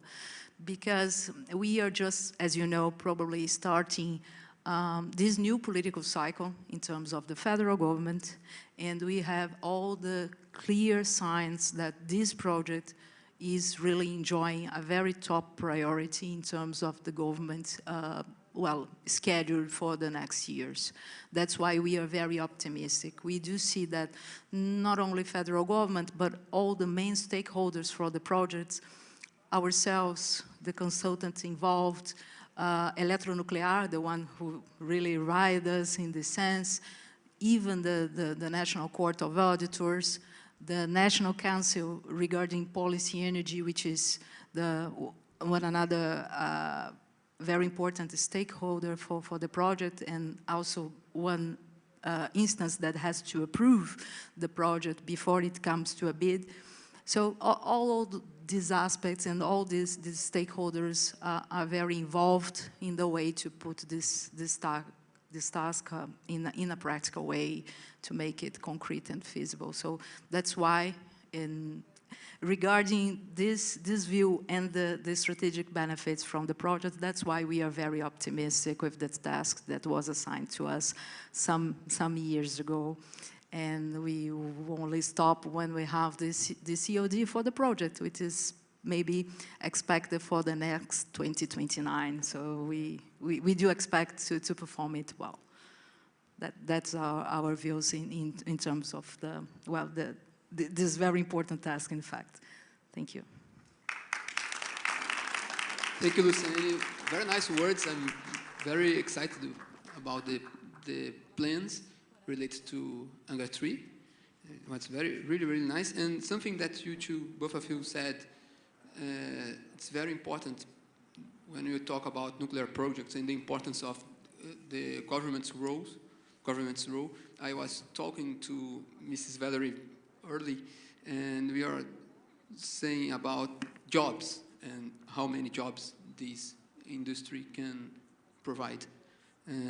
Now we are listening to Mrs. Elena, please. Thank you so much for the opportunity, and once again, my apologies for not being there with you in person. I was about to travel, and I unfortunately contracted bronchitis, so I also apologize for my voice that's not as strong as it normally is. But I hope nonetheless I can share with you some thoughts about financing that will be valuable to this panel. So So I'd like to focus my presentation on financing new nuclear energy. And by new nuclear, I mean the new wave that we hopefully will see of small modular reactors and advanced reactors. And I'll talk a little bit first about why I think this wave is necessary. So I think as you already heard in the beginning of this panel, there is a really significant drive towards deep decarbonization, and that of course coincides with also sustainable development in energy growth. And the challenge is really tremendous. If we look at some of the numbers that are necessary just based on projections. And I have to say, a lot of times when I look at projections, they really don't assume enough growth in the developing world. I think the projections are often low for how much energy and how much economic growth we'll see in the world. But even based on the current projections, reaching net zero is really challenging, equivalent of something like taking 40% off the global passenger car fleet off the roads. And there's also very little time. For advanced economies, we're less than 10 years away from when we really need to make this a reality, and for developing economies, less than 20 years away. Oftentimes when we talk about energy, we think about the electricity sector. And if you look at this chart here, electricity heat production is really only 25% of emissions today. And even in that sector, we're very far from decarbonizing it. Coal is still king today. We are dependent on coal for 36% of the electricity production today globally. And there are countries, especially many of the fast-growing countries, India is one that comes to mind, that are really predominantly dependent on coal. But we also have all of these other sectors, some of which is very hard to abate, like industry, like transportation, and like buildings, the heating and cooling of buildings worldwide that cannot be easily electrified. They need more complex solutions. And really slashing emissions across the economic sectors is what we need to do to prevent climate change. So we're all here at this conference, I think, because we believe that nuclear is a solution for deep decarbonization. I don't need to list the reasons why that is true. However, nuclear growth has really been stagnant. About 5 gigawatts of nuclear to the grid on an annual basis, but we have taken off just about as much.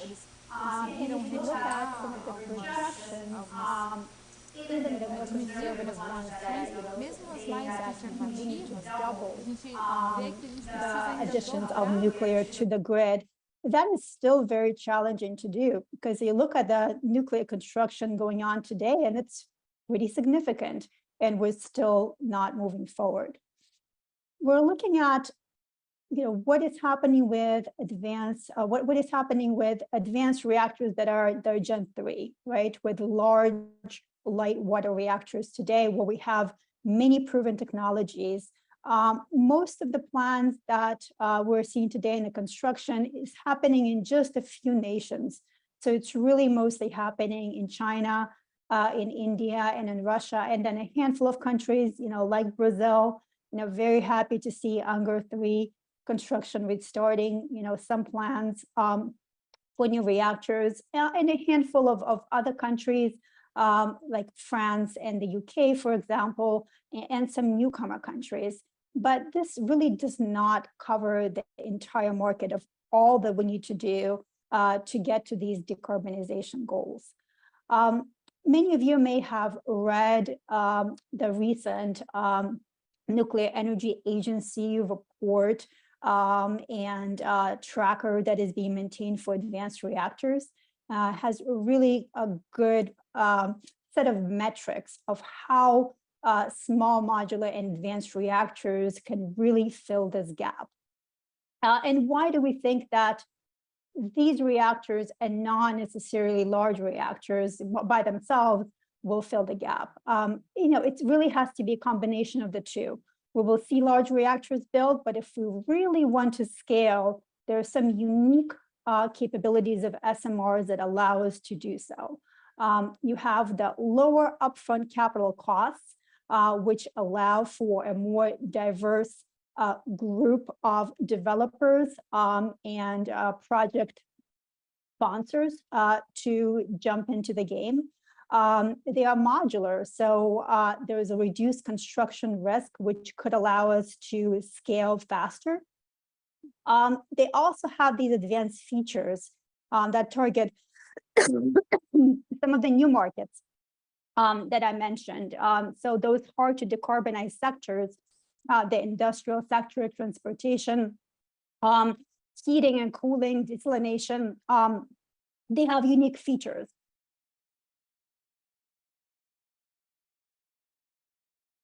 They can operate at higher temperatures, which allow them to produce heat and produce elements like hydrogen and ammonia more efficiently. They can also be co-located with other industrial production sources and can be located to closer population centers. That also makes them better situated to address some of those other non-electric sectors. If we were talking about 2 years ago, I wouldn't have a map to show you of potential sites. Right, this was all still on paper. This was mostly MOUs, and there weren't really any sites to be had. I'm happy today to be able to actually show you a map. This was also in the NEA report. Pillsbury, we have a different map that we use showing some of the other potential sites, but I think this is a really good map because it's truly global. And these are actual sites which are being prepared for SMR commercial deployment to date. So it is very exciting that the market is starting to look real. It's no longer just on paper.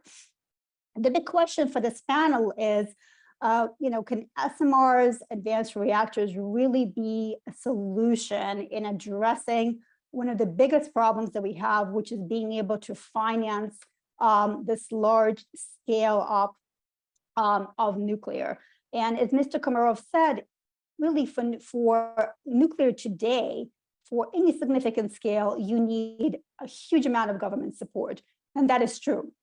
But if we're going to double or triple the capacity of nuclear, we can't have 100% of that come from government, right? So we need to have a more diverse sources of financing, and that's where SMRs could be a solution. But for them to be a solution, they really have to be successful projects. They have to be bankable projects, and they can't be one-offs.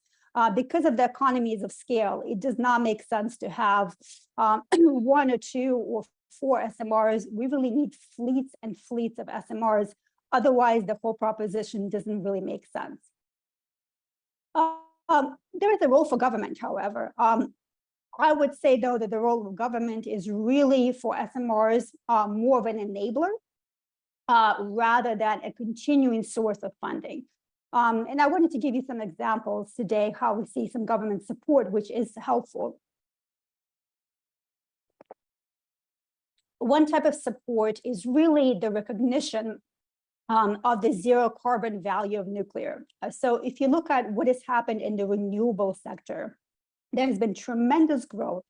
And that growth in large part is due to the recognition of renewable as zero carbon energy and all of the tax credits and other incentives that have been provided for renewables. Traditionally, nuclear has not been able to benefit from these credits. That is changing. And I will give you one example. We currently have a tax credit race, I would call it, between the two of the 3 North American countries, the United States and Canada. The United States started it with a law called the Inflation Reduction Act. that had a number of energy-focused tax credits, both on the production side and the investment side.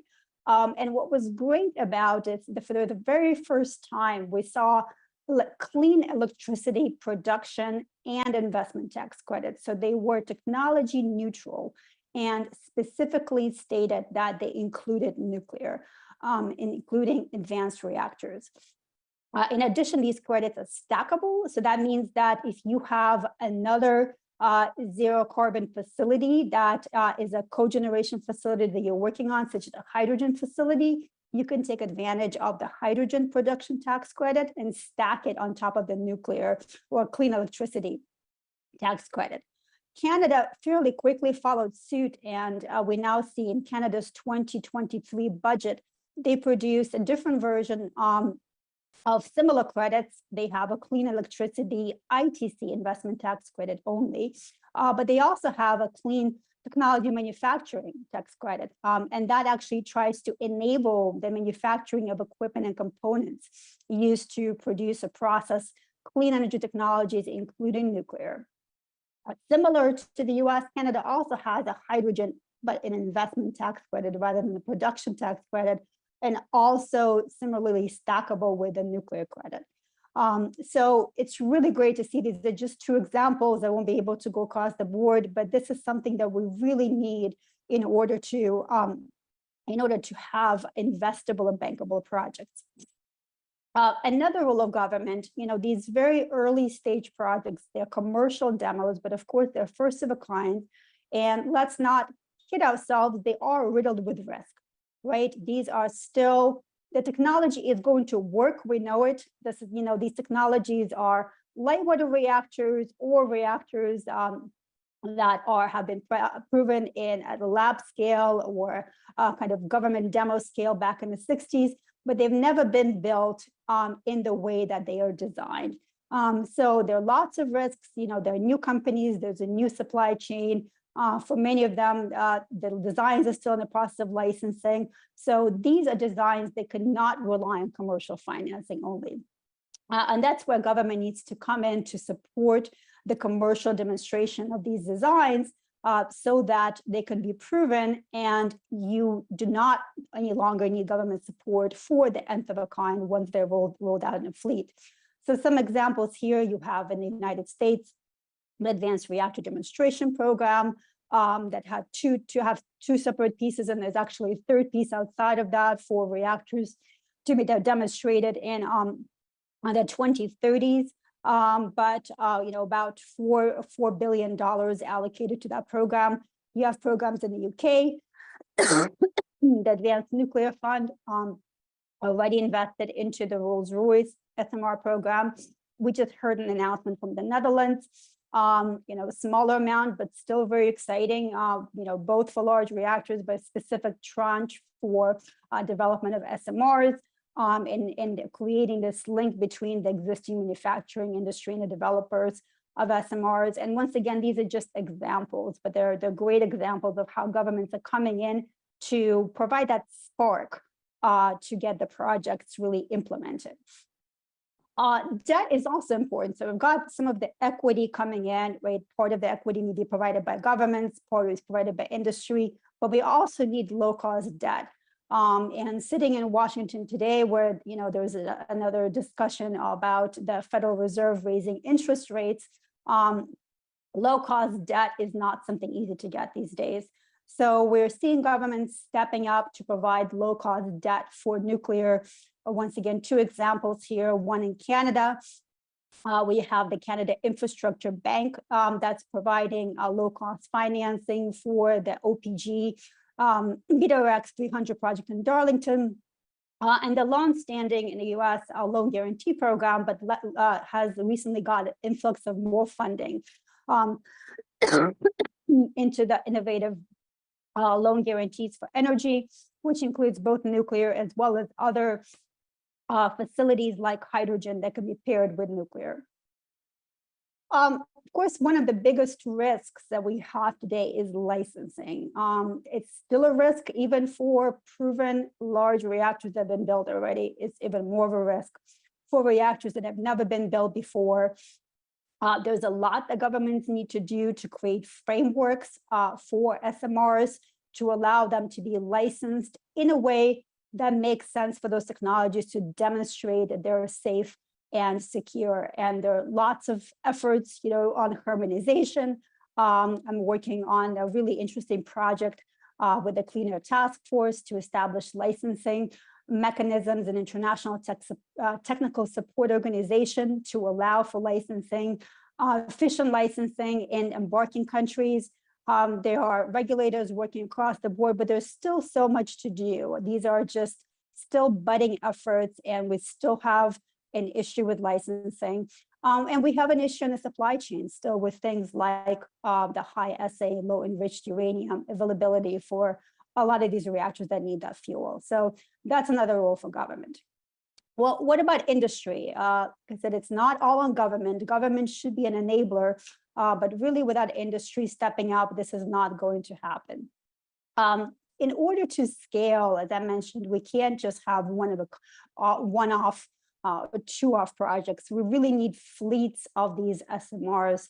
And that's where I really think the idea of collaboration by the potential owners and or off-takers of these SMRs really needs to come in. And we see the first kind of major example of that with the announcement of the collaboration between TVA, OPG, and Synthos, US, Canada, and Poland to commit to build BWRX 300 units in 3 of those countries and potentially others.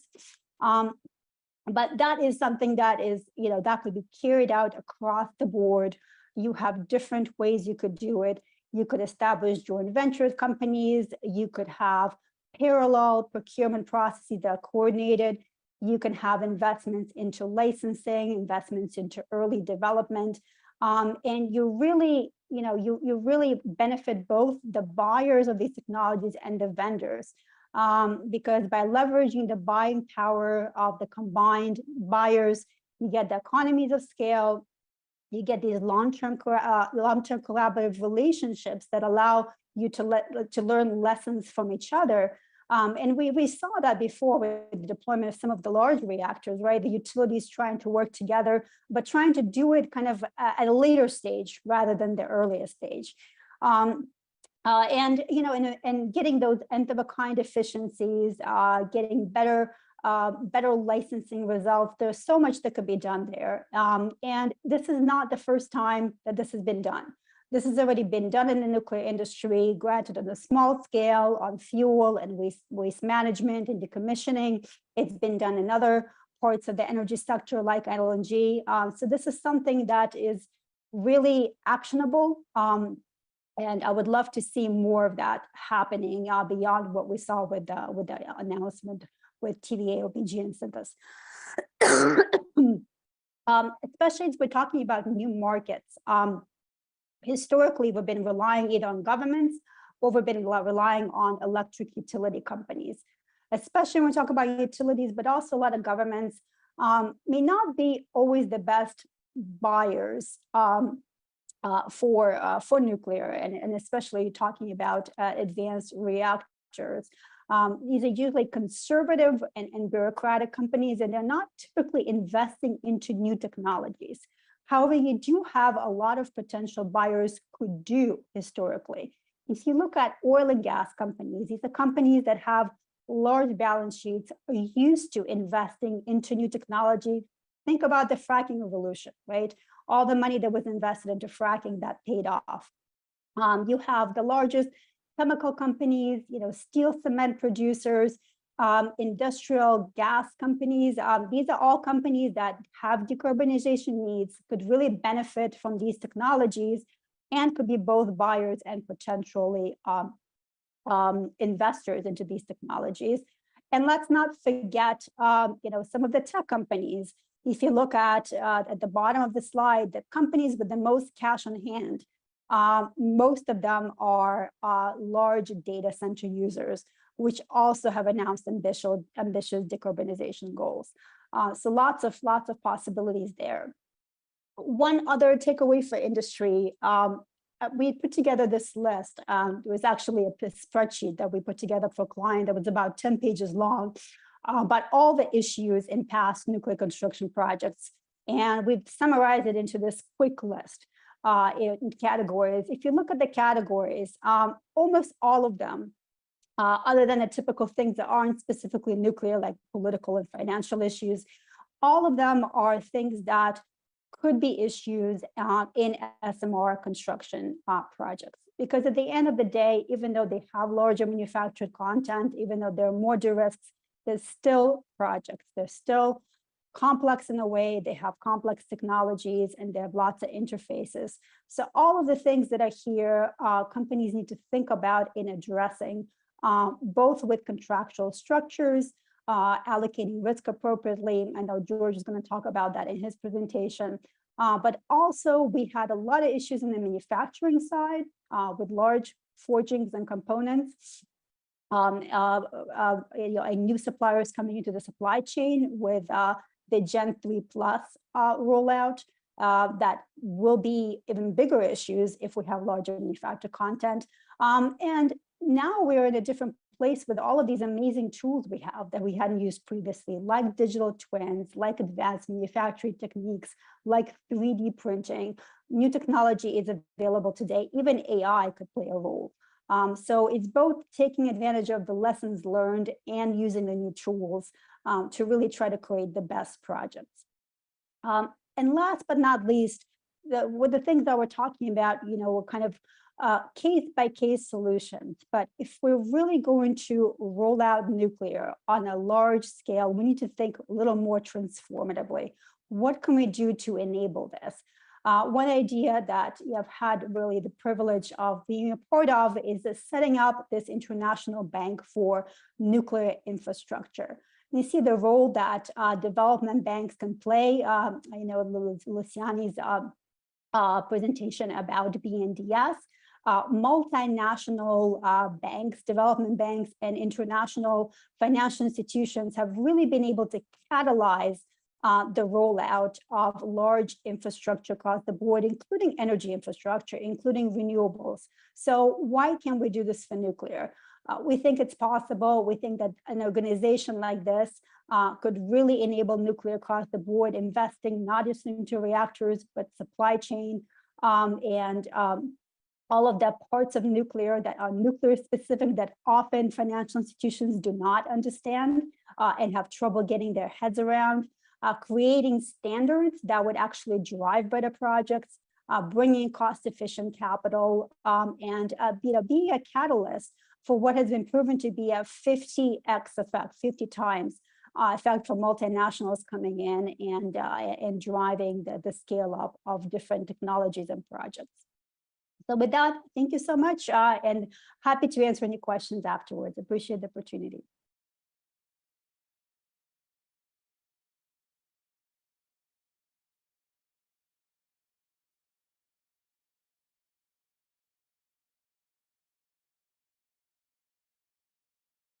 Thank you very much. Very good. How are you? Can you see my presentation now? Great. Yes, I'm George Borovas, and very nice to be invited back. And unfortunately, I couldn't make it to Rio de Janeiro this time, but I am calling in from Tokyo, 12 hours exactly the other direction of the clock. So great to be with you in this afternoon. So I'm going to go a little bit deeper into some of strategies and structures and issues with respect to financing in general for nuclear. And of course, a lot of the things have been covered by the previous speakers, but I will speak to a few of these items that I would like to concentrate. So first of all, in general, on the issue of nuclear project financing, the first thing you need to do is to always go back to the issue about risk. And there's two kinds of risks that banks, financial institutions always look at. Financial risk, which is primarily driven by project delay and cost overruns that we've seen many times in the nuclear industry. Some long-term regulatory and power market uncertainty, the need for developing human resources that are going to be able to support nuclear power development, and also the significant amount of finance and long development and construction periods that traditional nuclear has. nuclear liability is always a big issue that creates a lot of structural issues for nuclear projects. But also there's the reputational issue, which is really important. So social perceptions associated with nuclear, which we know have been challenging in the past, but we're starting to see a big difference over the years, the past few years. Political risk and public acceptance issues, post-Fukushima environment and nuclear safety concerns that are on everybody's minds. Nuclear non-proliferation, which is always an issue you have to be concerned about in nuclear, but also the radioactive waste management disposal, but also the historical and current experience of project delay and cost overruns. So you see that on that one, I have it on both sides, because the issue about reputational risk, even if everything else is okay on a project, nobody wants to be associated with a project that's going to be delayed and it's going to cost more and it's more expensive. So it creates a reputational risk for everybody that's involved. So where do we stand in nuclear finance in 2023? You know, and I'm always sad to take this slide because, frankly speaking, I've used this slide for the past 6-7 years, and all I do is just change the year in that I put in the middle there, because not much has changed. So you have a lot of solutions that are anchored around ECA and vendor finance. We're looking to different models to create distribution of risk to attract other investors. Government support structures are evolving. I couldn't agree more with Dr. Komarov about the role of government in nuclear and nuclear financing. So there's no precedent or standard model, and there's no significant multilateral support. And I think that's what, you know, the concept that Elina was talking about before, IBNI, the International Bank for Nuclear Infrastructure, is very important because it actually recognizes the gap in this, and there is no significant multilateral support in terms of, you know, their traditional international financial institutions like World Bank and the others. So the answer is, why not create one then? And this is, I think this is it's a great effort. I'm also partially involved in that effort too. And I think this is something that everybody should take a look at and should visit the website of IBNI, International Bank for Nuclear Infrastructure, because there's a wealth of information and a lot of effort that has gone into that effort. But first of all, you know, I always like to go back to basics when we're looking at a new nuclear project. And the issue is always about minimizing the risk. That's what you're trying to do, right? So you want to make sure that you have a safety system, demonstrable safety culture. Regulators will delay a project if it's not. You want to have a complete detailed design. And I've always been struck by how many projects start and the detailed design is not completed yet. That's always the first, you know, element of failure when you start not having a detailed design and you're starting to work on this as you go. That creates delays, uncertainty, increase of costs. You want to have vendor management, which you have an integrated project delivery team with key personnel experience in building actually nuclear power projects. That's very important because I've seen a lot of times where people that are involved in the construction of nuclear projects have not actually constructed nuclear projects in the past.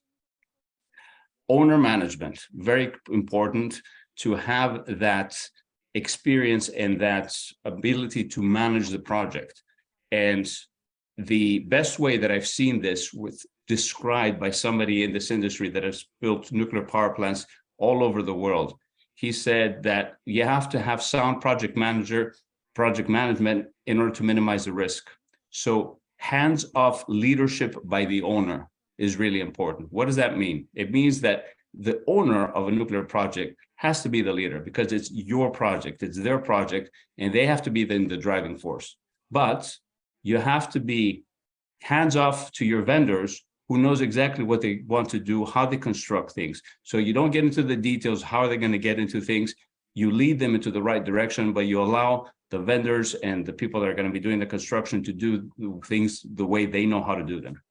So you want to create a teamwork and a partnership between the two entities so you can accomplishing the project management goals. And then you want to have a very good, rigid process with regulatory process and interface with your regulator. And then to look at all the host government and export government supporting structures that can benefit your project.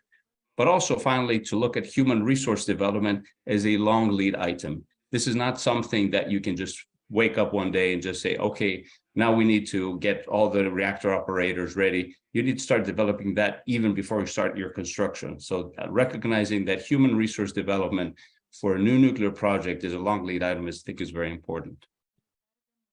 So looking at investors now, what do the investors really care about? They look at, of course, certainty of revenue generation. So who is the offer taker? What will it be, the government through taxpayers or consumers? Is there price support from the government? Because if you leave it, we talk about free markets and power markets and all that. Well, there's no certainty of revenue generation. So that's why you need to have all these structures in order to provide that certainty of generation. Clarity in the role of government, financial responsibility, but the issue about nuclear liability, how does that handled in each country?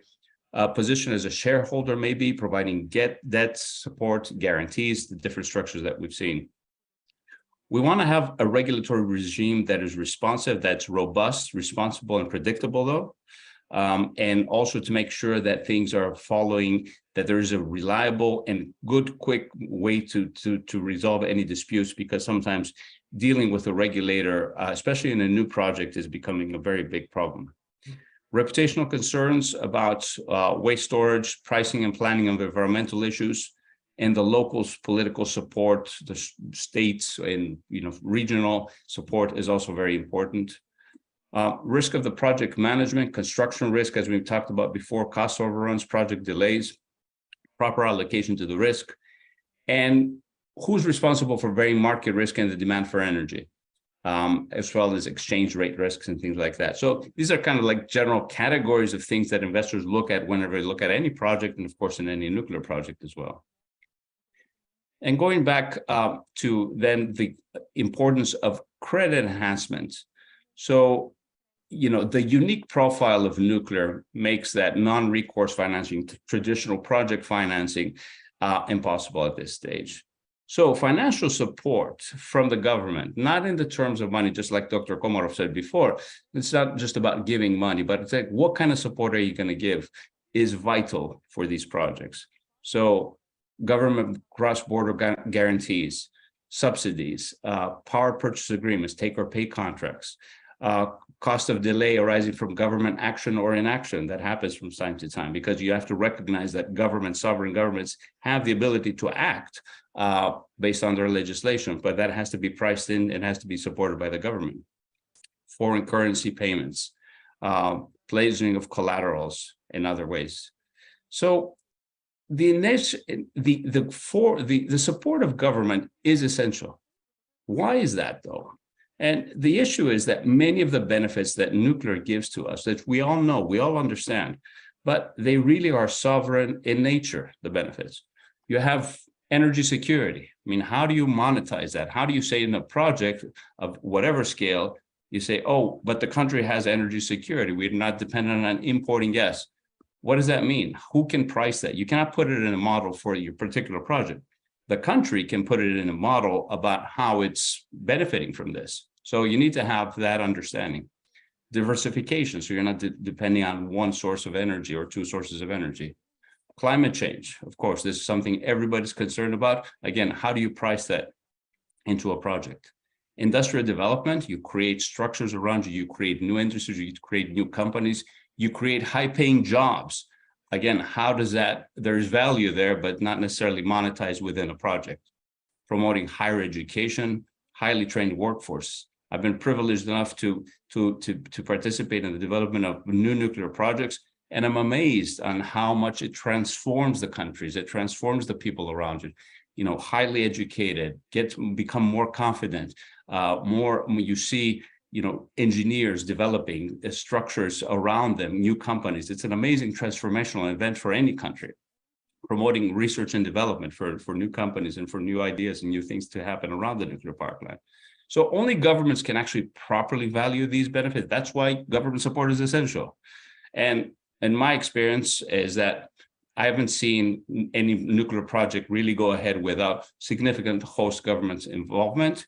And as we said, it can take in different forms. It doesn't necessarily have to be monetary. It has different ways of governments can support a project in different ways. However, and this is important, pure reliance on government funding can lead to lack of fiscal discipline, accountability, and efficiency.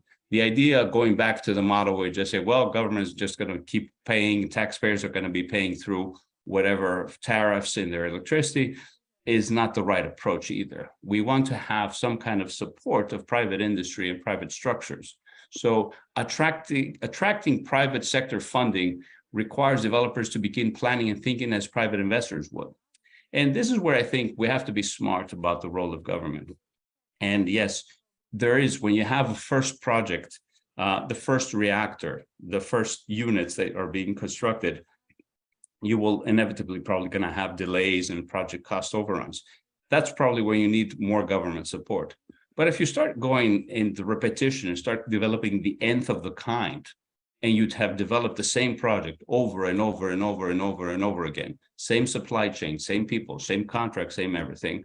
At that point, you start saying, okay, is the essential government's role that essential? Because we've done this before, we know how to do it. And at that point, government's role can start being less and private industry can start becoming stronger. So analyzing nuclear projects based on financing, project financing models is not an issue of, oh, we're going to do a project financing, but looking at it from a project financing approach will help you understand the risks that are going to be involved in these projects and mitigate those risks. Now, I don't want to get into too much of the detail, but I want to tell you about the genesis of this slide. We were talking to a commercial bank that for the first time had been asked to lend into a nuclear project. And we're giving them all our ideas and our models and spreadsheets and PowerPoint presentations. And I was struck because the banker told me, said, listen, this is all great and it's fantastic, but I need to go to real basics here because I need to convince our management, our CEO, that this can work. So I need you to answer these 5 questions for me. Does this country need a nuclear power plant? Why are they building it? Do they actually need it? Do they want it in terms of public acceptance? Can they afford it? Do they have the money to pay for this? Or is this a pipe dream? How will they pay for it? What structures do they have in place? And how are they going to manage and support it? So he said, let's start there, and then we can start explaining all these issues. So we took these 5 questions, and then the next ones, which were, how will you build it? How will you operate it? How will you maintain it? How will you decommission it? And then you put these we put these in a spreadsheet and then started breaking them down into details. These 10 questions ended up being a spreadsheet with, I cannot remember how many, it was like 400 entries. You get into the details, but fundamentally we were answering these questions to the management of the bank. They wanted to understand, why am I lending into this project? Am I going to get my money back? And is this a good project to lend into? So going back to these very fundamental issues sometimes really helps to understand, structure your thinking about what it is that you're doing here. So then you establish clear objectives. The long-term relationship partnership, we know that these things are 80 years, 100-year relationships. So this is the idea that you have to develop a partnership between the host country, the vendor, the exporting country, the vendor, the project management, the owner, all working together in one relationship. Reasonable and achievable project schedule and budget. Too many times we hear about unreasonable project schedules, announcements, oh, this is going to be done by this year, and there's delays. Comply with all regulatory obligations, work with a regulator. You don't want regulatory delays ever. And then you also want to have a clarity of what is your objective. And I hear this a lot with a lot of countries where they say, well, we want to develop, we need the electricity. Okay, great. But we want local jobs. Okay, that's great, understandable. It's great that we want local jobs, but the two don't necessarily go together. Which one is it that you want first? Do you want the electricity or do you want the local jobs? Because if it's about creating local industry, you might have to accept more risk, that there's going to be a little bit more delay in order to develop that. If you want to have the turnkey solution from the vendor that has done this before, maybe your first priority at the beginning should not be local industry, but it should be, let's get the reactors online and then start developing the local industry. So clarity about your objective is very important. Finally, I want to talk a little bit about the issue about language. And we as an industry have a strange way of talking to people outside of the industry. It's an industry that has been led by engineers. I'm an engineer before I became a lawyer. And I think sometimes we talk in technical terms and we don't understand how people perceive certain things. So first of all, I've been in situations where people talk about our latest technology and they speak with glee and happiness, like this is a great new technology. And when you go talk to a financial institution, a bank, all they hear about is, okay, first of a kind risk. The latest technology, great, but this hasn't been built before. So they see it as a negative, not as a positive. So we talk about, proven safety record. The bank understands, remembers, and has heard about Chernobyl, 3 Mile Island, Fukushima. So they want to understand, what does that mean? What do you mean safety record? Consortium, you hear, but like, oh, this consortium is going to build something. They're thinking about internal disputes, coordination issues. Construction schedule, looking at delays and cost overruns that we've seen in the industry. Nevertheless, we are turning a corner. We have turned a corner. We have the EPRs in operation. We have the AP1000 operation. We have the next generation VVERs in operation. And as Alina was speaking before, we're getting closer to the commercialization of the SMRs. So it's not the industry that we had 10 years ago, the new build industry, which had a lot of uncertainty, a lot of things in the mix. So, you have to look at also the projects that have been successful without serious setbacks and get lessons learned from that. You also have to look at projects that have serious setbacks and understand what went wrong with that and try to avoid those same mistakes. The thing about it, we did this exercise for a financial institution, and they said, can you just analyze all the latest nuclear projects and tell me what is it that's going on and what are the issues, what works, what doesn't work? We were struck when we did this analysis on how consistent the issues are. Whenever you have a project that works well, the characteristics are basically the same. Projects that didn't work well, again, the mistakes were the same. So we seem not to be learning from our mistakes, and we have to fix that. So developing a new nuclear project is a complex task. It should be undertaken with a clear host government policy and clear mechanisms of government support. Financing is a primary challenge, and that's something you need to start thinking about early. It's not, oh, here's a project, here's the technology, and then how are we going to finance it? Financing has to be part of that decision-making process, including your technology and your vendor and everything. You want to make use of the guidance, the IAEA guidance on nuclear power infrastructure and development, and the milestones that the IAEA has developed. There's a lot of wealth of information in the IAEA, which can help mitigate your financial risks. And successful projects are possible. Significant levels of commitment by all parties with the right partner, experienced, committed, and inspired advisors that are there, have done this before. And it's really important to get the right people to support you, but in a supporting role. Sometimes I've seen discussions or negotiations on contracts where the owner kind of defers to the advisors to speak on their behalf. And I think that's absolutely incorrect. The owner has to own it. Advisors are there to support. Taking full account of all the lessons learned and to look at the holistic and long-term view of what success means in a nuclear project. And the most important thing in my mind, with the right leadership. Who's leading that project? Who's leading that effort? Sometimes it boils down to one person. And I've been involved in some good projects, and I can always tell who's the person that's leading it. One person. And I think that's really, really important to understand who's going to be your leader, who's going to take you to the next day. So just a very quick view about SMRs.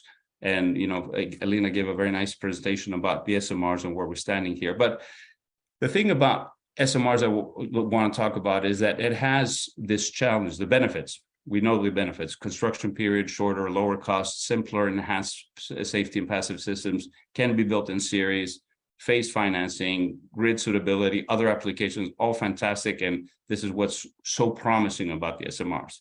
But before we get there, we have to start thinking about the challenges too. You will get that first of a kind risk. And who's going to take that?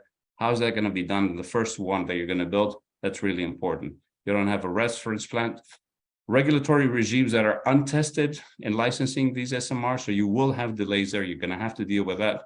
And other challenges that are no different in many respects. Sometimes a reputational issue, completion risk, Nuclear liability might be a little bit different, but still you have to deal with the residual risk there. So you have to start thinking about that. And of course, you lose the economies of scale that you get with a large reactor. So all these have to go into the consideration on how you're going to finance an SMR. So is it easier to finance develop? Of course, it is easier in the sense that it's going to be smaller, more manageable. But until we answer these questions, again, first SMR you're going to build for many technology, who's going to take the completion risk for the first of a kind? You know, if you show me like, okay, this is the company, this is the government that's going to take the risk, fantastic. But sometimes I've been in discussions about the development of SMRs, and nobody's willing to take that. Just the vendor says, well, I'm a technology provider. The government says, I'm here to buy your product. You want me to guarantee your own product? So you need to think about these things and how you're going to develop this in the future. But do they present a first mover and unique opportunity? Absolutely. We certainly see this as the future, and there's going to be a lot of great developments here, but we have to address these issues. So finalizing, I'm looking always at a project in nuclear in the middle, where you have to have all the interests of the sponsors, the lenders, the vendors, the public, the government suppliers, all coming into the project. You have to have that commonality of interest in order to have a successful project. So thank you very much for listening to me. Thank you, Mr. Borovas. Well, we saw 4 great presentations here, and the 4 of them talk to each other, especially when it comes to the importance of government support. And we are a little bit late. I would like to ask one question for each one of our panelists, starting with Mr. Komarov. Mr. Komarov, what would be the best models for financing nuclear projects, and what models does Rosatom apply? Very difficult to answer shortly, but I will try. Look, there are a lot of different models. Most developed today, when we are talking about big nuclear power plants, it's definitely government-to-government agreements with some form of government-provided loans, state guarantees, and so on, because it's the most easiest, honestly speaking, most cheapest way, because government money are usually cheaper than commercial money. There are a lot of guarantees from 2 sides, and it's easy to implement. At the same time, there are a lot of difficulties because not each and every country can allow to increase loan, government loan, and there are a lot of other obstacles. Second model, which is also in use today, and we are doing the first project based on build-own-operate model in Turkey. Just recently, it was a very important event for Turkey. Turkey became a nuclear country because we shipped the first nuclear fuel on the site. It's not a finish of construction, but it is a very important step to finalize it. And this model also requires some government involvement, because it's a task for vendor to construct a plant for his own money on his own risk. And government of the hosting country needs to guarantee the minimum level of the price for electricity. Also a possible model. We see a lot of advantages there, because it's a good model for countries who are a newcomer in nuclear. They do not need to be, as George said just now, the role of owner is also very important. And when a country is not experienced in nuclear, it's very difficult for them to be the real owner. At the same time, they can have all good results, all these social benefits, stable price for electricity, working jobs, and other things. Really new industry in a country without spending huge amount of investment on an initial stage. At the same time, you need to establish a good price for electricity. Definitely, we live now in a very fast-changing world. That's why what is good today may be not good tomorrow, and maybe not enough tomorrow. And when the same example with Turkey, when we or differently or otherwise, because when we started the project, the average price on the energy market was between 5 and 7 American cents kilowatt per hour. And when we established the price 12.35, it was enormous big one from first point of view.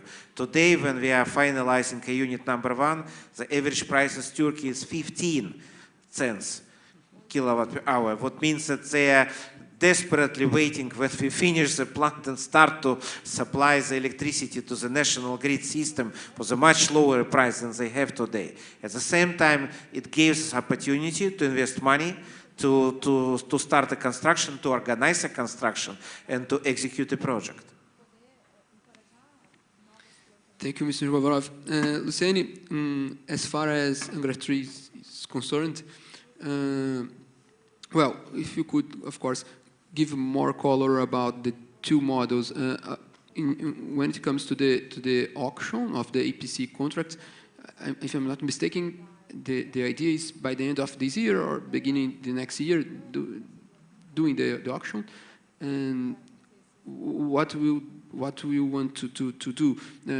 A price proposal, technical proposal, something like that. And when it comes to the model, financial model, which are the alternatives? PPPs, project finance, pool of banks? Yeah, very good, very nice.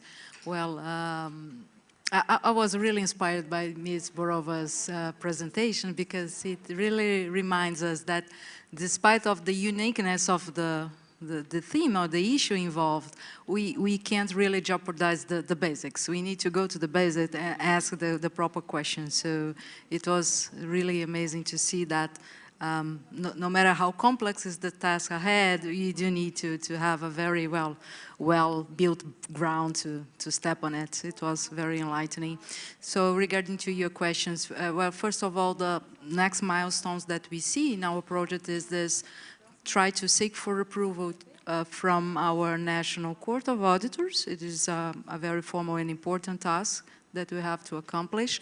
Before that, we do need to have the final price of the energy produced also approved by the National Council in respect of, well, energy policy in Brazil. So it's a very important, I think, assumption for them, for the National Court to well, launch their final view on the project, and then to launch the bid process for this public procurement by the end of the year. That would be a very important milestone for us, the one that we are pursuing. On the other side, also inspired by Mr. Borova's presentation, in the final or the financial equation needed to put in place such a project, we do feel that we have also to have very important stakeholders at this point in time also in place. So public funding will be definitely needed. Long-term funding, proper conditions, the way that you feel construction period and then the repayment period. So every very complex infrastructure investment would need similar equations, and we need to recognize the complexity and uniqueness of this asset, as I mentioned repeated times before. But also we do need that, well, to give this asset and this energy that is the final end of this investment well accepted, we do need to introduce some parts of this financing to the private sector.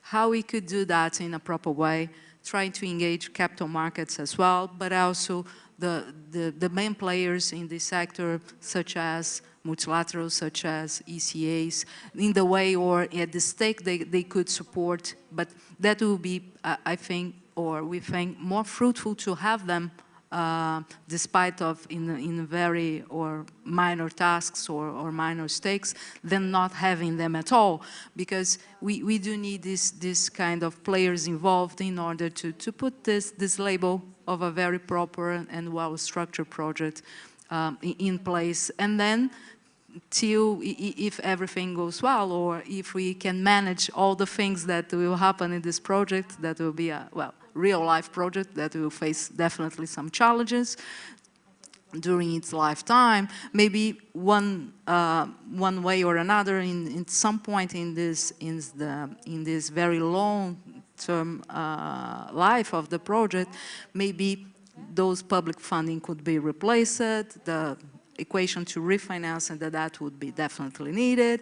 Or so we would, in other words, to prepare this asset to face a more private equation in terms of funding when the asset becomes mature enough to receive it. So there are different targets for us to aim in order to structure this funding, and it will be as complex as structuring the engineering and the EPC side, as I mentioned before, we think. Thank you, Luciane. And Ms. Celina, well, I have two questions here. How much SMR's costs can go down by technology advance and right public policies? And if, in your opinion, what is SMR's potential for Brazil, consider our territory and our system profile and our costs?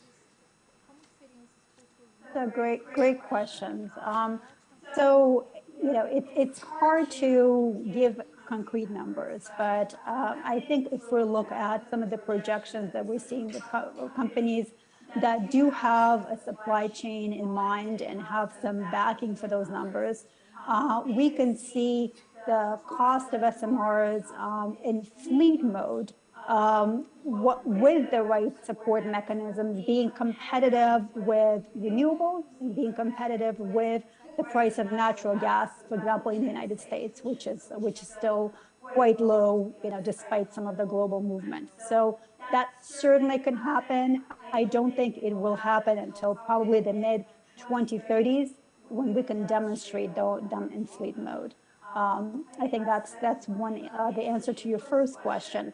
With respect to the second question, I think the possibilities for Brazil are really tremendous. In many ways, of course, Brazil, you know, is very lucky with its hydro resources, you know, which is something that a lot of countries don't have.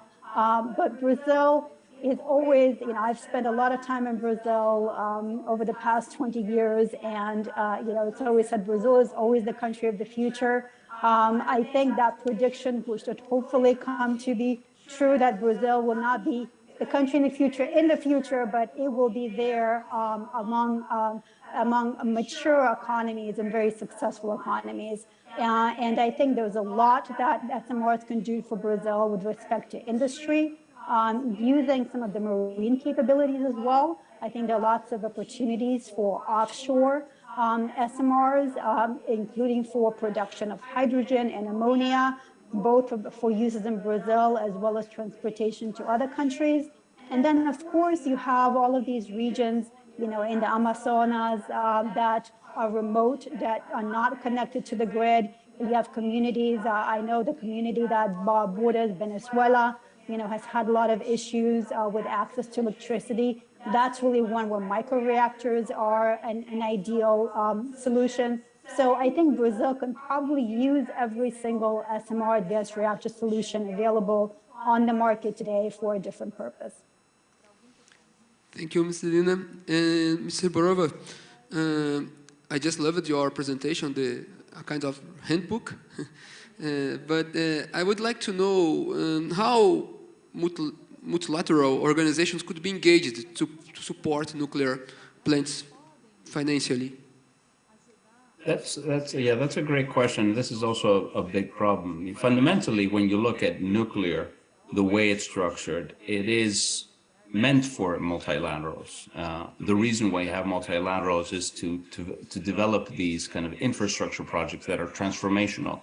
So you go into countries and, you know, governments basically, what is it, government-funded support, and just say, okay, this country needs to develop this hydroelectric dam because it's going to create an economy around it, and maybe it's hard for private companies, private banks to come in and to do this kind of work. So we're going to do this as part of the development to bring them up to speed, and then industry is going to come in, more investment is going to come in, then you see that. So to me, nuclear would be fundamentally the right way to look at this would be on a multilateral basis.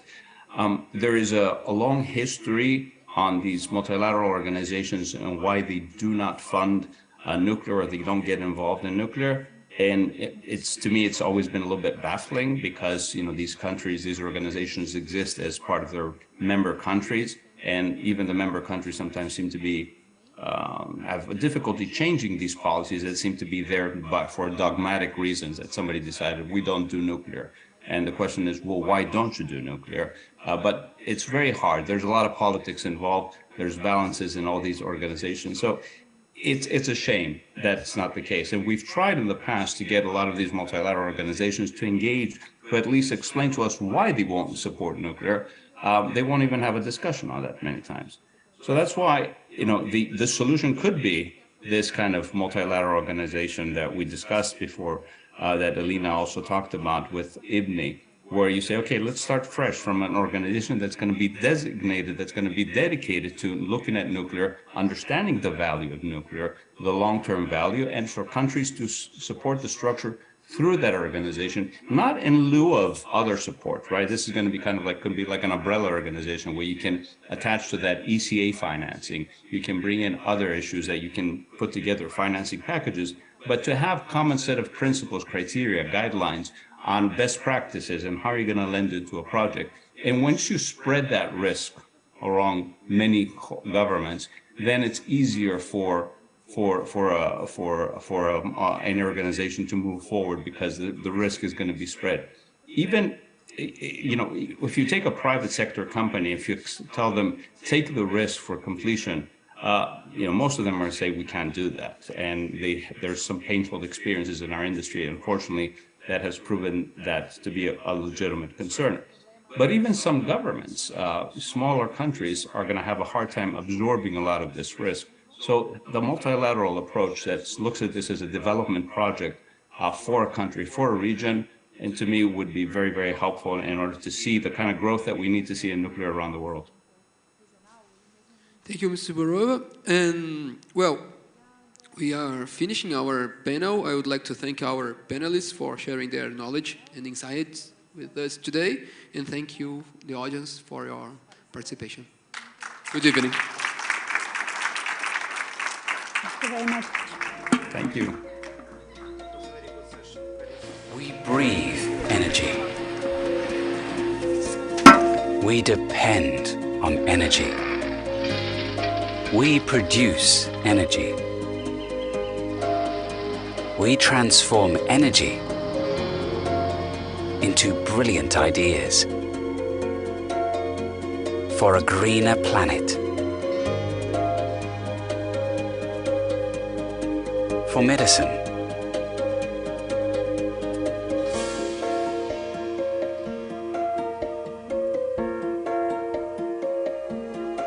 For clean water.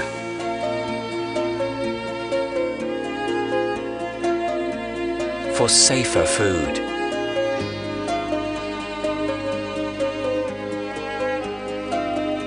For our future.